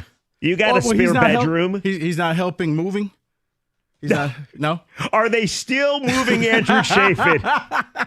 And by the way, like, are they now Mark Hanna too? Like, Rico, I feel so bad for these guys. Like, well, you know, they got to move themselves, apparently. Yeah, you know, pizza and beer, guys. Whoever wants to help me out, I'm here. I'm available. Give me a call. Hey, Jeff, you want to do it? Yeah. I mean, listen, can you get an autograph too? A Chafin autograph, a Canna autograph, pizza, beer. I'll help you move. I'll move that couch. Oh, maybe Flaherty can get a Shohei. Flaherty's happy, I gotta believe. Like, Jack Flaherty's gotta be ecstatic. He's from LA to begin with, and now he gets to go try to win a title, all while the Tigers are left to fold in the second half, which they will. I mean, it's already started. They got swept by the Guardians. They got no pitching. They got injuries. They're going to stink down the stretch, and that's fine. I think we're okay with dealing with this. Listen, we could talk about the prospects. We could talk about Scott Harris. There's all kinds of reports that his asking price was just way too high. Astronomical was the word. Brian Cashman talked today. Didn't mention anything about the medicals for Flaherty, but did say just couldn't match up with the Tigers, whatever that means. See, that it's one of those things, Rieger, that you hope that maybe one day somebody writes a book, because you're never going to figure out what exactly happened. What was the asking price? I think we know what happened. I think we know that Scott Harris had a ridiculous asking price. And listen, I don't blame him, but at some point you do have to relent just a little bit and take what you can not get, but take a pretty good offer. Like, there was all kinds of reports that apparently Scott Harris could have got the Toronto-Houston deal himself for Flaherty instead of Kikuchi, right? So and he decided not to. You think he milked it a little bit too much? Probably. And then he realized, oh, wow, it's 6 o'clock already on a Tuesday? Tried to get a little too greedy. Was listening to 97.1, wanted to make Rieger some money, so he made the deal. Oh, by the way, you got my 20? I got your 20. Yeah. Yesterday, Rico and I made a bet. I said Flaherty would get moved. Rico said no. And about 5:57, it happened, which was beautiful. I'm shocked you didn't take the $15. I'm shocked you didn't take the $15 buyout. No, I was going to go down with the ship. And you know what? It felt good. That is a degenerate gambler. Yeah. But well, yeah. We digress. On many things, including that. All right. So listen, we can talk about Harris and if you're underwhelmed by the deal. And that's all good, and we'll bring it up, and I got the breakdown of all these prospects that he traded, obviously Flaherty for, and Canna for, and Chafin for. But what I think is way more interesting was what happened at the press conference yesterday. So Scott Harris talked yesterday. You went. You were there in person. Stoney was there. Will was there. A lot of Tigers brass were there. Every PR person the Tigers have was there too. And by the way, I kind of feel bad for Scott Harris because the room was 80 degrees. I'm not even kidding. It's like the air conditioning shuts off at like 5 o'clock. This was at 7 o'clock. Scott Harris was wearing his quarter zip. He was sweating. So if you watch the video. It's not climate control like the headquarters? No. Okay. It's like Doug Karsh was in there like he does here, cranking up the temperature to 85 degrees. So if you watch the video, Scott Harris looks like he's sweating, and you're like, wow, he looks really uncomfortable. Nervous. In reality, it was just really freaking hot. So I'm sticking up for Harris in that regard. Thank you for that, because yes. It did look as if I don't want to do this press conference. I don't want to talk to these people, but go ahead. No, Raider. You were there. I was sweating too. So we could talk about the prospects, but the big question is Tarek Skubal. We talked about him at length till we've all wanted to vomit for 2.5 months. So I want to play you 2 audio clips. Number 1 about Skubal, number 2 about Harris's message to the fans. And then I need to ask you a question, David and Kenny a question, and the fine listening people a question as well, because something does not jive. Here's the first question. Tarek Skubal, was he available? Did you think about trading him? And since you kept him, that means you got to win next season. He's only got 2 years of control. That's a fair question. That means you got to go all out in the offseason to give Detroit a winner. Listen to this exchange.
All right, so what do you take of that?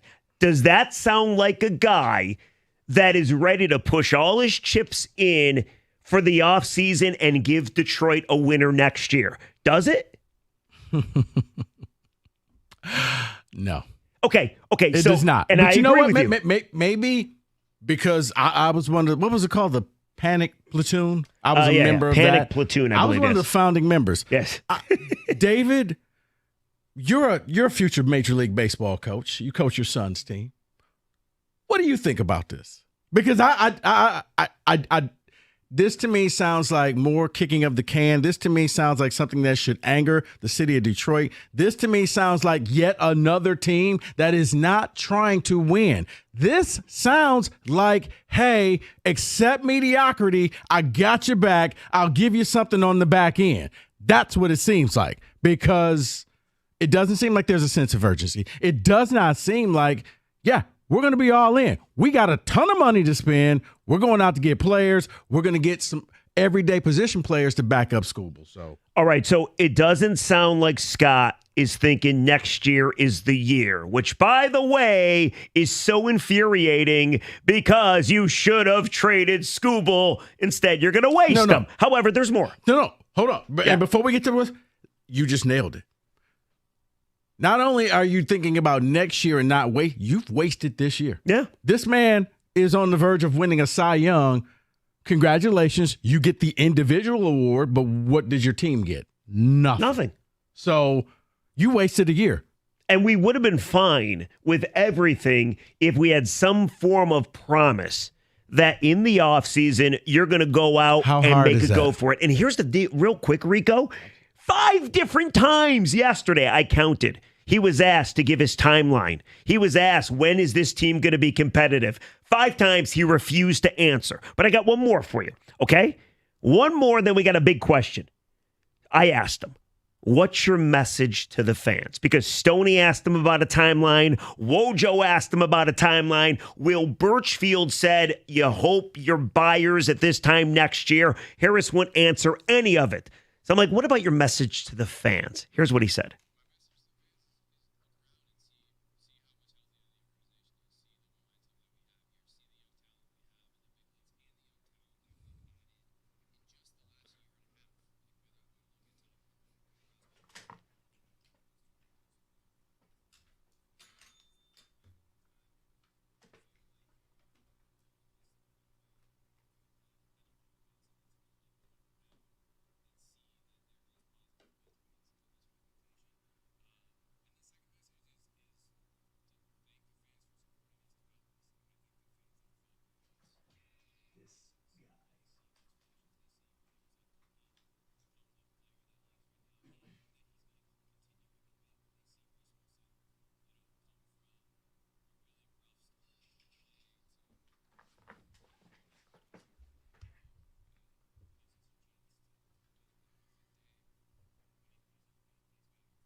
Right, so that's his message that we have.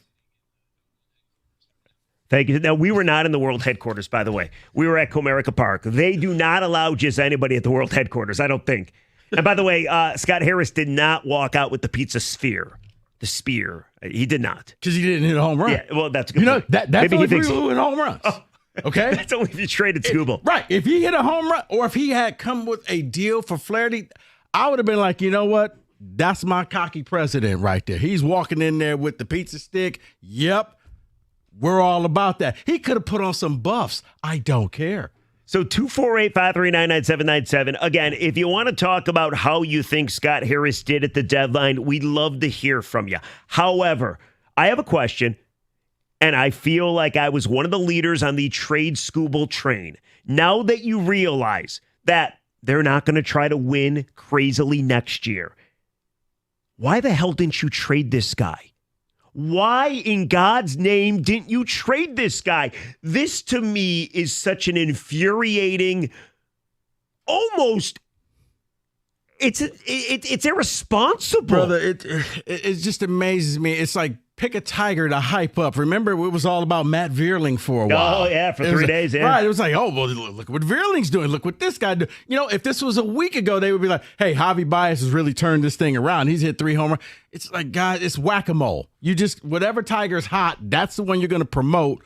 But what you did not do, I don't think you gave the city of Detroit and Tigers fans hope for next year. No, and that's the thing. I don't understand why. Like, if you have every intention, it makes no sense. You got a good pitching staff. You were a 500 team for the majority of the first half. All you need is a couple tweaks here and there. Why wouldn't you try to do said tweaks instead of what? Worry about 2026 and 2027. Brother. If you are not going to go for it, and you're wasting Tarek Skubal, you should be fired. I think it's that simple. 248-539-9797. And I got more for you very quickly. And David and Kenny and Rico, do you got the chair ready? Yeah. You got the chair ready? Let's do the chair. Because guess who just hit a grand slam? Jackson effing Holiday. Good afternoon. 97 won the ticket.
Oh, God.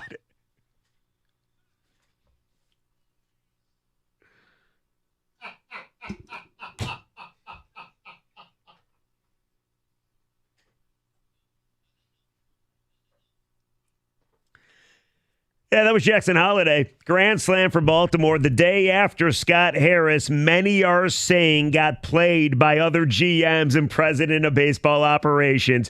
So he traded Flarity, he traded Chafin, and he traded Kana. And we can go over the prospects. I swear we can. I don't even hate them all, to tell you the truth. I actually really like the catching prospect in the Flarity deal. With that being said, I like the shortstop. Okay, there you go. Because you got somebody who may be able to take the job next year. To me, he's the closest to actually being with the big club. But go ahead.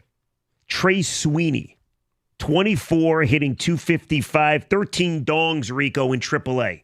Hell, bring him up right now. Bring him up tomorrow. I'd rather see Sweeney than Javi Baez. But anyway, so we're talking about Scott Harris, and the trades are one thing, and I'm not killing Scott for the trades. What I am really upset about is the fact that he kept Tarek Skubal, never thought about trading Tarek Skubal, and then when asked at his press conference yesterday about trying to win with Tarek Skubal next year because the clock is a-ticking, Scott, he said no. He wouldn't answer it, but every answer he gave you no confidence that they're going to so-called go for the division next year or go for the postseason next year. So I ask you, why the hell didn't you trade Tarek Skubal? You would have got a lot for him, and if you're in a rebuild, because it seems like they're in a rebuild, and it seems like the timeline, without saying actually what it is, it's 2027. It's 2028. Why wouldn't you trade this guy and really supercharge your rebuild? See, when I really thought he was going to go for it next year, I was cool keeping Skubal. Now, it pisses me off, Rico. It does. The only thing I will say positive, well, a couple positive things. He went out there and he actually made some trades, but they were just kind of meh trades. It was kind of like his off season where he brought in players. Yes, he went out there, he tried to improve the team, but it was nothing earth-shattering. Neither were these trades. Now, the other thing I will give Scott Harris credit for, he had a plan B. The fact that allegedly Flarity had some medical issues that caused other teams to say no. Yeah, with the Yankees potentially. He was able to pivot to the Dodgers, whereas last year he wasn't able to pivot. You know what that's like, though? That's so crazy. We are giving him credit for being able to do normal president of baseball operation things. Look, that's like me saying, Rico, congratulations, you've stayed out of jail. Like, hey, Jeff, congratulations, you graduated high school. Yeah, These are things you are supposed to do. You paid the bills and the lights are on this month. Exactly. Congratulations. Hey, David, congratulations, you fed your kids. Right. Congratulations, your child has survived 2 years. Right? Like, come on. But he pivoted, so I'll give him credit for that. He was active, but man, you were holding all of the cards.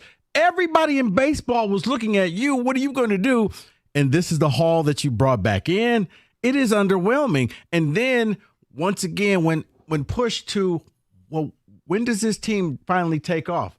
When do you actually become contenders and winners? Because here's the other thing. For years, Rieger, and I know people will say, well, he wasn't here. But it was because of the money that you owed Miggy. And once Miggy's contract is gone, and that'll free up, and we'll have this money to spend. And it's almost like you're saving it for your IRA account. Like, what are you spending this money on? You're not trying to be competitive. You're not trying to bring in people who can help you win now. You just wasted a year of Skubal. Sounds like you're going to waste another year of Skubal. And for what? What's the end game? It's unless like Scott. You trade him in the winter. But I don't think he will. If you didn't trade him now, I agree with everybody. You're not trading him in the winter. Now, for everybody who says, "Why you guys always keep saying trade Skubal's safe?" He's safe because I think even next year he will not be as valuable as he was this year. I would agree. He might not be as good. We don't know. Nobody knows anything. By the way, the 4 prospects that Harris was able to get. They've now updated the Tigers' top 50 prospect list. Eric Silva's at number 25, Trey Sweeney, your guy at number 24, Joseph Montalvo at number 20, and the catcher first baseman they got in the Flarity deal is now the 5th best prospect in the Tigers organization. Take that for what you think it's worth. Let's go to Ian. You're on the ticket. What's going on, Ian? How are you? Good afternoon, gentlemen. Always a pleasure. Good afternoon. I was telling your call screener I had one word for Scott Harris when he was talking to you and Wojo and those guys yesterday. Nauseous. I mean, God dang, really? What are we doing here? And what are you presenting to the fans? Another year of mediocrity and another year of, hey, by the way, guys, no free agents are going to come here and play in Detroit. Why? Because they look around, they see the team, and they're like, why would I come here? It's going to be awful. And on top of it, you guys hit it right on the head. If you don't trade Skubal now, you're not trading him in the winter. And you should have traded him now because you would have got a pretty big haul. And again, Scott Harris dropped the ball. Either he pushed for too much or he didn't get enough for the deal, and he should have pulled the trigger. And those trades he made yesterday, guys, those were just like, here you go. I decided to pay my electric bill on time for once in a while, and here you go. Or I paid my cable bill or my phone bill. Those trades aren't earth-shattering at all. No, very underwhelming. I mean, you made moves for the sake of making moves, but just underwhelming is how I came across with the end of the day. And, yeah, it makes you feel good that at least you have one GM in this town who's not afraid to say, I'm trying to win. I'm trying to win it all. No, that's what I thought about yesterday. You're right. I don't care. I mean, he hasn't said F them picks, but he might as well. Yeah. Like, he's all about, he's not afraid to say it. There's no dancing around it. He's owning it. He's doing a lot of things. Now, if they don't make it, it's a different disappointment. And the disappointment is because you didn't get the ultimate goal. Oh, but and by the way, he for put himself on the line. So if you want to go after Brad Holmes, if he doesn't make the Super Bowl, feel free. He brought it upon himself. Scott Harris, meanwhile, is just like, I am doing everything possible to extend my runway. That's what this is. Rieger asking the other three general managers or presidents in this town, and it's like pulling teeth. Like no one wants to commit and say, yes, well, we got some stuff and we're trying and, hang in there with us. And, hey, look at this guy. He's pretty good, right? And, hey, we added some new additions to the building. We got new seats coming. Hey, it's like, okay, but what about what fans just want to know? New scoreboard, too. New scoreboard. Yeah, new bathroom, new showers. $30 million. Yeah, but and we're going to upgrade the district soon. But when are we going to win? When are you going to see a title? When are you going to be competitive? That's what every fan – that's the question you want. You don't care about it.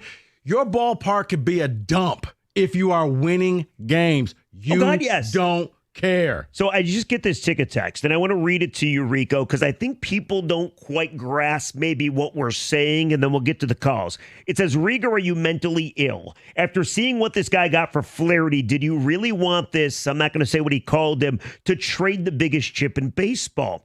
Well, here's the problem. Whether you trust Scott Harris or don't, Tarek Skubal's leaving you in 2 years. He's not re-signing at age 30 in Detroit. He's leaving you regardless. So why wouldn't you put him out there and grab something massive? I refuse to believe that you couldn't get a huge call back. Here's the other thing. We're led to believe that Scott Harris, his asking prices were astronomical. They were too much. And that's why at the end of the day, he didn't maybe get as much as he wanted. You would have had every right in the world to ask for the world and the sun and the stars and Michigan State football for Tarek Skubal. And you probably would have got it. Yeah. You hit upon something. I don't have the trust. I said I was going to give him to this trade deadline. It's not there. Now, is he doing his job? He's doing his job, but it's just mediocre. I don't expect big things out of this person. He's doing his job, okay, while at the same time, he is making sure not to do anything to actually put him on the proverbial clock. Right. Like, his runway is endless. At what point is he going to make a move that we can actually judge the guy that's going to maybe benefit the baseball team? Like, I got to tell you, Rico, everybody has their certain breaking points, and I'm not saying fire Scott Harris, but if next year's offseason comes and goes, and it's very similar to this year's offseason, and you see a similar product next season, then what are we doing here? And why'd you keep that pitcher? Rieger, it's underwhelming. It almost feels like he's the role player of presidents and GMs. He kind of does his job, but he's not a star. He's not somebody that you're going to brag about. He's like the Brandon Inge of baseball presidents. He's okay. That's about it. 248-539-9797. A lot of people want to talk. A lot of people are fired up. We'll get to everybody. It's a post Harris trade deadline therapy session. I think that's what we call it. Or you call it the Valenti and Rico show. 97 win the ticket. I like that one. Xfinity gives me the chance to be on the go all summer long and still watch great shows and sports like those Paris games. With Xfinity Internet, you get the speed you need at a great price. You can get the speed you need at a great price thanks to the fastest internet on the largest gig speed network, delivering to more homes than any other network. Enjoy all your favorite apps all in one place, including Peacock with the Flex 4K streaming box, all with Xfinity Internet. Xfinity allows me to stream all my favorite shows without interruption. That's important. I get the out-of-market scores and stats with Xfinity, latest injury updates, trades yesterday. Hey, you can keep up with your fantasy teams. Choose from a variety of speeds depending on your needs, including gig speeds up to 1.2 gigabits per second, and enjoy reliable internet on all your devices. To get started, call 1-800-XFINITY, visit Xfinity.com, or stop into Xfinity store today for more details. Maximum download speed of 940 megabits per second when hardwired via Ethernet. Actual speeds vary, not guaranteed, based on Xfinity's fastest available download speeds.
All righty. Usually David Hatchett Hall reads the ticket text. I just want to read one very quickly.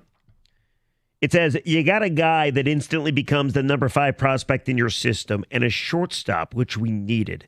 That could be step in play today. for a rental, essentially saying, be happy, be grateful.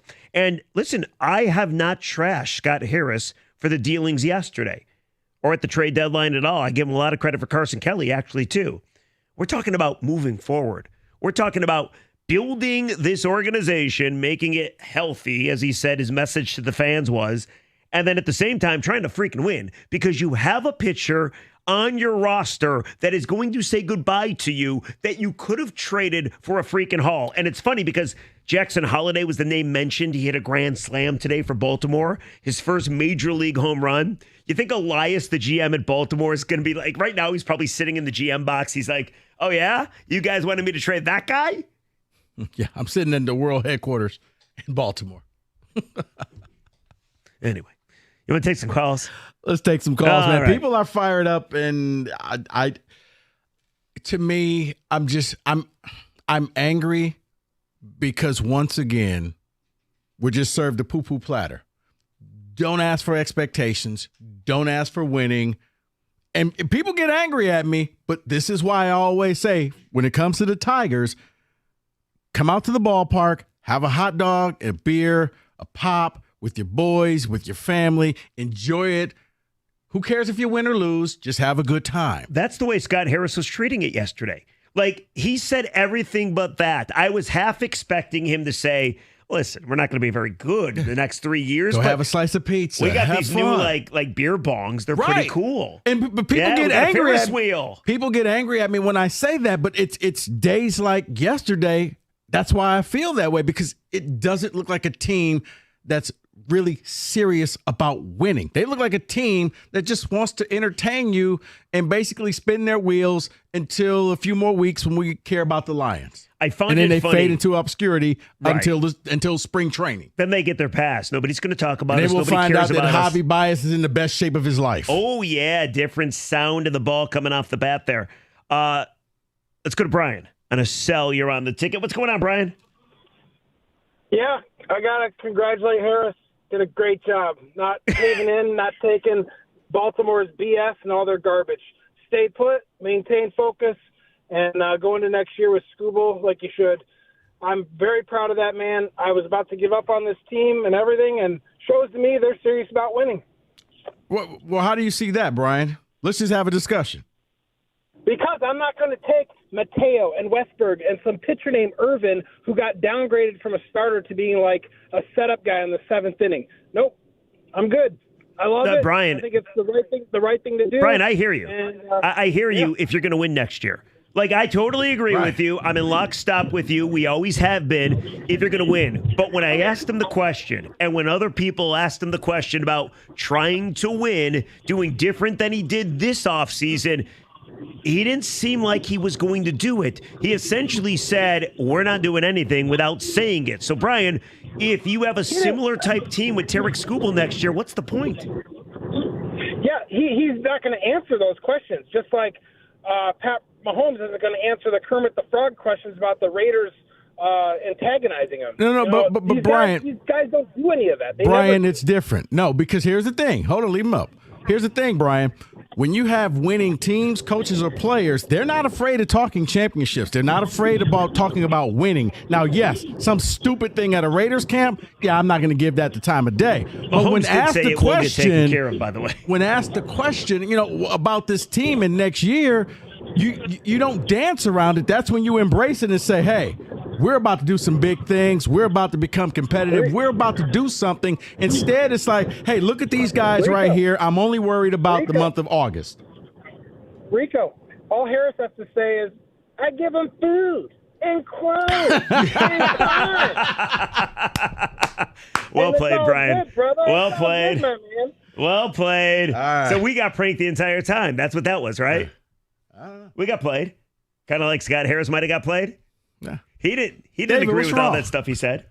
I really hope that he didn't believe what he just said. I don't think I'm he did. upset listening to that call. Because he came back until with the Donald end. Sterling. Right. Yeah. All right. But you know what? Hey, all I know is Mark Ryan, was he okay? Did we do a wellness check on him? I have no idea. He'll be in at 6 with Woj today. Okay. I think he's okay. But there are some people who feel like, well, we should stop trading our stars. And it's like, I agree with you. If your team is trying to win, you build around them. I don't see the building, and instead we're waiting on these young guys. They're not ready. Okay, it's not to say that they won't be. It's not to say they can't become future all-stars. Heck, Hall of Famers. But right here, right now, they're not ready. I don't think they're going to be ready next season, which kind of tells me this is Groundhog's Day. So why keep Skubal? What you saw last year, what you see this year, what you see next year. If I put an over-under for Tigers wins at 83.5, where you going with it? Yeah, but see, that's the thing. They're going to stink the remainder of the year, and we know they're going to stink. Well, they still have stuff to do this year, though. I forgot. Scott Harris said. You're right. But they're going to stink. They're going to fade into obscurity. And then what? Are they going to take this year and say, see, the work we have left to do? No. We know they have a good pitching staff. No. You know that guys have blossomed recently, including Colt Keith, maybe Jahan Malloy too, right? So there's no reason not to go out and make a run for the freaking division, or at least minimally the wild card. And that's all I'm saying. Let's go to Mike and Shelby. You're on the ticket. What's up, Mike? Hey, guys. Well, I'm going to be a lot like Brian. You guys would be complaining like crazy if you would have saying Skubal and we didn't get Holiday. You'd say, oh, he panicked, he freaked out, we didn't get what we wanted. If you haven't noticed, every team is hanging on to all their top prospects. Why? Because you get them for 6 years, you don't really have to pay them a ton, and with these contracts, 300, 400, 500 million, that's why. Nobody traded the top 100. So I don't have a problem not trading Skubal if you weren't going to get the return. I agree. He asked for a ton. He didn't get it. No deal. Sure. But if you look at the guys he traded, he got, I think, value for the three guys. One's a backup platoon catcher. One's a specialty left-handed pitcher, and one's a guy hitting 235. I thought he got some pretty decent return. As far as Flarity's concerned, again, it's a shame his back flared up. It's a shame the Yankees said what they said.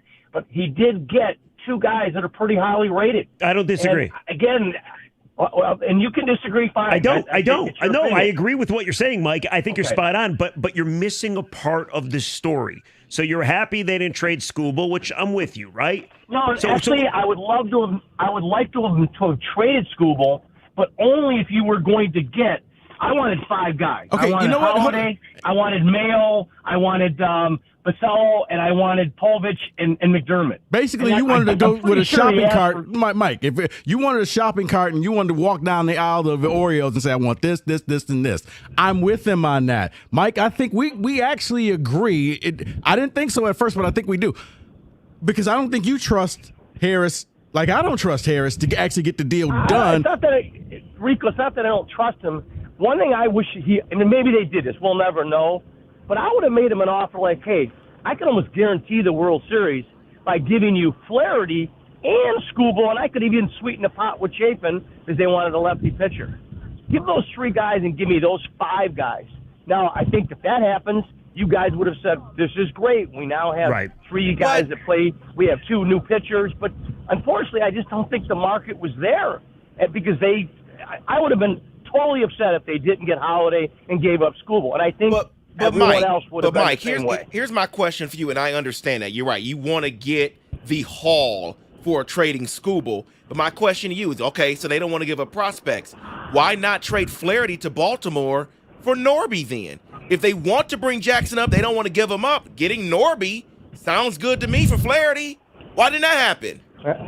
Well, they got two guys. One's a shortstop. Norby's the second baseman. That shortstop is not going to do anything for this team. Right, but he won't be here until he's 25 next year. Mikey, let me answer for you. One at a time. One at a time.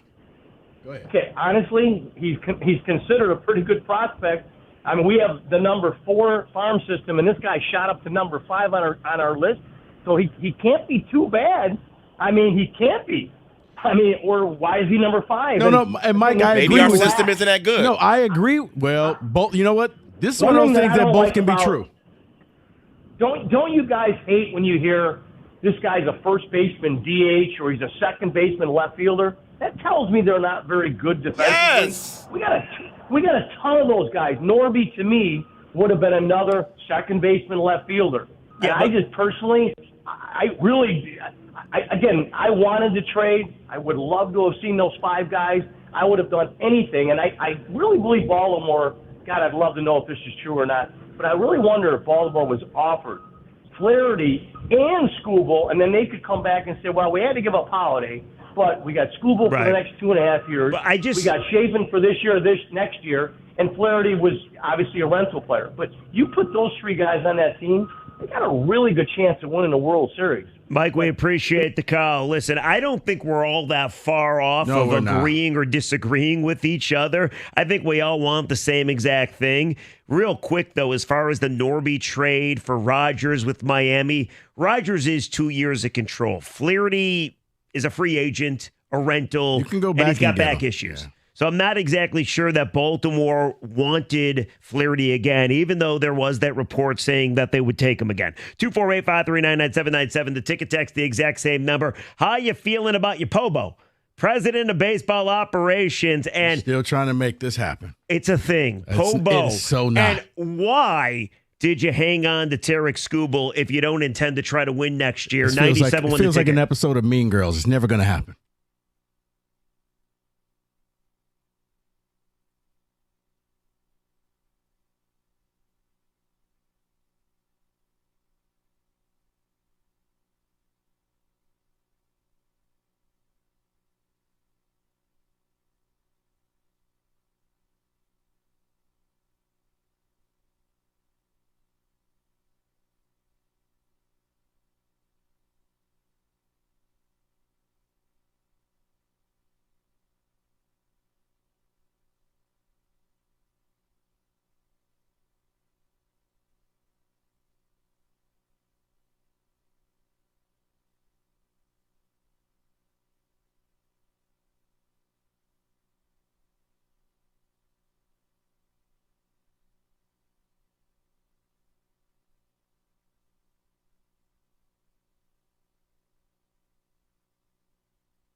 Time for a blitz. How about a little football?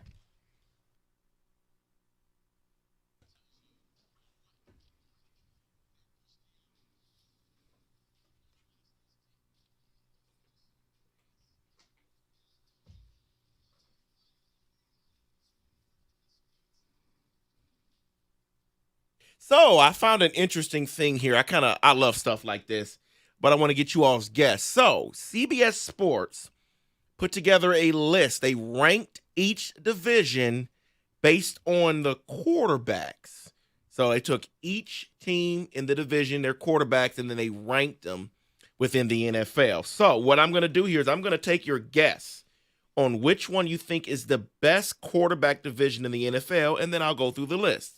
Rico, what do you think is the best quarterback division in the NFL? That's a great question, David. I'm trying to think. Is it I don't know if it's the NFC North. I'm going to go with they got Daniel Jones. Can't be the East. Okay. That's a great question. You know what? I'm going to go AFC East. Your guess, Rico. Rieger. So you're going the AFC East. Obviously, Aaron Rodgers and Josh Allen and Tua. That's I'm pretty going good. Josh Allen and Tua. That's pretty good. Yeah. I was thinking just AFC West because of Patrick Mahomes, but there's nobody else. Right? So I am... Damn, this is a hard question. It is. I'm going to go NFC North. Jared Goff, NFC North. Caleb Williams, Jordan Love just got the big contract. Who doesn't love J.J. McCarthy? I'm going to go NFC North with the NFC West closely following with Stafford and Brock Purdy. I didn't ask for your second choice. Oh, I'm so sorry. let's go through this now. So number 8 is the NFC South. You probably agree with this. It would be Kirk Cousins, Baker Mayfield, Derek Carr, and Bryce Young. Derek Carr's fighting for his job. And Bryce Young. Bryce Young. I mean, so that makes sense, right? That's number 8. Yeah. Well, that's why the Buccaneers get to win the division. I wish we were in a division like that. Well, the Falcons think they can. That's why they got Kirk Cousins, but we'll see about that. Number 7. Jeff, you said you were going to guess this division. Glad you did not, because they are number 7. AFC West. No, I said NFC West. No, I'm saying you were going to because of Mahomes. I got you. Immediately, Yes, but then you think Raiders Yes. quarterback. Yeah. Broncos quarterback. Yes. Don't do it. So you were thinking correctly, because you're right. Good. It is Patrick Mahomes, Justin Herbert, but Aiden O'Connell and Bo Nix bring them completely down in that division. I've read good things about Bo Nix. While Sean O'Connell. Payton believes in Bo Nix, and while Pierce believes in Aiden O'Connell, no, that's not a good quarterback division.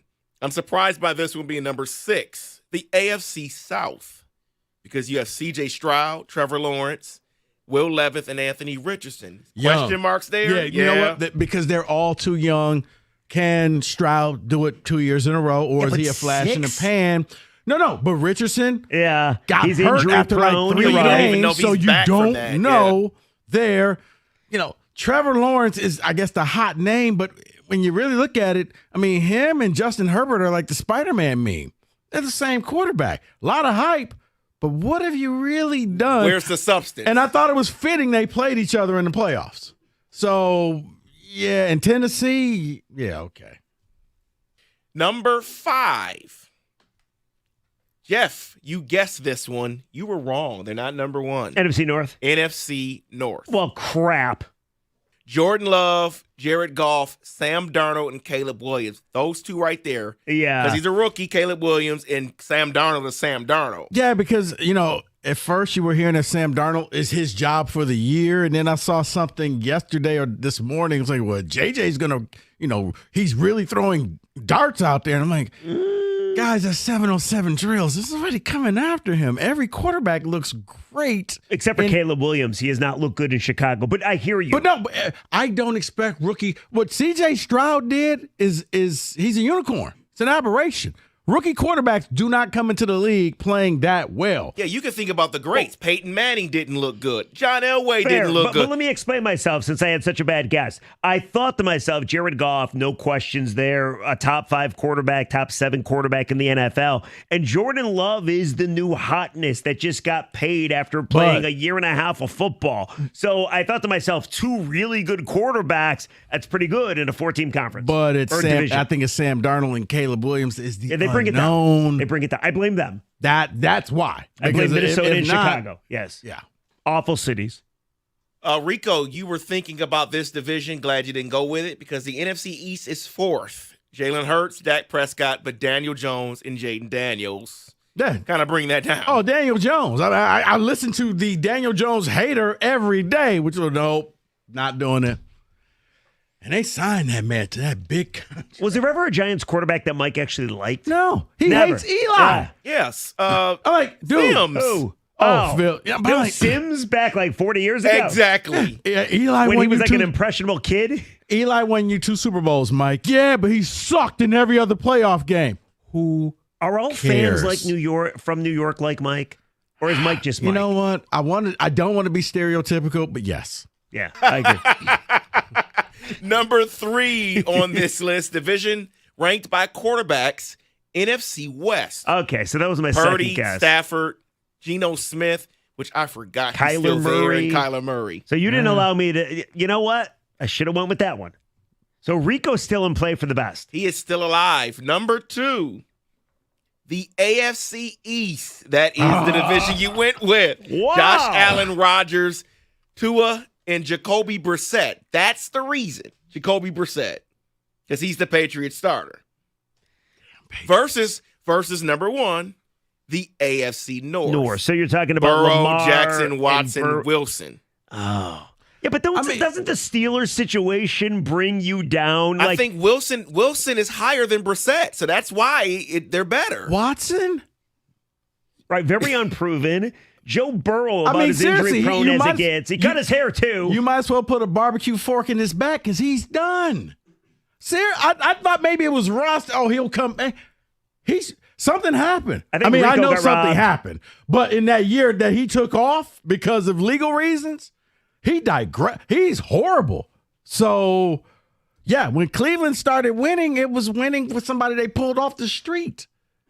I think what's happening here is the strength of the top of the North, AFC North, of Burrow and Jackson, is what's elevating Balance them out. Yeah. So yeah, if you probably put a better quarterback in the AFC West with Mahomes, correct. It's just Mahomes. Right, let's say it because was Mahomes by himself. So what were they, 7 with Mahomes by himself? Yes. So they weren't last. So I agree with you. See, I actually think Rico got screwed here because Josh Allen, I get it. His stock has fallen. But Tua just got the big contract, has been great. Aaron Rodgers is a former 4-time MVP, right? But what is he now? He's still a good quarterback, I think. You know what he is? He's where we all thought Deshaun Watson was going to be last year. Okay, he got injured, but he's going to come back. And you're going to see, 80% of Rodgers is still better than 100% of other picks. We could get the Watson and Rodgers this year saying, oh, he really isn't that great. Right. I think this is that make or break year for Rodgers where we're going to look at the Jets the way we look at the Browns and say, man, you got hoodwinked. Right, because we now know what Watson is. Right. He's trash. And his deal is ridiculous, and they can't cut him. I mean, that's why I laughed to at his agent. I laughed at him when you said he's done. Not really. I mean, he's done on the field, but he's there on the field. He's very Javi Baez-esque. He's getting his money regardless. Dude, unless they're going to Bobby Bonilla him and just come out with something. We're going to pay you until Rico, 2075. They've been forced to play without him for the last 2 years anyway because of injuries. So, all right, that was a great list, by the way. That was sensational. That's my favorite blitz filling in on this show ever. That was really good. David Brings. Nicely done. Rico, I think you got screwed and I sucked. 97 won the ticket.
Brought to you by Twin Peaks. Brad Tunney had a front row seat to Tyrone Lorenzo this year as his high A broadcaster with the Loons. What does he think of the deal?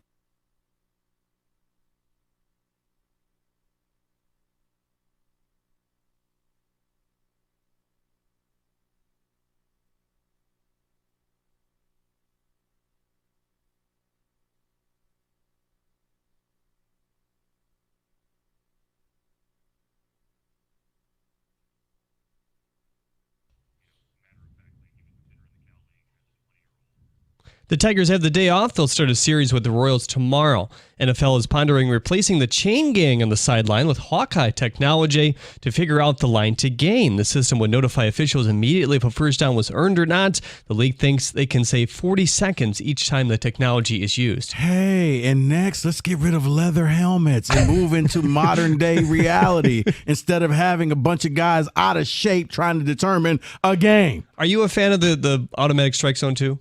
Yeah. Team USA getting ready to tip off for South Sudan. Here's the lineup. Devin Booker, LeBron James, Anthony Davis, Jason Tatum, and Steph Curry will be out there first. Tatum getting the start today after not playing a minute in the first contest. At the Corwell Health Sports Desk, I'm Jeremy Otto. For more, go to 97.1 The Ticket or Odyssey.com.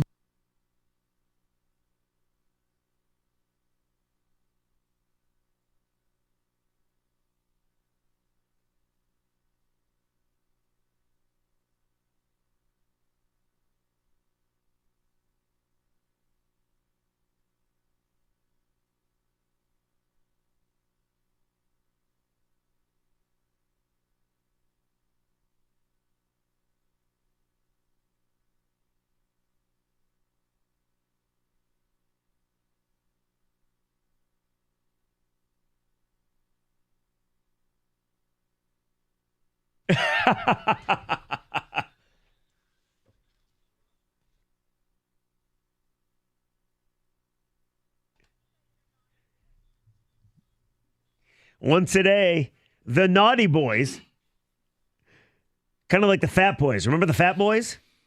We're doing favorite groups of the 80s now? That's right. Prince Marky D. Ooh, big fan.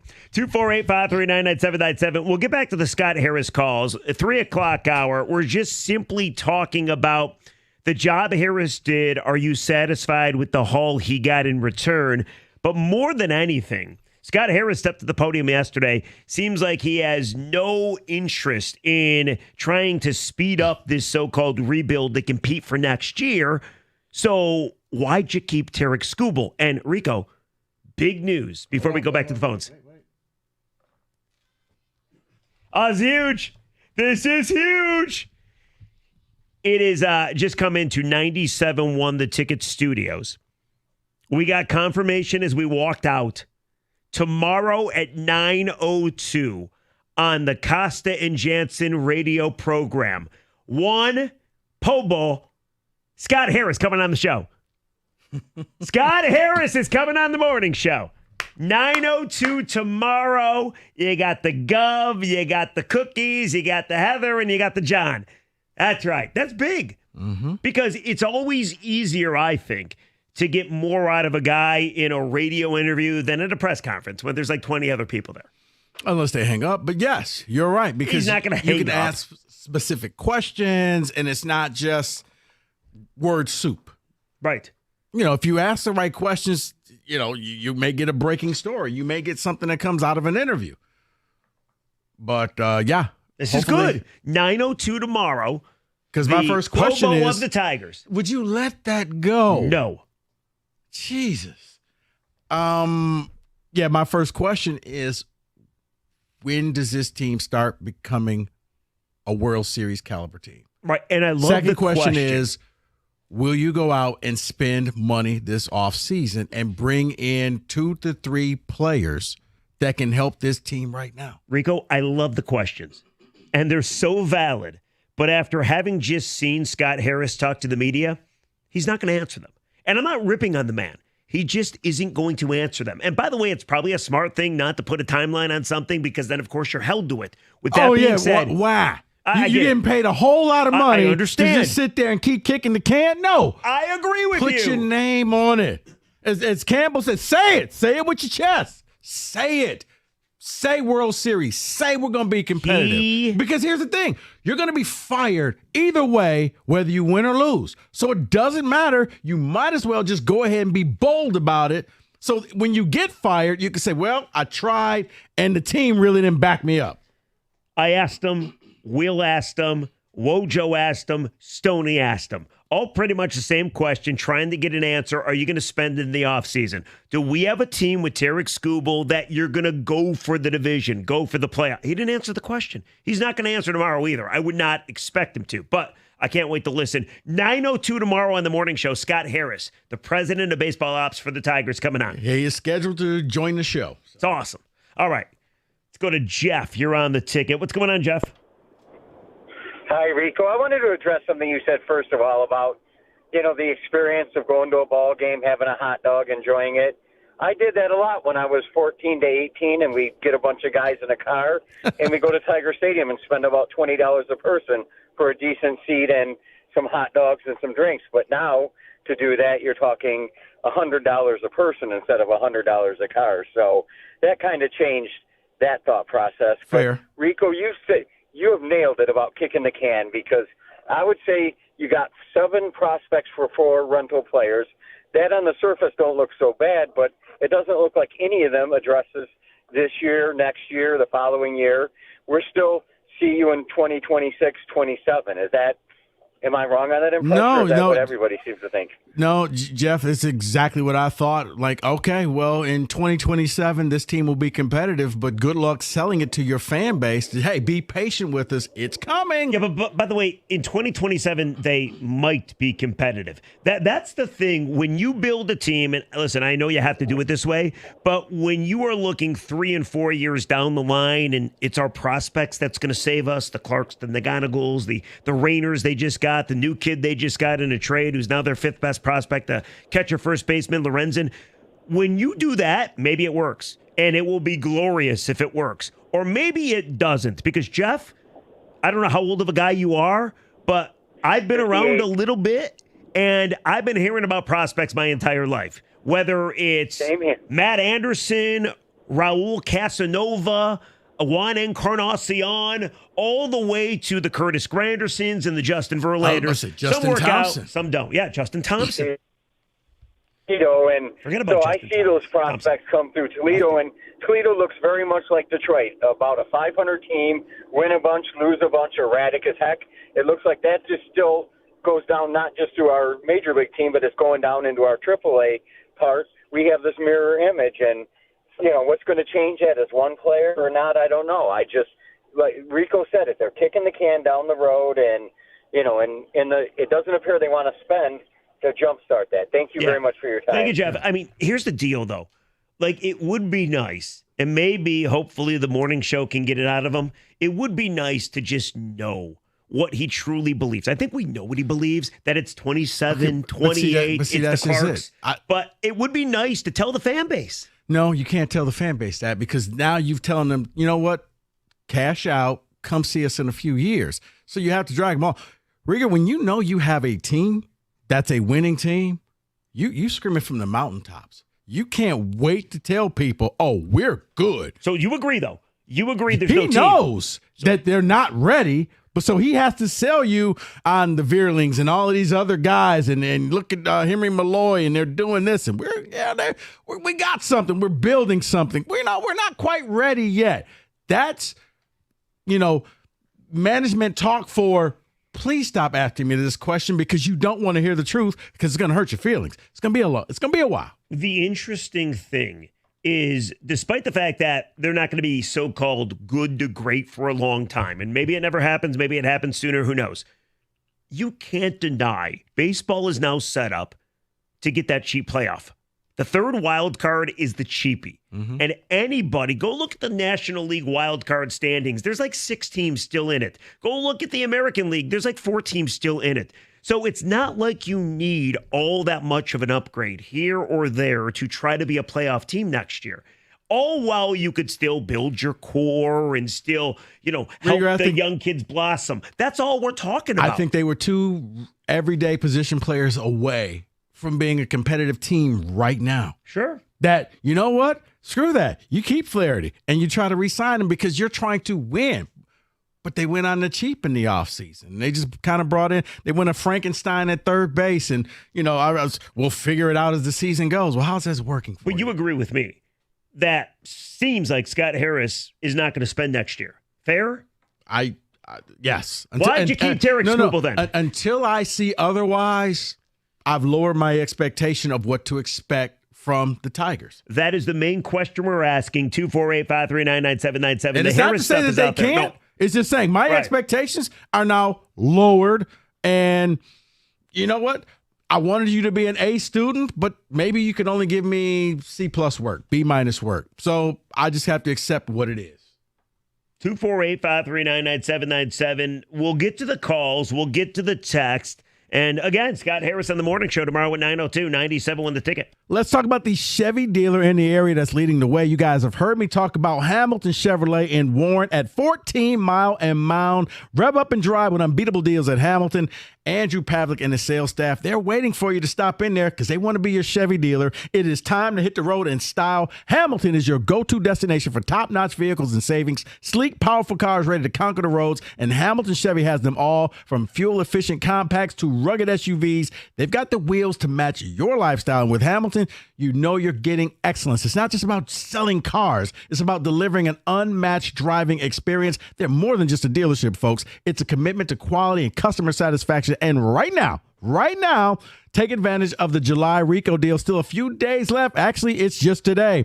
A 2024 Chevy Equinox, $279 a month for 24 months. You walk in with $995 down. You drive off with 10,000 miles a year. The best deals are found at 14 Mile a Mile. Go see my guys at Hamilton right now for more details, or go to hamiltonchevy.com. Chevrolet, together, let's drive.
97 won the ticket. Talking about Scott Harris. He spoke yesterday. The trade deadline was at 6 o'clock. Flarity gone, Canna gone, and also Chafin gone, along with Carson Kelly, who was gone on Sunday. Your thoughts on the job that he did, number one, and number two, like we are talking about it. What do you think's going to happen next year? I realize, I guess, I don't know what's going to happen. Even though I talked to him and I heard his response, it seems like he's not going to spend. It seems like they are eons away from winning. So if that's the case, then why do you keep Flarity or Skubal? With that being said, who knows? Maybe he shocks everybody. He goes out, you go get 2-3 bats, and you make a run for this division, which, by the way, again, they're not an awful team by any means. No, Rieger, they're probably, as I say, 2-3 everyday position players away. And you don't even need legitimate all-stars. You just need people who can actually go out there and consistently score you some runs, because you saw when you had Flarity, you had a staff that, and when Olsen was, like, you had guys who could go out there and deal. You just need to score runs. And I think it was a stat for a while that if you scored more than 2 runs, you won like 67% of your games. Like, you won games. Right. You were one of the best teams in baseball. You just couldn't hit the ball, put it in play, and score. Great. I'm just lowering my expectation. He can go out there and he can do whatever. But now I'm at the, you got to show me, you got to prove me wrong. I got to lower expectations. Part of the issue, at least for me, is if they looked worse, we all be okay with this building process. But considering they had a 20-game stretch where they were averaging 5 runs per game and they were making up ground in the wild card race and even sort of in the AL Central race, like, it got exciting. And then even before that, they did play 75 games, and yeah, they fell 8 games below 500, but they couldn't score, right? You look at the pieces and you say to yourself, damn it, they're not that far away. So you can do both things. You could develop your core and still maybe spend a little money and help things out for next season. But 248-539-9797, the ticket text, the exact same number. Here's the other thing, Rico. Like, as far as how he approaches the trade deadline, the trades in themselves, like, I don't hate the return, but you could make the argument it should have been so much more. Rival executives saying he didn't get enough. And that's what I'm saying. My expectations were higher. He improved some because he was able to pivot when the Yankees allegedly said, you know what, Flaherty's hurt, we're backing out of the deal. He wasn't just sitting there with nothing like last year. He had the Dodgers on speed dial. Okay, deal with the Yankees fell through. You're up. What do you want? What are you giving me? Okay, sure, deal, done. And that was it. At least he was able to pivot, but it was underwhelming. See, Rico, you said it.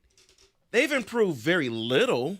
And, right. And that's so why I want to give him a little credit. But that's where I lean in the direction of what you're saying. It's not going to be next year, because you need to not just improve a little in these trades. You need to improve a lot to where you're saying, okay, you know what? Give this guy another few months this year. He'll be up on the team next year and we'll actually have something. But that doesn't seem to be the case.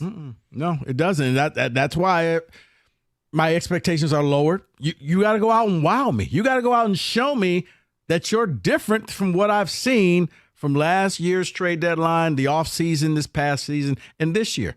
You still have time to do it. You're a young guy, Scott. But 38. I'm just not impressed. And you know what? I think deep down, he probably knows I got a legitimate beef. I don't have to be impressed with what he's done. I'm not seeing it on the field. You're years away from maybe. You got a ton of money. Don't know what we're doing. Let's go to Harrison. You're on the ticket. What's the word, Harrison? Okay, Rico, I might need one of your mistakes were made here queued up. So just be ready for this. So last night, one of the last pieces of audio I heard before I went to bed was Scott Harris saying, we don't get wrapped up in things like top 100 prospect rankings. Yes. Today you played an audio sounder that said, look at how healthy our organization is in terms of the number of top 100 prospects we've added in the last year. Rico, what do we say? Mistakes were made. No, Harrison, I brought this up before the show, believe it or not. I thought the same exact thing. He did love this because Stoney asked him the question. Look what Toronto got for Kikuchi, and look what the Marlins got as well for Rogers. There's a lot of people saying you didn't get as much for Flarity. And he kind of got offended by that question. And then he said, we don't really put much stock into like the top 100 rankings. And then the very next question, he's like, listen, we're a healthy organization. Look at our rankings. Hey, mistakes were made. Yeah. So, and this leads me to a question. Like, what is the path that Scott Harris has to getting, a star third baseman or shortstop or just consistent bats? And I think we lost one of those in not trading Scuba the other day, obviously. But the point comes, you either do it in free agency or you do it via trade. Now, we've learned that Scott Harris is not an effective trader, and I don't think, watching his pattern, that he's going to trade a bunch of prospects. So then it turns you to, well, we'll do it in free agency. Well, there are no good free agent shortstops out there this year, for one. Two, like Chris Ilitch has showed he's not going to spend. And in 10 years, he has speed run going from the best owner in this town to the worst owner in this town. And the Ford family is now beloved. Like, he's flipped the whole thing on its head because he won't spend money. And now Scott Harris really doesn't have an out to go get what we need. So we're stuck in neutral. I'm frustrated. If you can't tell, I'm very frustrated, and mistakes were made. No, Harrison, I get it. It's frustrating because you want more and you see, okay, you're doing it, but you always feel like, couldn't you have done a little better? Couldn't you have made a sweeter of a deal? This is what we get. Yeah. Okay. Harrison, I think the word you're looking for is hopeless.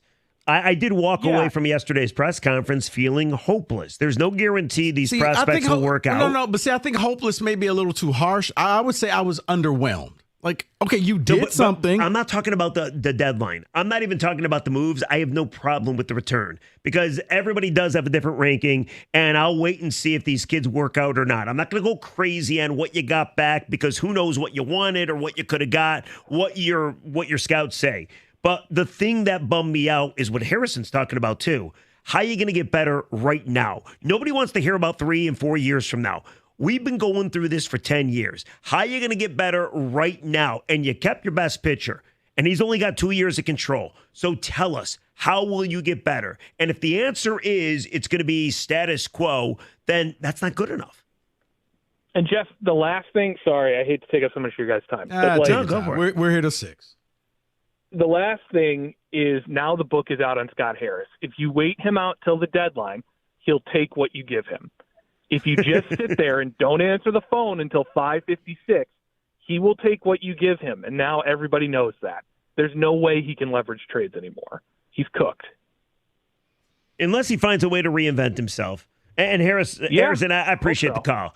Like, it's all good points. Yeah. Like I said, to me, they made deals. He didn't stand pat. They just, in a seller's market, it seemed like you had so many great pieces, and you just kind of came away with this. You want to take Dan? Let's go to Dan on a sell. You're on the ticket. What's going on, Dan? Jeff and Rico, I was in Kansas City over the weekend. It was fun to be in a Major League Baseball market that seems to be with it right now. So that was kind of cool.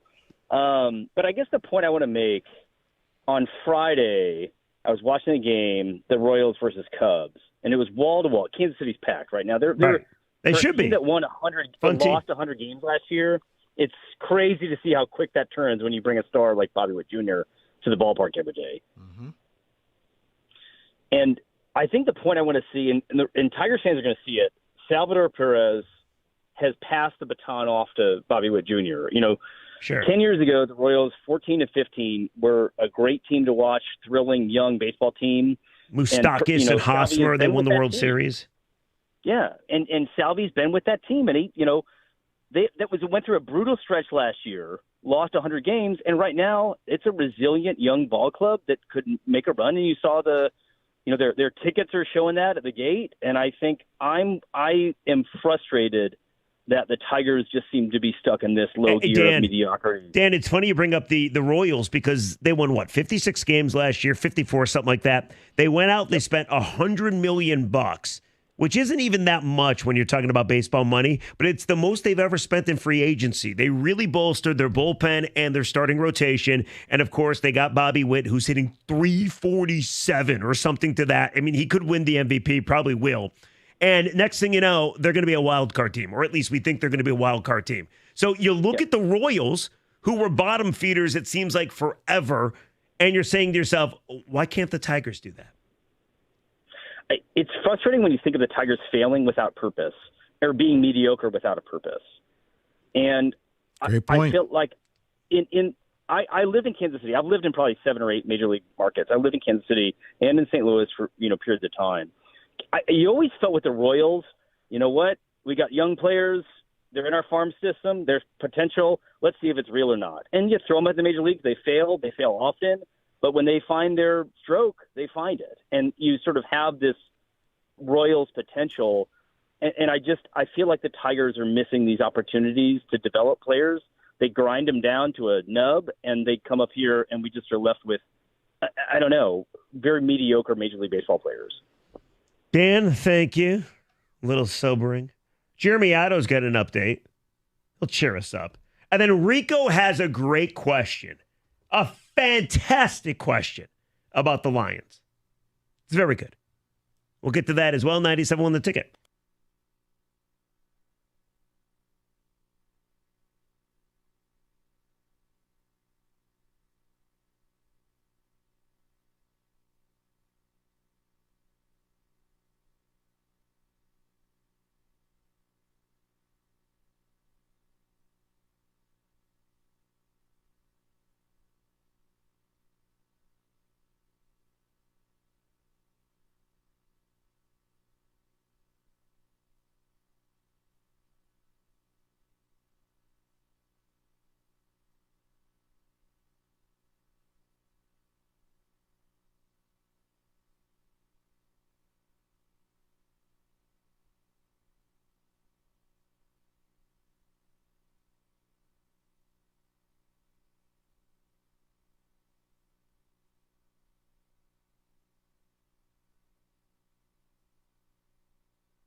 Brought to you by Lady Jane's. News broke today that the women's basketball Big Ten tournament would be hosted by Little Caesars Arena in 2028. Dave Beachnaw, the executive director of the Detroit Sports Commission, thinks more events are on the way.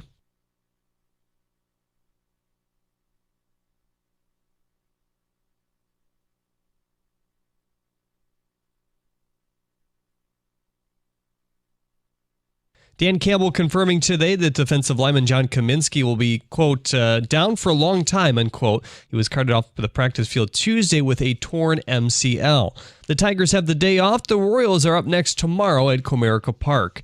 Katie Ledecky in the pool, breaking her own record moments ago in the 1,500-meter cruising to a gold medal. It's her 8th of her Olympic career. At the Corwell Health Sports Desk, I'm Jeremy Otto. More at 4 at 97ontheticket.com.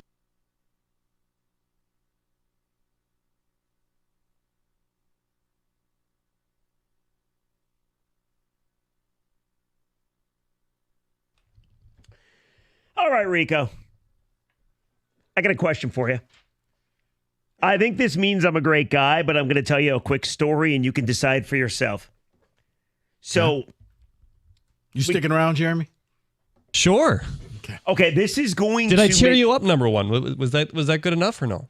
It was very good. That's enough. Thank you.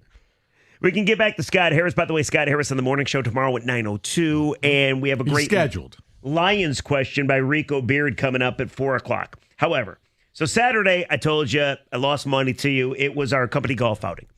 And we're not talking about golf, I swear. But you got it back today. I did. I won my $20 back. It was the first on-air bet I've ever won. I feel pretty good about myself. However, Saturday, we're golfing. It's par 3. I go up. I hit my ball. I go back to where I was standing. I look down. I see a $50 bill. $50 bill just laying there on the golf course. And I'm like, this was not here 3 minutes ago. You knew it wasn't yours, right? Definitely not mine. You think I have $50 to my name? No, the wife didn't give you 50. Exactly. My goodness. I would have to save up. I would have to get 2 installments of 25 from the wife. Your wife give you an allowance? Our money's equal. We've always been, your money is our. Okay. Great answer. I'm just curious, did another grown man get an allowance? But go ahead. We're getting off topic. Anywho, no reason to bring that up. So I find this $50 bill just sitting there. And the first thing I think is Pete Kowalski, the guy who did the entire event. He's walking around with a bunch of money. Everybody paid for this event. So I'm figuring it's his. So I drive ahead. I'm like, Pete. Is Pete this is loaded, so yes. Yeah. Is this your $50 bill? And he's like, no. I got my money all here in this little binder. I'm good. He's like, you should keep it. I'm like, oh, I'm going to keep it. So I go back. I play golf. Forget about the $50 bill. We're sitting around afterwards, eating and drinking, and one of our coworkers yells out, hey, anybody find a $50 bill? He doesn't know that I have it, but I did. What do you think I did? You gave it to him. I said, here you go. Here's your $50 bill. But I was a little heartbroken inside. I'm not going to lie. I'm like, damn it. I had that 50 spent already. So you announced it to the world that there was 50. One person. Okay. One person. That's the world. Yes, one person. Now, I didn't give it back to him because it was the right thing to do. I gave it back to him because I believe in karma. Right. And I don't want to have bad karma. I already got a lot going against me. Bad karma doesn't need to be an extra thing.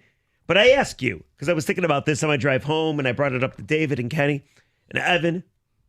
What is the proper protocol when you find money?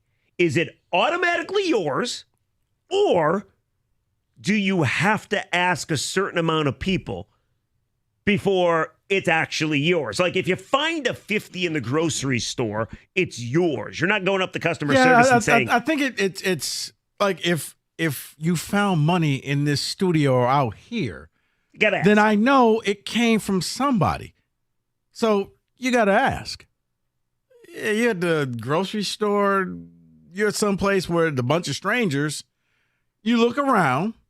Now, if you see somebody actively searching, probably lost some money. Now, here's what I would do. Yes. Did you lose some money? I'm not going to tell you the amount. That's smart. I didn't think about that. Did you lose some money? And then you make them name the amount. Yes. Yes. I lost two tens. So you know what? I lost two $50 bills. Yep, here you go. Because you know what it is. Yeah, I lost $5 and I found two 50s. Yep, can't help you. Anything over $10, a non-reputable person is just going to take it, right? If you say, hey, did you lose some money? Yeah. Yes, non-reputable. I would not take it. No, but tell me how much. Right, no, exactly. Yeah. Now, Rieger said, hey, who lost $50? Well, hey, I lost $50. Well, not very smart. So you think I handled it the right way? I asked one person. No, I asked one person, then somebody shouted out, anybody find a 50? And yeah, here you go. How do you know? Here's what I'm going to say. Now that I hear it more for like the second time, I think Pete told this individual that Rieger has $50. No. Tell him you lost $50 and he'll give it to you. Or just because Rico's right. Why did you give him the amount? Say, I found some money. Or just I was trying to be respectful. Hey, did anybody lose $50? Now, if you're hey, you know what? There's an easy $50. I don't see anybody. I lost it. I lost 50.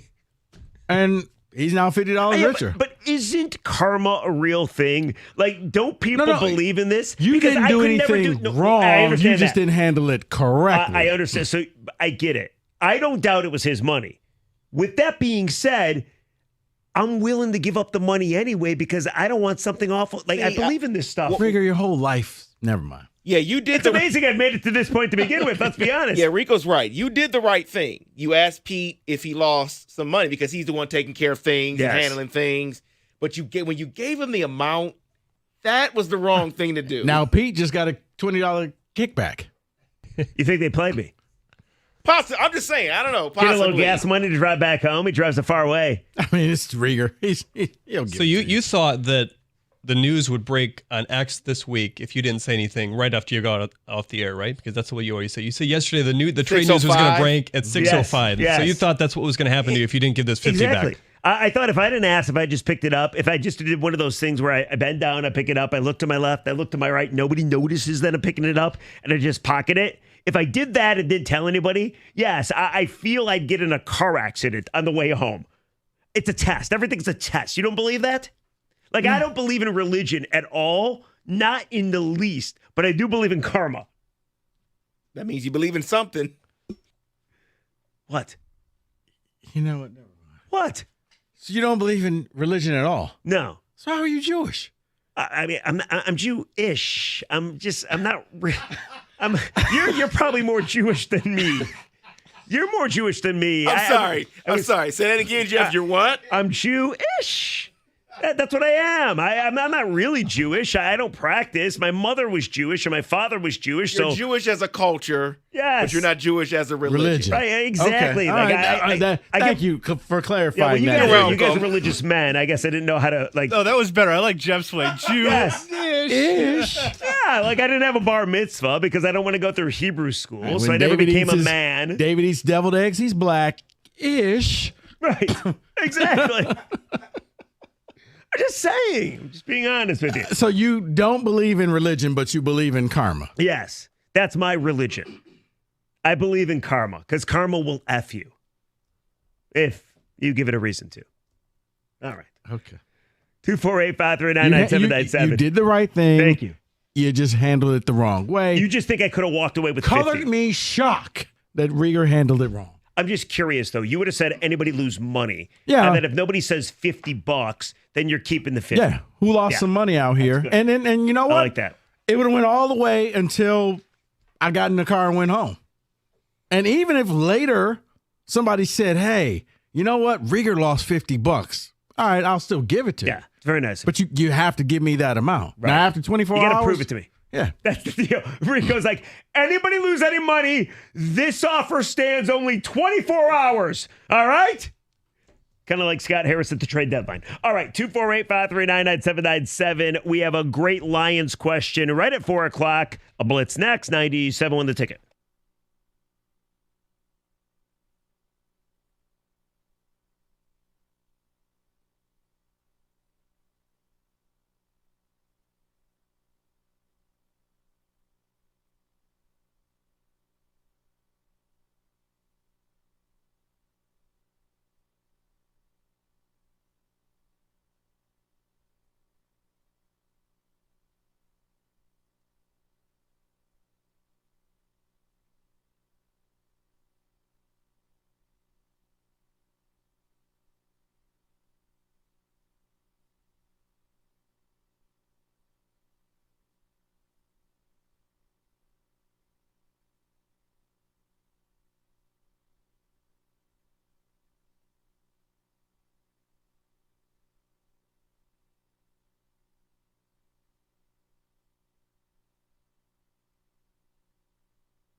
Time for another Blitz. College football this time. Hatchet Man.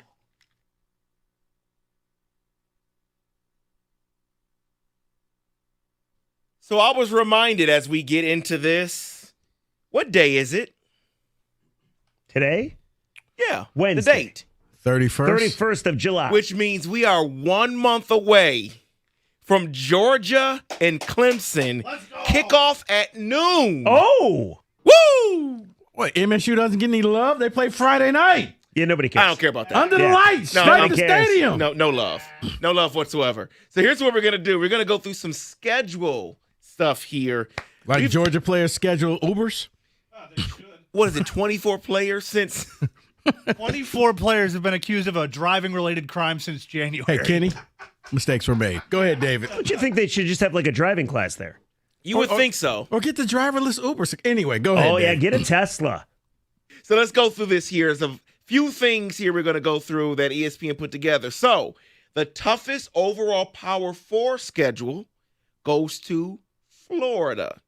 So this is the stretch that Florida had. They have a 3-game stretch where they have number 1 Georgia, then they go against number 3 Texas, then they go on the road against LSU.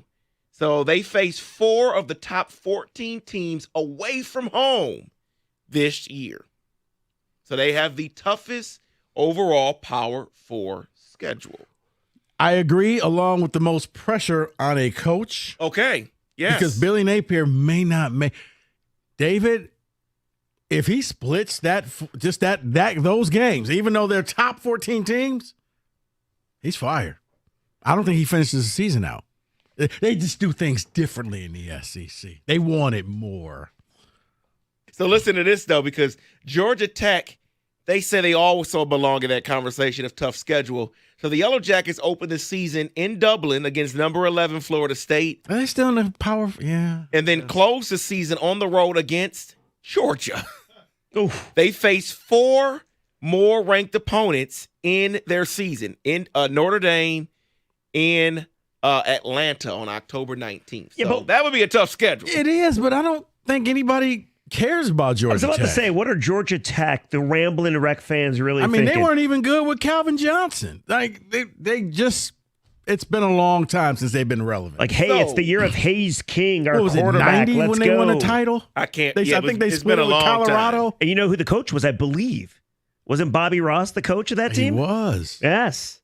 Then he came to the Lions. So No, he went to San Diego. And then he came to the Lions. Right. Go ahead, David. the Think I coached that stuff? easiest overall Power 4 schedule. Oh, I got this. Nebraska. No, it's Ohio No. State. Ohio State. Come No, the easiest schedule goes to SMU. Oh. SMU has the easiest schedule. They only have one top 25 You know what? foe, Okay. Florida State. Just between us three, I'm so glad Mike's not here. I forgot that they were in a Power 4. Okay? Exactly. I'm so glad Mike is not here. Here, let me 'cause I do can my just mic. hear him now. Let me do my mic in person. Hey, you and your TV deals, Mr. College Football. Yeah. So listen to this. Four of their first you, 5 games are at home against Pitt, Boston College, Virginia, and Cal. Only the Virginia game is on the road this year. So, I mean, yeah, that would be pretty easy here. Can you say playoff? The toughest Power 4 non-conference schedule. Toughest Power 4 non-conference. USC, they open up the season against number 14 LSU. Then they have a home game against number 5 Notre Dame. And then they also face UCLA. So that makes them the toughest UCLA. Is that their first 3 games of the season? No, that's not their first 3 games. I'm confused. Kenny, you're confused too, right? You said the toughest Yeah, I included UCLA. They're not non-conference. Okay. But LSU and Notre Dame. Okay. That makes them the toughest non-conference. Yeah. And I think they're going to get their hearts taken because they couldn't play defense last year, and they had the Heisman Trophy candidate right there. They're awful. As I stated before. Yes, I actually watched their spring game and was equally unimpressed with both sides of the ball. Literally, the first 3 possessions of their spring game, interception, interception, interception. Well, first of all, of course you did. I would expect nothing else from you. Second of all, this is it for Lincoln Riley, right? Don't you get the feeling he's going to leave? He's getting paid ridiculous amounts of money. He has his own private plane, but I kind of feel this is it. Yeah, Make the jump to the pros, I'm sure. But see, here's the thing. Or some other college team will pay him insane amount of money. Saban's not there because I would say, yeah, you know what? He'll go and run the offense for Nick Saban, but whoa. Saban's gone. So maybe he goes to Georgia and he runs Georgia's offense. But, yeah, I do think that he's not under the pressure that Napier is at Florida. Because I don't think that many people care about USC football. Well, here's the other thing. The boosters love him. He wrote his own ticket to get there. Like, I don't think he's going to get fired. I just think he'll walk away is what I think. But my question to David is, a lot of schedules here. Yeah. What about Michigan State? I'm not even kidding. No, they're not on this list. Michigan, I know nobody cares. Tough or easy Michigan or anything. State, you guys they got a have tough schedule. A stretch where it's like Ohio State, Michigan, It's Ohio State at at Oregon, home and against Iowa. No, it's Ohio State at home. 6 days later, once again, this is where Mike would have a fit. They have to travel to Oregon 6 days about the later. kids. Then they get, I think, it's Iowa. Iowa, a That's bye, at home. and then at Michigan. Yes. I mean, that's a 4-game gauntlet. Sorry, David. Well, let me give you this because you're talking about the 4-game gauntlet. So the toughest road schedule college football goes to Mississippi State. So Mississippi State visits The other MSU. They visit 3 top 10 teams. Number 3, Texas. Number 1, Georgia. And then number 6, Ole Miss. That's a stretch that they have. And they also have to go to Tennessee. And then they have Missouri at home. They do have that at home. Who do they play at home? Yeah, they do have Missouri at home. But Is their that's on stadium a getting short renovated, week. and they're just going to play all their games on the road? Yeah, playing them at home sets up their short week to play in the Egg Bowl the following Friday. So, well, sorry, Mississippi State. That's what you have this year. And then just to close it out, just how I started it, the toughest open to the season will be Clemson because they open up with Georgia. So they have the toughest open to the season. What's Clemson favored by? Like 6.5? Clemson will not be favored in that game. Not even close. Unless maybe they put some cars in front of the practice for Georgia. Right. And then now you go in the game. Yeah, that's a flag. There you go. That's a flag. I'm curious, though, Rico, TV man. That's a 12 o'clock game? It is. I was shocked. That's a news. All right, so what's the 8 o'clock game? What's the prime time I game? have to find that out. That's something right there. Yeah, but opening week, they normally stagger it with all the different games. I know that's a big game So for a noon kickoff. I can feel. easily see that there has to be a 3:30. There has to be an 8 o'clock game as well. So Dabo getting whacked this year? yeah, I think so. I do too. If he does not win the ACC, I can't see him. He'll be on the hot seat. He may not get fired. Kind of feel he's already there. No, because you know what? He could still say, "Hey, I got rings." Okay, don't forget it wasn't that long ago. This ain't the SEC where Ed Orgeron. Yeah, I know you just won the national title, Ed, but you're fired. I miss those videos of Ed running shirtless through the campus of LSU and everybody yelling at him. Those were cool. All right, that, my friends, is a blitz on 97.1 The Ticket.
Brought to you by 24 Seconds Bar and Grill. So Dan Campbell, is it the defense or the offense who's played better so far in camp?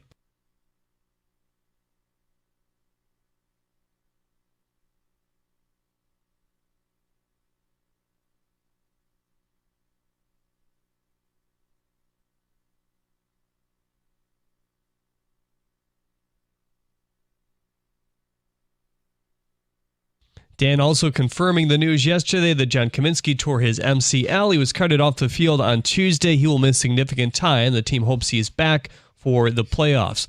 USA men's basketball up big over South Sudan as they look for their second straight win. Jason Tatum starting today after not playing at all in game number 1. The Pistons finalizing their front office moves today, kind of just a formality as all this news has leaked. But Michael Blackstone has been hired as an executive vice president of basketball operations. Dennis Lindsay, also senior vice president of basketball ops. Dwayne Casey and Eric Tellum are staying with the team on staff. No Tigers game today. They'll start a series with the Royals tomorrow as this long homestand continues at Comerica Park. All the starters listed as TBD through Saturday for the team as they look to figure out what to do after dealing Jack Flarity and already all these bullpen days that they've been having lately. At the Corwell House Sports Desk, I'm Jeremy Otto. For more, go to 97.1 The Ticket or Odyssey.com.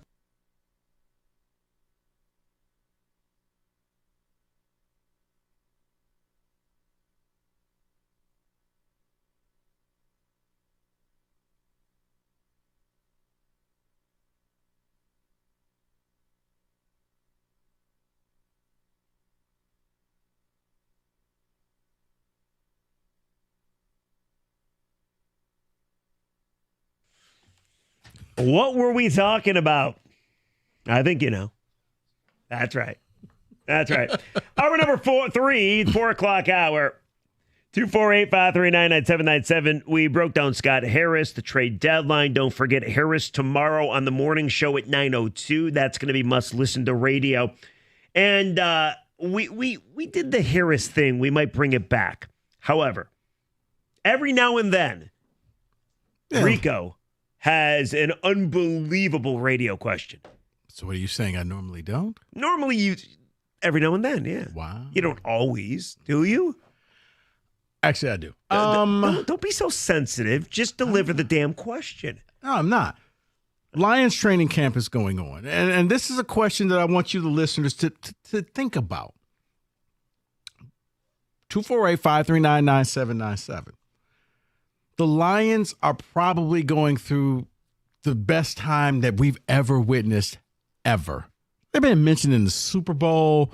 You know, which quarterback is better? Is Jared Goff better than all these other quarterbacks? You don't get laughed at. It's a serious debate, a serious argument. Everything has changed. The fortunes has changed for the Lions. My question is this. Who's been more beneficial to the Lions' success?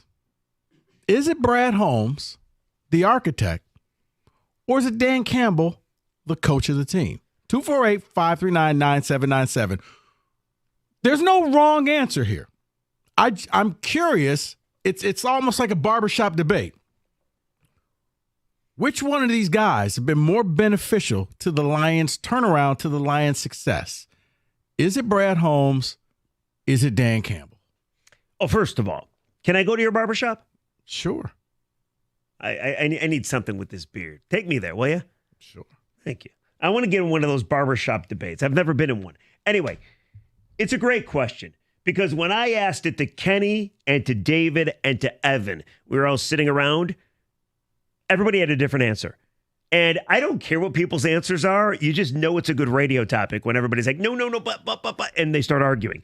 But if I have to choose, because everybody does have to choose, usually you ask this question and it's a negative. Who's been worse, Patricia or Quinn? Who's been worse, Avila or Illich, right? Like it's always usually who has sucked more. That's usually the catch. So it's refreshing that we're asking it positively. Right. Like who's been better, Holmes or Campbell? And I immediately wanted to say Brad Holmes, considering he is a drafting freaking genius. Every move he makes, for the most part, with the exception of Levi Onwuzurike, who apparently is having a great camp already, has worked out. And the Stafford trade worked out. Everything Brad Holmes has done even not getting Chase Young, did that work out? Kind of. No, actually, it didn't. No, I heard Chase was taking some plays off in San Francisco. Key play, that fourth down play, that last one, that was Chase Young chasing after Goff. Listen to me. Okay. You listen to me. Don't let the facts get in the way of a good story. Brad Holmes has been amazing. However, I got to go with Campbell. And I know what people are saying. How can you go with Campbell? He has all those issues on fourth down and game management issues. I go with Dan Campbell because Dan Campbell has done the thing I never thought was possible. Like, yes, GMs have been hard to come by in Detroit when football is being talked about. But for the longest time, head coaches got whacked. If you were a head coach for the Lions, Marty Morningwig, Jim Schwartz, Rod Marinelli, the list goes on and on and on, Matt Patricia, Jim Caldwell, you never got another job, ever. And every coach always said the same thing. I will establish a culture. And I never thought it was possible to establish a culture in Detroit because the culture was always so awful. But Dan Campbell has done that. It's grit. Guys buy in. He's an unreal coach. Right. I say it's Dan Campbell. When I thought about this, to me, it seems very simple. It is Brad Holmes. Dan Campbell, everything that you said, Rieger, makes sense. Oh, thank you. I can't argue. That's what I said. This is one where there's really no loser. Yeah, exactly. Here, real quick, though, when you start comparing people and you want to try to prove your point, you sometimes are forced to rip on the other person. Right, and that's just it. 248-539-9797. Brad Holmes, Dan Campbell, who's been more beneficial to the Lions' turnaround, to the Lions' success, and it is Brad Holmes. Why? Brad Holmes is the architect of this team. Brad Holmes has brought all those players that are buying in. He went out and drafted. When we sat here at the radio station and saying, what did we say, David? We don't draft running backs. He did. He did. He went out there and got Jahmyr Gibbs.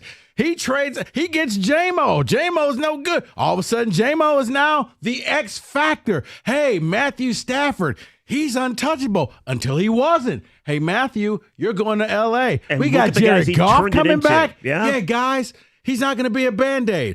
As a matter of fact, I'm going to extend Goff the second he lands in Detroit. And it worked. Like, everything that this – now, not everything, because I still think he wasted a draft pick with Hendon Hooker. I still think he wasted a draft pick with the big Manu, old lineman from British Columbia. Yeah. But he has gone out. Nobody's perfect. And he is – no, and you're right. No GM is going to go 100%.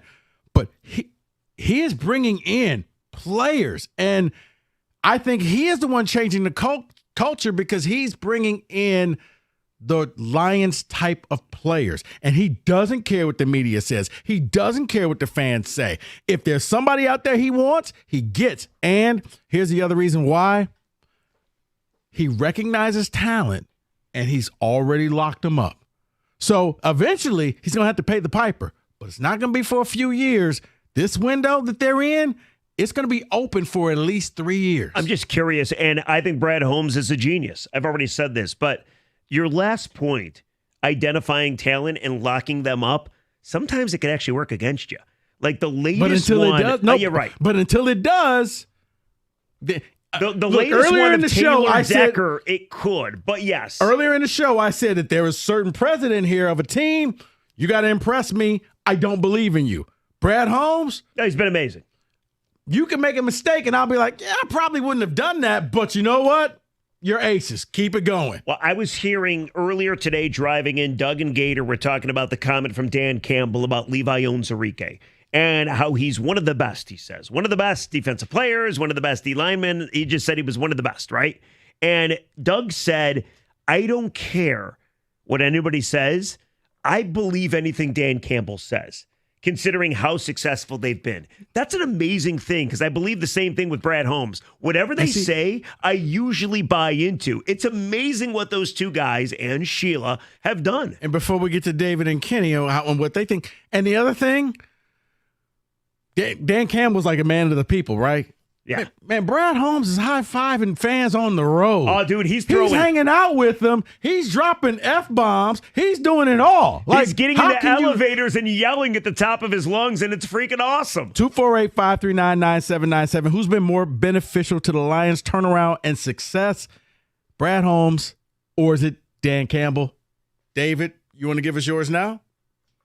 I agree with you, Rico, but I'm going to give you my reasons. No.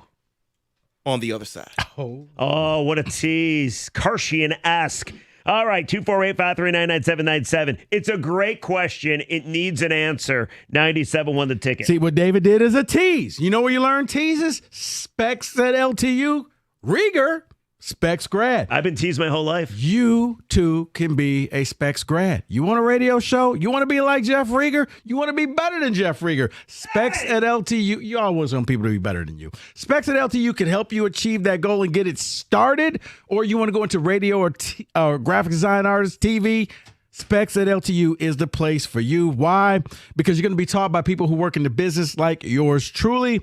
And look, with the hands-on approach and expert faculty, you're going to learn the practical skills you need to succeed in today's media industry. Specs at LTU, located right here in Southfield on the campus of Lawrence Tech. What are you waiting for? You got to be curious. Go visit the website, ltu.edu/specs. You're going to learn more about the broadcast media arts, digital media arts, and graphics communications program taught through Specs at LTU. ltu.edu/specs to learn more. Then make magic by enrolling in Specs at LTU certificate program today.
All right, Rico Beard with a sensational must-answer question. Who's been more beneficial to the Detroit Lions? Has it been Brad Holmes, the GM? He's done a tremendous job. Or is it Dan Campbell, the head coach, who has done an unreal job? 248-539-9797. I go Campbell. Rico goes Holmes. But David Hatchet Hall left us with a great tease at the end of the last segment. We get his take, Kenny's take, get to the calls. What do you think, Dave? Yeah, so everything Rico said is correct. It is Brad Holmes. And for those reasons, yes, he brought in the talent. He traded for Jared Goff. He did all of that. But his very first hire here is the reason why I believe it's him. It's when you become a GM for the first time, usually you want to say, it's my show. I want it to go my way. And you don't really bring anybody under you that either had experience as a GM or that may want another job as a GM. His first hire was John Dorsey, who had experience as a GM and was really good in Cleveland until things kind of went awry. I think that hire allows Brad Holmes to be the GM and everything he needs to be in Detroit. Look at that. He has someone that he can go down the hall and speak to, get advice from, but he can still run his show. Dorsey was involved in Baker Mayfield and drafting Patrick Mahomes. He drafted a lot of talent there in Cleveland. And if I remember correctly, too, another reason why I like Brad Holmes over Campbell, and it's there's no bad answer. We know. But they hired Campbell first. Very Holmes true. came in Very true. and had to make this work because the Lions kind of showed you which one they valued more early. But Holmes took that and ran with it, and he's the person that has been more beneficial in turning around this Detroit Lions team. Can I give you a little nugget? 248-539-9797. Can I give you a little nugget before Kenny goes about Dan Campbell? That might change your mind just a little bit. Dan Campbell in 3 years has fired a couple different people. He fired Anthony Lynn, wasn't working out. He fired Aubrey Pleasance, wasn't working out. Look who he replaced him with. One of them was a Matt Patricia holdover in Ben Johnson. He allowed Ben Johnson, a guy that's never been an OC, to be the OC, call the plays, and look how it's turned out. Yeah, but that, my friend, is genius. Yeah, but Genius. who did he have to run that pass before he could fire him? Oh, I don't think he had to run it by Brad Holmes. Oh, I actually think they're equals. Like, no. They actually work hand in hand. They do. And by the way, I heard Rod Wood in the morning show, I think 2 days ago, and he was going over the fact they never knew each other. And they had to text with each other when they first got the gig. But if you go back to, do you remember when Campbell started 1-6? And we were asking Brad Holmes, do you have the authority to fire Dan Campbell? And he didn't answer the question. No. So, Kenny. Well, that kind of goes right into what I was going to say is we remember how bad Campbell started when he didn't have any tools. As good of a coach as he is and as good of a motivator that he is in this city, he couldn't get that team to do what he needed it to do. He needed the tools that Holmes was able to give him. He needed the roster, he needed the players, he needed the draft picks, he needed the signings, he needed all these things. Holmes, to me, is the architect. While Campbell is great, I don't think any of these are bad answers, by the way. I think the fact that we're having this conversation is kind of refreshing. But I think Holmes is the architect. Holmes deserves a little more credit to me. 248-539-9797. Go to the calls. What do people think? Who's been more beneficial? I'm outnumbered 3-1. Everybody's going Holmes. I'm going Campbell. Pick up Ed. You're on the ticket. What's going on, Ed? What's up, fellas? Yeah, I think analytics proves that it's Brad Holmes. So quickly, we all know who's probably the greatest football coach ever, Bill Belichick. Now, take him away from having talent, and he looked average at best or below average as a coach. So when you don't have talent to coach, I don't care. I think Jim Caldwell actually outcoached his talent that he had. That's just my opinion. But without the right drafts and without the infrastructure from the GM saying, hey, you know, you're an ex-football player, Dan. You're looking at this guy from just a grit and a grind. But I want to know from a GM perspective if he fits my mold to actually be more than just our kind of guy. Does he have a skill level as well? So you can take over the years where you had so many coaches that were replaced, basically like Dallas. They win 11 or 12 no matter who's the coach, okay? But if you remove a good to great GM, you will see a terribly different record and outcome from that team. Hey, Ed, so it's got to, yeah. I agree with you. I think it's all good points. However, I got to fight for my guy, right? This is how this works. How do you, or what do you say to all these guys that not much was expected from, have developed under Dan Campbell? Whether it been like Amon-Ra St. Brown was a great pick. Rieger, but you're making my point. Brad Holmes saw the talent. Yeah, and you see what Rieger keeps stepping into. No. You can, and again, we're not trying to rip on each candidate, if you will, but you still got to develop. You still got to develop these guys, and I would say that falls on the check plus of Dan Campbell.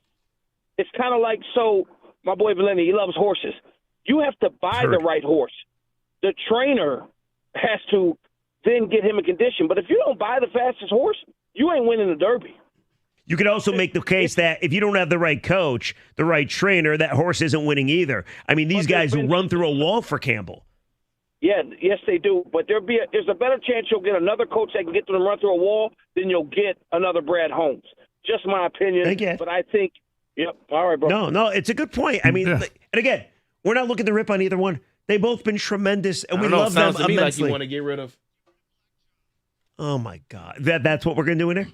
That's what we're doing. I'm just messing with you. Why is it that every time I come in to fill in on this show, it always turns into a black-white thing? Why is that? I'm just glad somebody else is being painted the racist. Usually it comes on to me, so I'm glad it's you today. Well, Kenny let us know how he feels about black jobs. Oh, I heard you want to get rid of the black jobs. Yeah, he does. Wait a second. So I'm a racist? Because I chose Campbell. You are now. Thanks for the drop. Oh, crap. Thank you. I'm used to working at 6 o'clock. Nobody ever records anything. You can say anything at 6 o'clock. Nobody's listening. I mean, they are, but like you guys aren't listening. Let's go to one of our favorites. DJ in Detroit, you're on the ticket. What's up, Deej? My guys, what's happening, Rico B? Jeff, what's up, how y'all DJ? doing? Hey, man, how are you? Man, I'm great, man. Y'all talking this football talk. I'm excited for the season, man. So I'm loving it. Rico, great question, my man, but this is a layup. Like, this is an actual layup. You have so many other examples to go against you, Rieger, that it kind of ain't even fair. With that being said, David, your team, the Pittsburgh Steelers, they were rolling for about 20 years. The constant was Kevin Colbert. I don't care if it was Bill Cowher. I don't care if it was the coach. You're exactly right. Kevin Colbert was drafted, and guess what? The last time the Lions were successful, guess who the head scout was that was helping picking them guys? Kevin Colbert. You look at Ozzie Newsome. They just look. I just Googled it while I was waiting.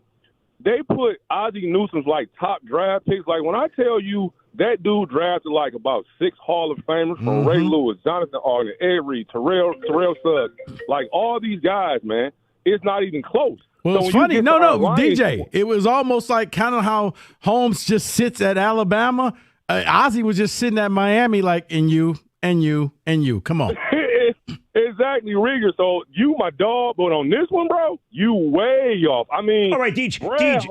Brad Holmes is giving Dan Campbell the thoroughbreds. You get what I'm saying? And I get you. I get you. So rank it percentage-wise. Of the success, you got to put a percentage from each man to the success of the Lions. You give Holmes what? You give Campbell what? I give Brad Holmes 80% of the credit. Okay. Because when you look at what Brad Holmes did, like Rico said, here's what a lot of people don't know. They like Amon St. Brown wasn't in their Army All-American game. Hello, he was. He's been a stud. He just was undervalued. Panay Sewell, Hutchins. This dude is drafting Pro Bowlers in 3 straight drafts and 2 All-Pros, Rieger. That ain't Dan Campbell. That's him. That's unheard of. DJ, It's all him. 20% of the credit goes to Dan Campbell. Don't you think that's a little low? Again, we're getting into this debate. I'm not looking to rip anybody. No, listen, I love Dan Campbell. I absolutely love him. But when you have the horses, like, for example, man, Dale Harris was winning with Nick Van Axel and all them guys, and he was a terrible coach. But when you got Shaq and Nick Van Axel, now, did he take them over the hump? Nope, they brought Phil in. But, again, he still was going to the playoffs because he had the horses. You get what I'm saying? That's not a slight at Dan Campbell, but the GM got to give you the horses, and he's doing that. Deej, good to hear from you, my man. Thanks, DJ. 248-539-9797. The ticket text, the exact same number. I feel outnumbered. I'm sticking to my guns. Who's been more beneficial to the Lions? What's your percentage? I think it's damn near 51-49. I do. I excuse me? Oh, come on. Wow, you turned that around really quickly. What was that, David? No. I said now I'm a racist. I got to stop saying that. I'm done. I'm exhausted. 248-539-9797. We'll get your calls. We'll get your percentages. I respect both men. Apparently, you guys don't. 97 won the ticket.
Finally, a question we want to ask and we want answers to. Who has been more beneficial to the Lions?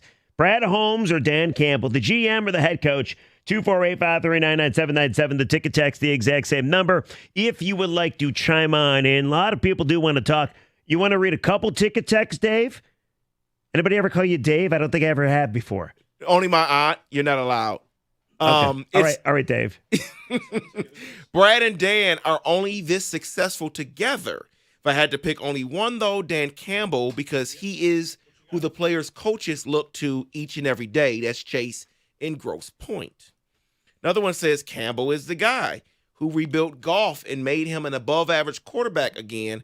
Goff was a mess when he got here. Yeah, but Rico will say the fact that Brad Holmes stuck with Jared Goff is a check plus for Brad Holmes. Signed him immediately. Yeah. Remember, when he first got here, we were talking about quarterback. Yes, we were talking about what quarterback are you going to get with those 2 first-round selections? Do you take one in this year or do you wait for the next year? The second he got here, he got a 1-year extension to his contract, and that's when I said, "Hey guys, slow your roll." Yeah, but to be fair, if you're just strictly talking about the maturation of Jared Goff and him turning the corner and him being the guy he is now, who do you give more credit to? You got to give it to Ben Johnson, Dan Campbell. Well, okay, Ben Johnson. How dare you? How dare you? Oh, it makes sense.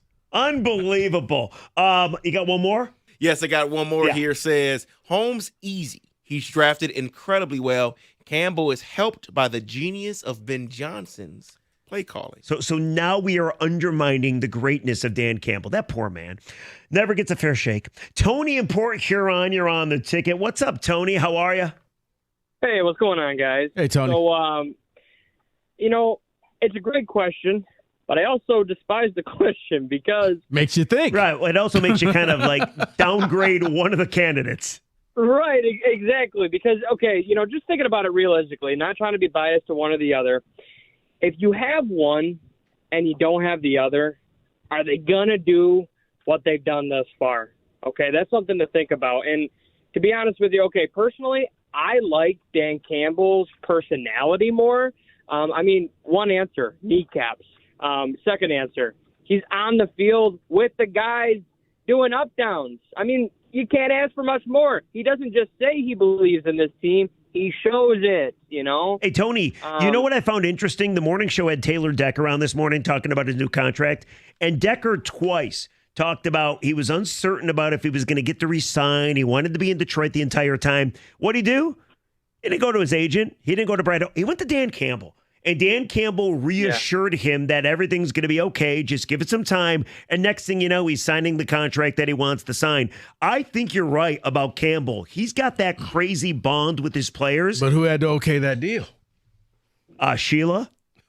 I get what you're saying. And it just goes right back to without, if you have one and not the other, then who knows? But the thing is Dan Campbell, he brings that energy. He's animated, before – I'm not going to sit here and dog past coaches and stuff, but prior we didn't have that feel, that grit, that energy, and he believes in his players. Damn it, that's what we needed. That's half of it. You can bring all the talent you want, but if you don't show by bringing in a coach that actually believes in their team, I don't know, man. It's a mental game, no matter what sport. Hey, Tony, like we said, there was no wrong answer here. It was just more of a who do you give more credit to for this turnaround? Because this is unprecedented here in the city of Detroit. So is it Brad Holmes? I think it is because he's the architect. He's the one doing the grocery shopping. He's bringing in all of these players and draft picks and free agents. And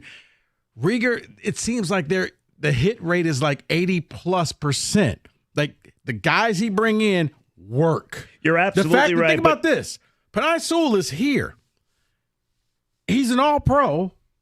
He's a left tackle. He's at right tackle. And guess what? You're going to stay at right tackle for at least a couple more years. There's no problem. He's not holding out. You're not seeing any. Okay, coach. Brad, if that's what you want. But I think both men deserve credit for that one. No. I do. I think the coach and the GM deserve credit for that one. Right, but Rieger, you're seeing, it's with players. They're holding out all over. Heck, I'm seeing it out in San Francisco. you know what? I want this. I want more money. I want this. I don't want to practice. Holmes has got the ear of all of his players, and they all are buying in. There's enough money that everybody's going to get rich. You're all going to be able to buy the houses and cars that you want. Don't fight and squabble amongst each other because I got you. I think every player in the draft is talented. Obviously, they're in the Every NFL player draft. is not talented. I think they're all talented to an extent.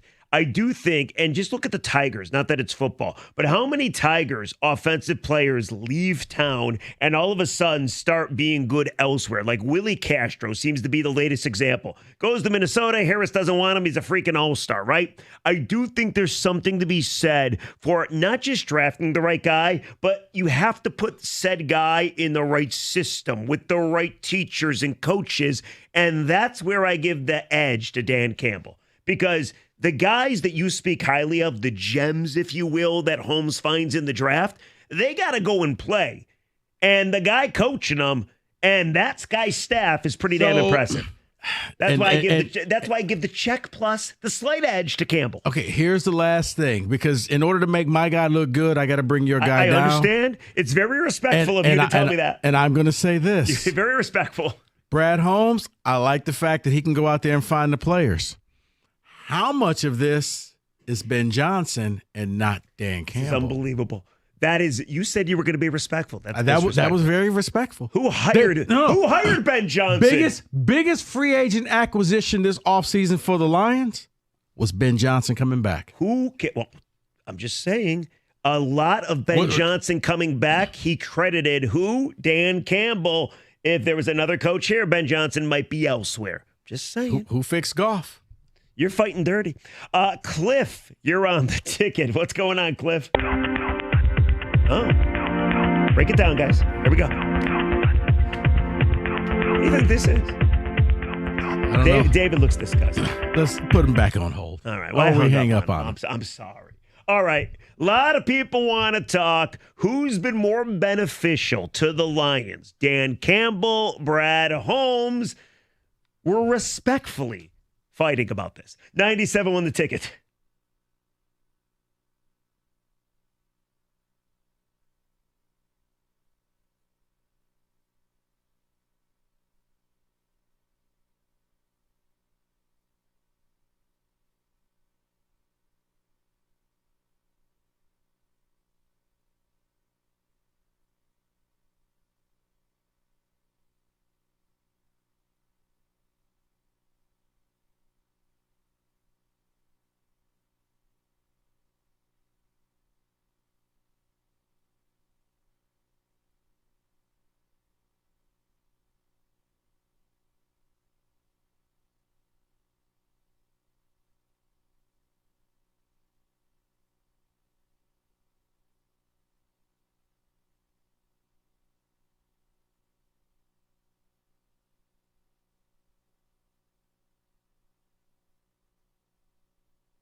Oh, by the way, that's very catchy. Keep going. Kenny looks like a bobblehead right now, going back and forth. Look at that. All right. For hour number 4, I keep screwing this up. 5 o'clock hour. I just shouted 4 like I'm playing the game of golf. We got to get back to it because I think the debate is great, and we're sick of talking about Scott Harris, although Scott Harris is going to be on the morning show tomorrow at 9:02. Make sure to tune in. But we asked this question. Rico came up with it. It's fantastic. Who's been more beneficial to the Lions? Is it Brad Holmes? Is it Dan Campbell? I'm in Camp Campbell.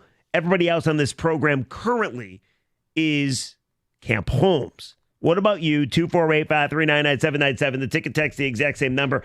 If you want to give us a call, somebody ripping on me because I asked Jeremy Otto what matching up meant. It's just kind of weird. Like, Brian Cashman could have just said, we don't want to pay the price. Match up. Match up is a very weird term. You don't care. All right. Let's go back to the phones. Jay in Walled Lake, you're on the ticket. What's going on, Jay? Hey, what's up, Rico? How you doing? Rico, Fantastic. How are you? Hey, man. Good. So I'm in Camp Holmes right now. I'm going to say about 60-40 because if you remember the first year the Lions went 3-13-1. Dan Campbell gave all kinds of motivational speeches, getting the team on board and getting people to believe in him. But ultimately, he didn't have the talent to go out and win.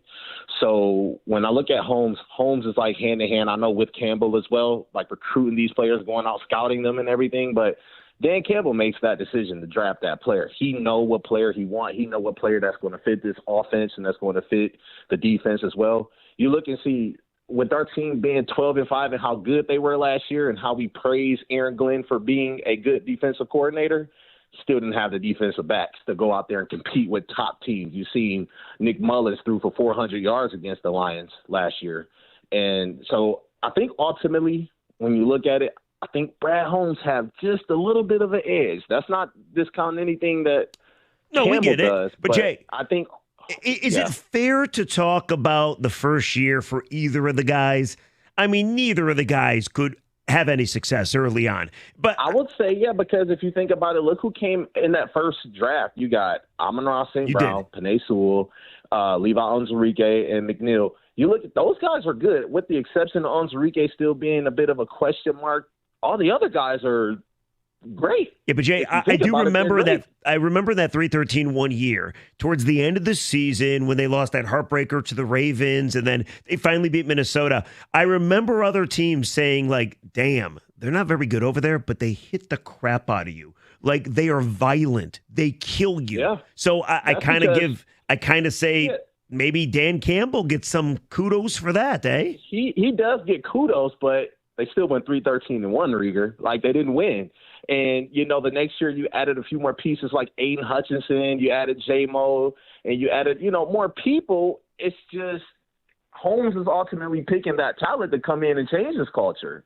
If you think about it, bringing in Terry and Arnold, Rakestraw, Arnold, the other guy's name from Tampa Bay, Carlton Davis. Oh, yeah. When you think about it, these are people that Holmes and other scouts are going to scout. They're going to come in and change it.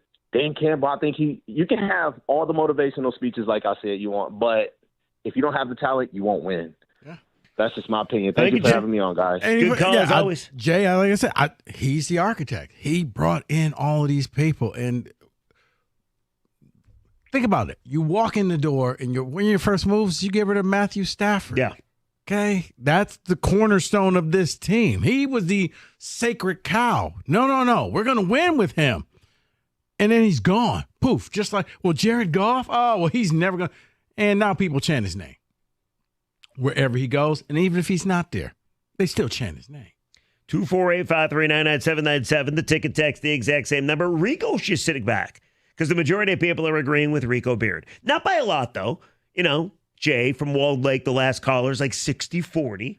It is, look, it's not that I don't like Dan Campbell, because I think Dan Campbell's a phenomenal coach. I think he takes too many chances. I think that he, sometimes you do need to just kick field goals. Field goals are not four-letter words. They're not your enemy, okay?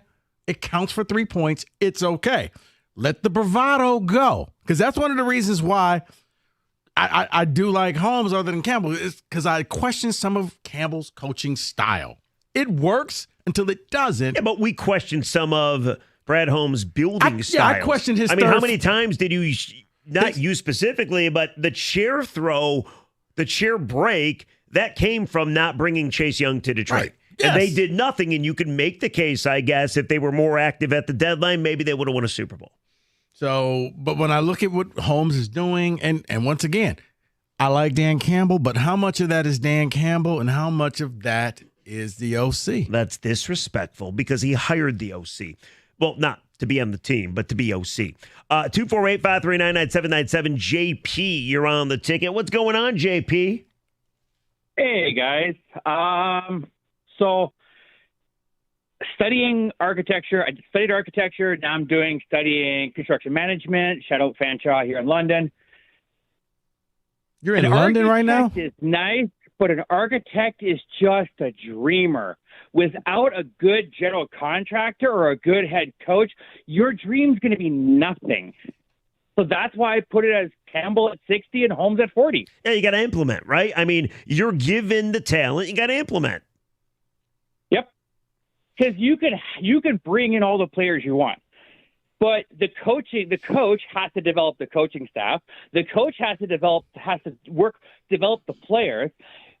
JB Garrett Barnes was a not much his first couple years because of the coaching staff. Where is he at now? The guy is going to be most likely starting out sham linebacker right now. Yeah, but JP, using your analogy, but if you bring in cheap materials, you're building slums. Brad Holmes is bringing in some top-notch things, and you're going out there, and that's real marble from Italy. That's right. Like, that's the building materials. We're not talking about there. Formica here. Right. Never thought I would say Formica on a radio show. You can bring in all the Trex deck that you want, but if you don't have someone who knows how to work with it and knows how to use it properly, you're never going to get a good-looking deck. You can bring in all the materials you want, but if your guys can't take care of it, nothing's going to happen. You know what I love, JP? He's actually making your point for you. I love it. No, listen, you know what I love, JP? First of all, you're great. But second of all, I love how we're going to different analogies to try to prove our point. Like, we both agree that both these candidates are amazing, Holmes and Campbell, but we want to win the debate. Nicely done, JP. I appreciate it. By the way, quick ticket text. I got to read this to you. Why am I driving around in my car yelling out, it's not a court of law, it's not a court of law, it's not a court of law? Since that song aired, it's been stuck in my head ever since. Fantastic song. We got time for one more here? All right, let's pick up. How about Bart hanging out in Sterling Heights? You're on the ticket. What's going on, Bart? Hey, how you doing, Rigger? And I'm not in Sterling Heights anymore. I actually moved after my apologies to you, Rico, because I made a comment about the Green Bay Packers were going to beat the 49ers, and because I was scared of the 49ers. I actually moved to Choctaw Nation. So I live in Oklahoma now. Oh, you live in okay. All right. So Bart from Oklahoma, we're going to update that record. So anyways, I say it is 51-49. Because you got Dan Campbell that had, Matt Patricia's players, right? Couldn't do nothing with it, right? Do you really think Matt Patricia could have done something with Brad Holmes' picks that he can do? I highly doubt it. It's a great point. So without Brad Holmes, you're not going to have Dan Campbell. Without Dan Campbell, you're not going to have Brad Holmes. So you can't just put any ordinary coach in there, but yet you can't put any ordinary GM in there. So those two work hand in hand. Seeing it can't be a 50-50 thing because then it's not a debate. Yeah, but Bart, I look at, his first three drafts, he basically selected 3 All-Pros. Bang, bang, bang, and right there. In succession. Yes. Hey, Bart, if you ask both Campbell and Holmes, and they would never do this, but if they were being 100% honest, you gave them truth serum, and you're like, hey, which one of you is more important to the Lions? They'd probably both just say themselves, right? No, I honestly think that they say the other guy? Give credit to each other. Yeah. Yep, they'll give credit to each other. Thank you, Bart. All right. Making some headway. 248-539-9797. There's no wrong answer, but you're wrong. To celebrate Team USA going for the gold, Xfinity is offering a gold medal What a deal jerk. now through August 11th. Get their best offer yet with a 300 megabit Xfinity internet and one line of unlimited mobile for just $35 a month for a year and a free 5G phone. And the action does not stop there. Save on some of the biggest names in streaming by adding the new Xfinity Stream Saver with Peacock, Apple TV Plus, and Netflix for just $15 a month. Don't wait, because when the Olympic Games end, so does this deal. Go to Xfinity.com/Team USA, call 1-800-XFINITY, or visit a store today. Get the fastest connections to Paris with Xfinity, proud partner of Team USA. Restrictions apply. Requires paperless billing and auto pay with a store bank account. Equipment, taxes, and fees extra and subject to change. After promo, regular rates apply to internet and mobile. Stream saver price subject to change. Xfinity Mobile requires Xfinity Internet. Actual speeds vary and not guaranteed. Free 5G phone requires eligible trade-in. Select models only.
All righty. 97 won the ticket, 518. Oh, by the way, we talked a lot about Scott Harris, who's going to be on the morning show tomorrow. He's scheduled to be on there at 9:02 with Costa and Jansen and Gov, and everybody's going to be there. So he's scheduled to be there. But if you missed any part of our reaction to the trade deadline yesterday, use the Odyssey Rewind. Yeah, we talked a lot about the fact that it seems like Scott Harris is not going to spend in the offseason. So if that's the case, and we're wondering if that's the case, we don't know. But that's what it sounded like.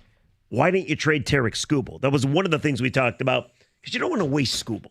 He's got 2 years of control, as I'm sure you know by now. By the way, quick question before we go back to the phones.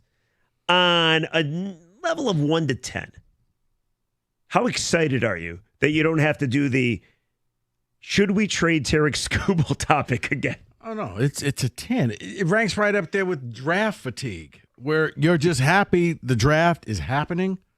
And there were long nights down at B-Dubs for draft parties and all that.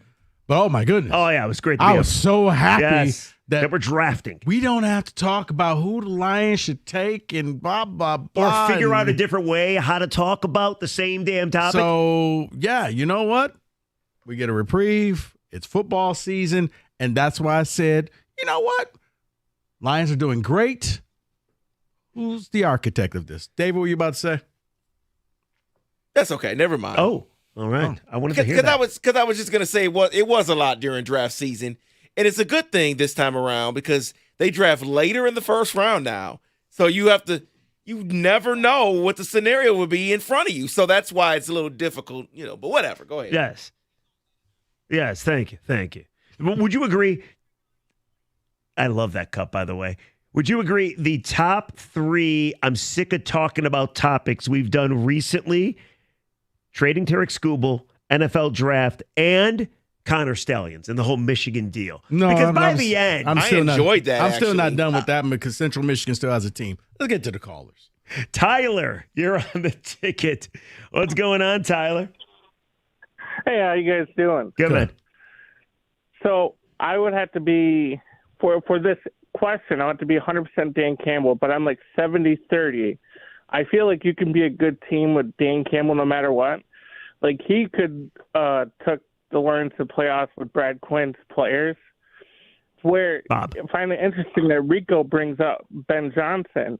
If you go back to 2021, where Jared Goff finally started to take off, was when they fired Anthony Lynn and Dan Campbell took over the play call. That's right, Tyler. I brought that up. No, you're absolutely right. So when Ben Johnson, if he ever leaves, I hope he doesn't, I don't think they're going to lose really any steps in the offense. Hey, Tyler, that's going to be the big test, right? Eventually, Ben Johnson's going to take another job. You got to believe. I mean, he's not going to be wanted forever if he keeps turning down head coaching gigs. And the fact that, like I said, Tyler Campbell just kick field goals, man. No, I hear you. But the point I was going to make is once Ben Johnson leaves, whoever he hires to be the OC, that's another question on how good he is, or maybe if Holmes is a little better. Like if he makes a smooth transition, bye-bye Ben Johnson, hello whoever else is your new OC, pretty impressive. But Rico, what you just said was the reason why Tyler, the start of his call was wrong. He said no one can ever get upset with Dan Campbell. I'm sorry, he was 1-5, 1-6, and fourth down decisions. I mean, people get upset with him on that all the time. The only time you're upset with Brad Holmes is when you get to the Hendon Hooker. And at that point, it's third round type things too. Or Giovanni Manu.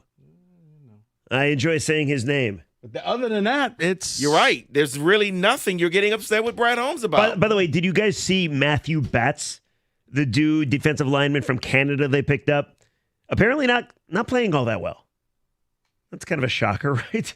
But I mean, when you built this team, you could afford to take some risk and go out there and get it done. And in terms of draft picks, I mean, what's the hit rate for most successful GMs? It's not exactly stellar. It's not like 80%. Right. So if he makes a couple of mistakes or if he has a couple Hendon Hooker picks, I'm not going to crucify. So therefore, it's all about Brad Holmes.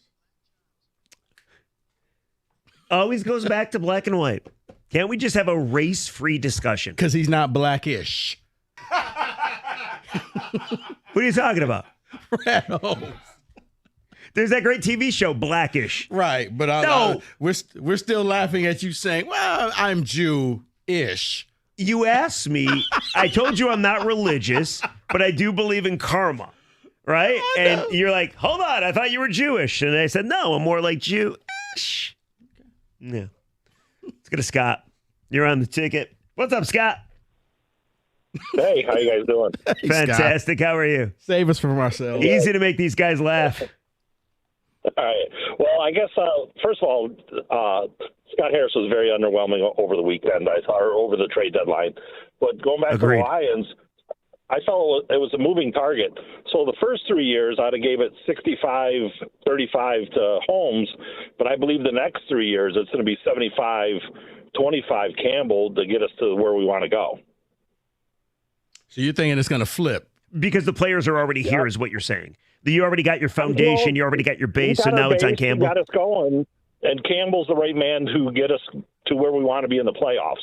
And without Campbell, no matter how many good players we have, we're not getting to the Super Bowl. But who got that foundation there? Who is responsible for that foundation? Listen, let it Brad go. Holmes. We are not ripping on people, the candidates. That's Kenny Cott over there. there. No, but Scott made the point. He said at the start it was Holmes, and now it's on Dan Campbell. But it doesn't, bringing talent here doesn't stop because all of a sudden you start winning. You got to keep doing it. He has locked up the talent and the fact that he's got them to buy into the fact there's enough money.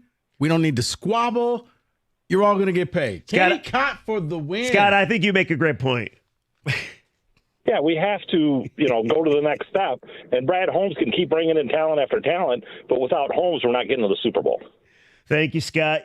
248-539-9797. Keep going? Yeah, the people want to talk. I think it's split. I think you guys obviously are doing high? Holmes. I think it's split. Yeah. Are you high? No, I'm not high. It is Maybe not later split. on, hit a dispensary on the way home. It is not split. I think there's been a lot of Campbell you love. had one person who actually backed you up. There's been many Campbell supporters. How dare you? And in the end, they were like, yeah, you know what? I understand it's your show, but you don't always have to be right, Rico. Okay? I am. It was a great question. Rieger. Isn't that enough for you, even though you're wrong? Aaron, you're on the ticket. What's going on, Aaron? Apologies to Rico. I think he's totally wrong on this. Of course he is. Preach, Aaron. Campbell. Go on. Give me a second. And I take the analogy or the parallel too. So in the corporate world, when you bring in somebody as a CEO or as a vice president, they a lot of times fail because it's more than just one person to make change. In football, same thing. It's like you're not going to make change unless somebody changes the culture. And that's what Campbell has done. Campbell has changed the culture of the last 60 years, and we have not drafted differently, I think. We've actually tapped into the promise of those people that we draft. No, well, Aaron, you know what? You had me. What you hang up on him for? Now he's going to think it was me. I don't care. Rieger hung up on you, Aaron. The problem is what he was saying, it was legitimate because this is not this is a win-win kind of conversation. But to say that the Lions drafting has always been stellar, no, it hasn't. Yeah, no, not at all. I bring you Eric Ebron. There's Aaron Donald. Nah, let's take the tight end who drops passes in college. Because you know what he's going to do in the pros? Drop more passes. What about a little Terry Fair Randy Moss? That's my favorite. We don't want this Randy Moss. Yeah. He could be a potential Character Hall of Fame issue, player, but he's yes. got character. He smokes some weed. Jeff Okudah over Tua. Oh, yeah. We Forgot don't about need that. a quarterback. We'll just go ahead and take Okudah. Yeah, so you can't sit Justin here and tell Herbert, me too, by the way. that, no, your drafting's been horrible. Okay? But for now, when the only thing I can criticize for Brad Holmes are your third and fourth round selections, that's a luxury. I was asking myself when we started to do this topic, could this just turn out like we're just like, listen, I love your guy, you love my guy, we love each other. This is such a great spot to be in. But no, we're trying to trash the other candidates, which I respect. We're trying to be right, which I have no issue with. Ben Johnson online, too. Just disrespectful. The disrespect you spew towards Dan Campbell is disgusting. 97 won the ticket. All right. Listen up, rib lovers. It's the final day, people. The final day to celebrate Christmas in July at Black Rock Bar and Grill. All you can eat ribs for only $16.99. The only problem is it ends today. Today.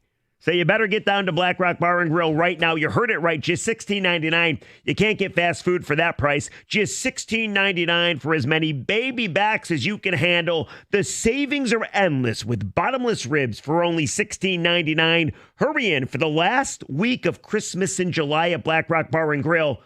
It ends tonight. Get there now. It's all you can eat ribs for just $16.99. It ends tonight. I can't say it enough. Make sure to head down to Black Rock Bar and Grill.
Brought to you by National Benefit Plans. Lions coach Dan Campbell confirmed on Sirius XM NFL Radio today that some of the Lions' marquee players will not suit up for the preseason. Quote, I don't see Goff playing this preseason. I don't see Sewell. You can guess who these guys are. I think there's a chance to develop our young guys, a chance for Hendon Hooker to get invaluable reps, end quote.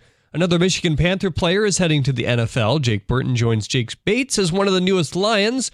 Burton, an offensive lineman who started 10 of 11 games for Michigan this past year.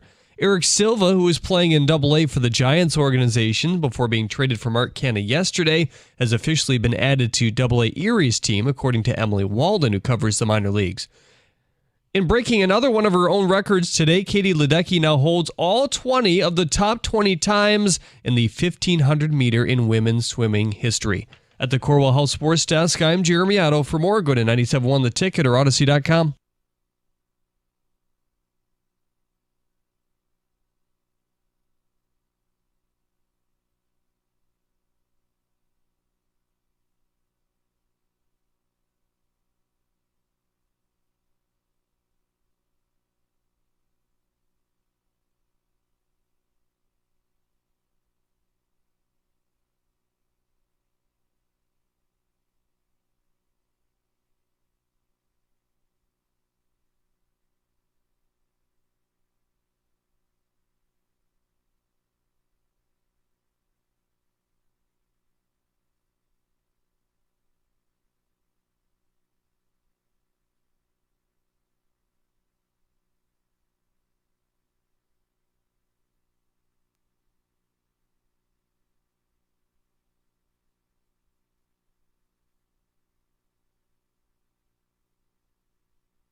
David is now pointing at me, so it's now time for me to tell you about the Chevy dealer in the area that's been leading the way. It's Hamilton Chevrolet in Warren, located right there on 14 Mile and Mound. Hey, rev up and drive with unbeatable deals at Hamilton. Andrew and the sales staff, they want to be your Chevy dealer. It's time to hit the road in style. Hamilton is your go-to destination for top-notch vehicles and savings. Sleek, powerful cars ready to conquer the roads. Hamilton has them all. They got fuel-efficient compacts. They got rugged SUVs. And for days like today, yep, they even got drop-top convertibles. You need to head into Hamilton right now to get your hands on one of the wheels. They're ready for you. Just walk into the showroom and say, Andrew, hook a brother up, and he will. It's about delivering an unmatched driving experience. They're more than just a dealership. It's commitment to quality and customer satisfaction. And right now, take advantage of the July Rico deal, a 2024 Chevy Equinox for $279 a month. For 24 months, you walk in with $995 down. You drive away with 10,000 miles a year. The best deals are found at 14 Mile a Mile. See my guys at Hamilton Chevy. For more details, go to hamiltonchevy.com. Chevrolet together. Let's drive.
Rieger out there doing his second show of the day. So let me help you guys out. While Third show. What are you talking about? We had one before. So we talked about a lot today. We talked about Scott Harris and how we felt about the reaction to the trade deadline. If you missed that, Audition Rewind. Also, we asked the question,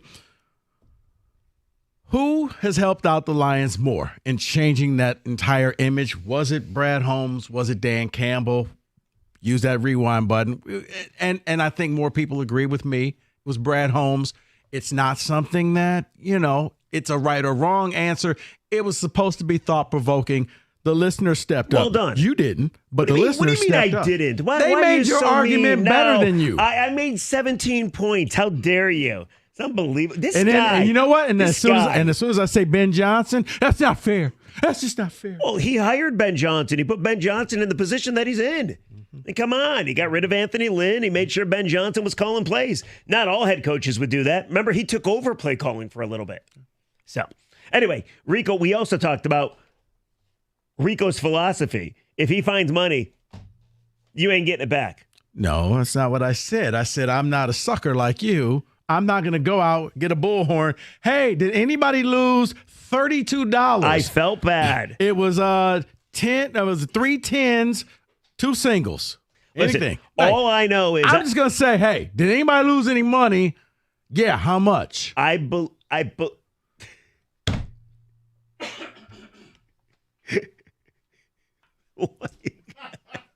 guys really push the envelope around here, don't you? You guys really do. Oh, my goodness. Wow, everything.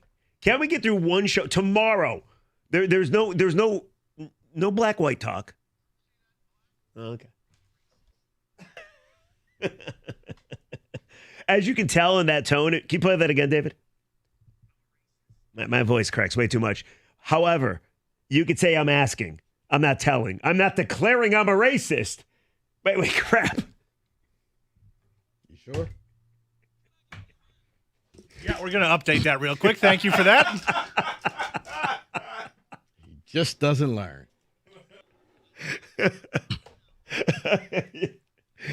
Oh, yeah. So anyway, tomorrow on the show,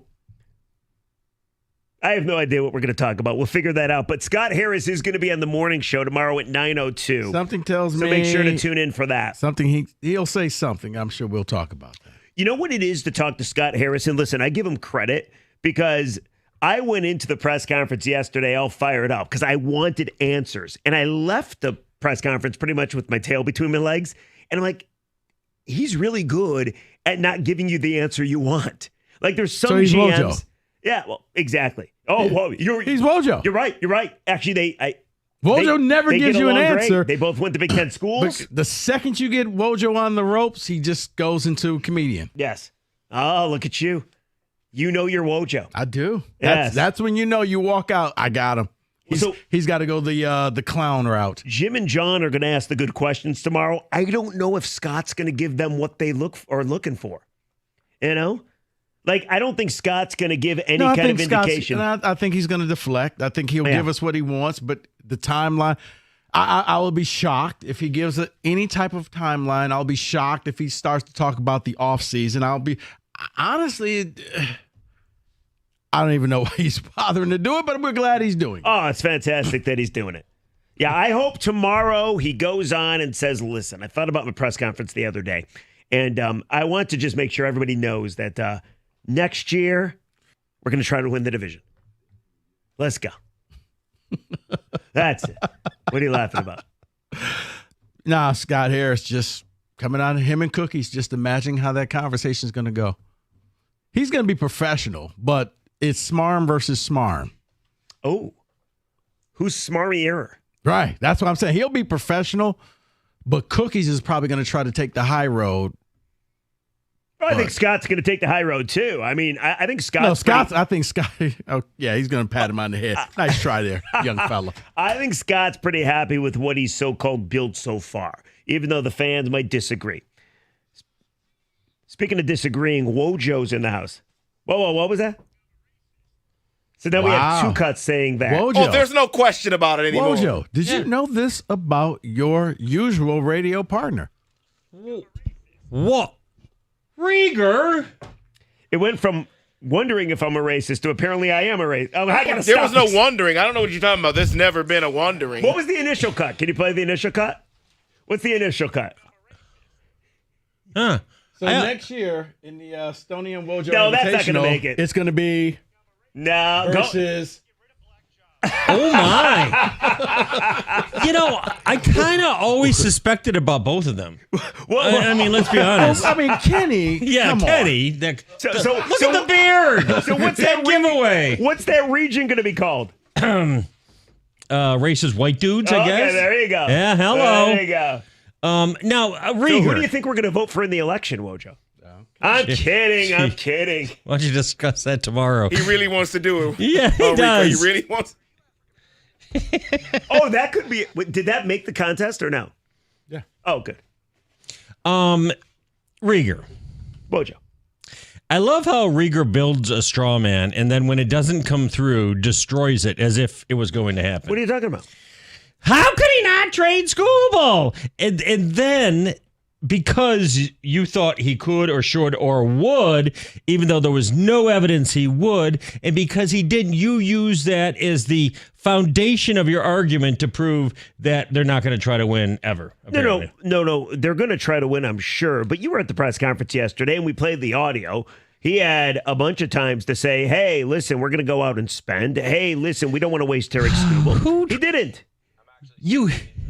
Please, Scott, we're talking. Please. Stoney used to make the same mistake, and you do too. You think you're going to get real... Do you think it's a Jewish thing? You think you're going to get real, honest gems from these press conferences. Why would you think, here's my plan in the offseason. What's your name? Jeff. Yeah, here's my plan. We're probably going to do about $100 million in free agency. Fantastic. The Royals did. It worked out well for them. Oh, my God. Okay, whatever. Yes. What do you got coming up? I'm just going to blast you. You're on with Mark Ryan. What are you guys talking about? Yeah. Oh, Jesus.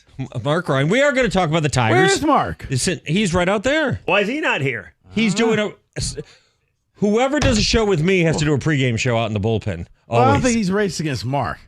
No, Mark comes from SEC country, so he likes Mark. Oh, so he's just like Kenny. He's just like Kenny. Oh, so Mark. Wow. Unbelievable. My question is, what does Kenny have against black jobs?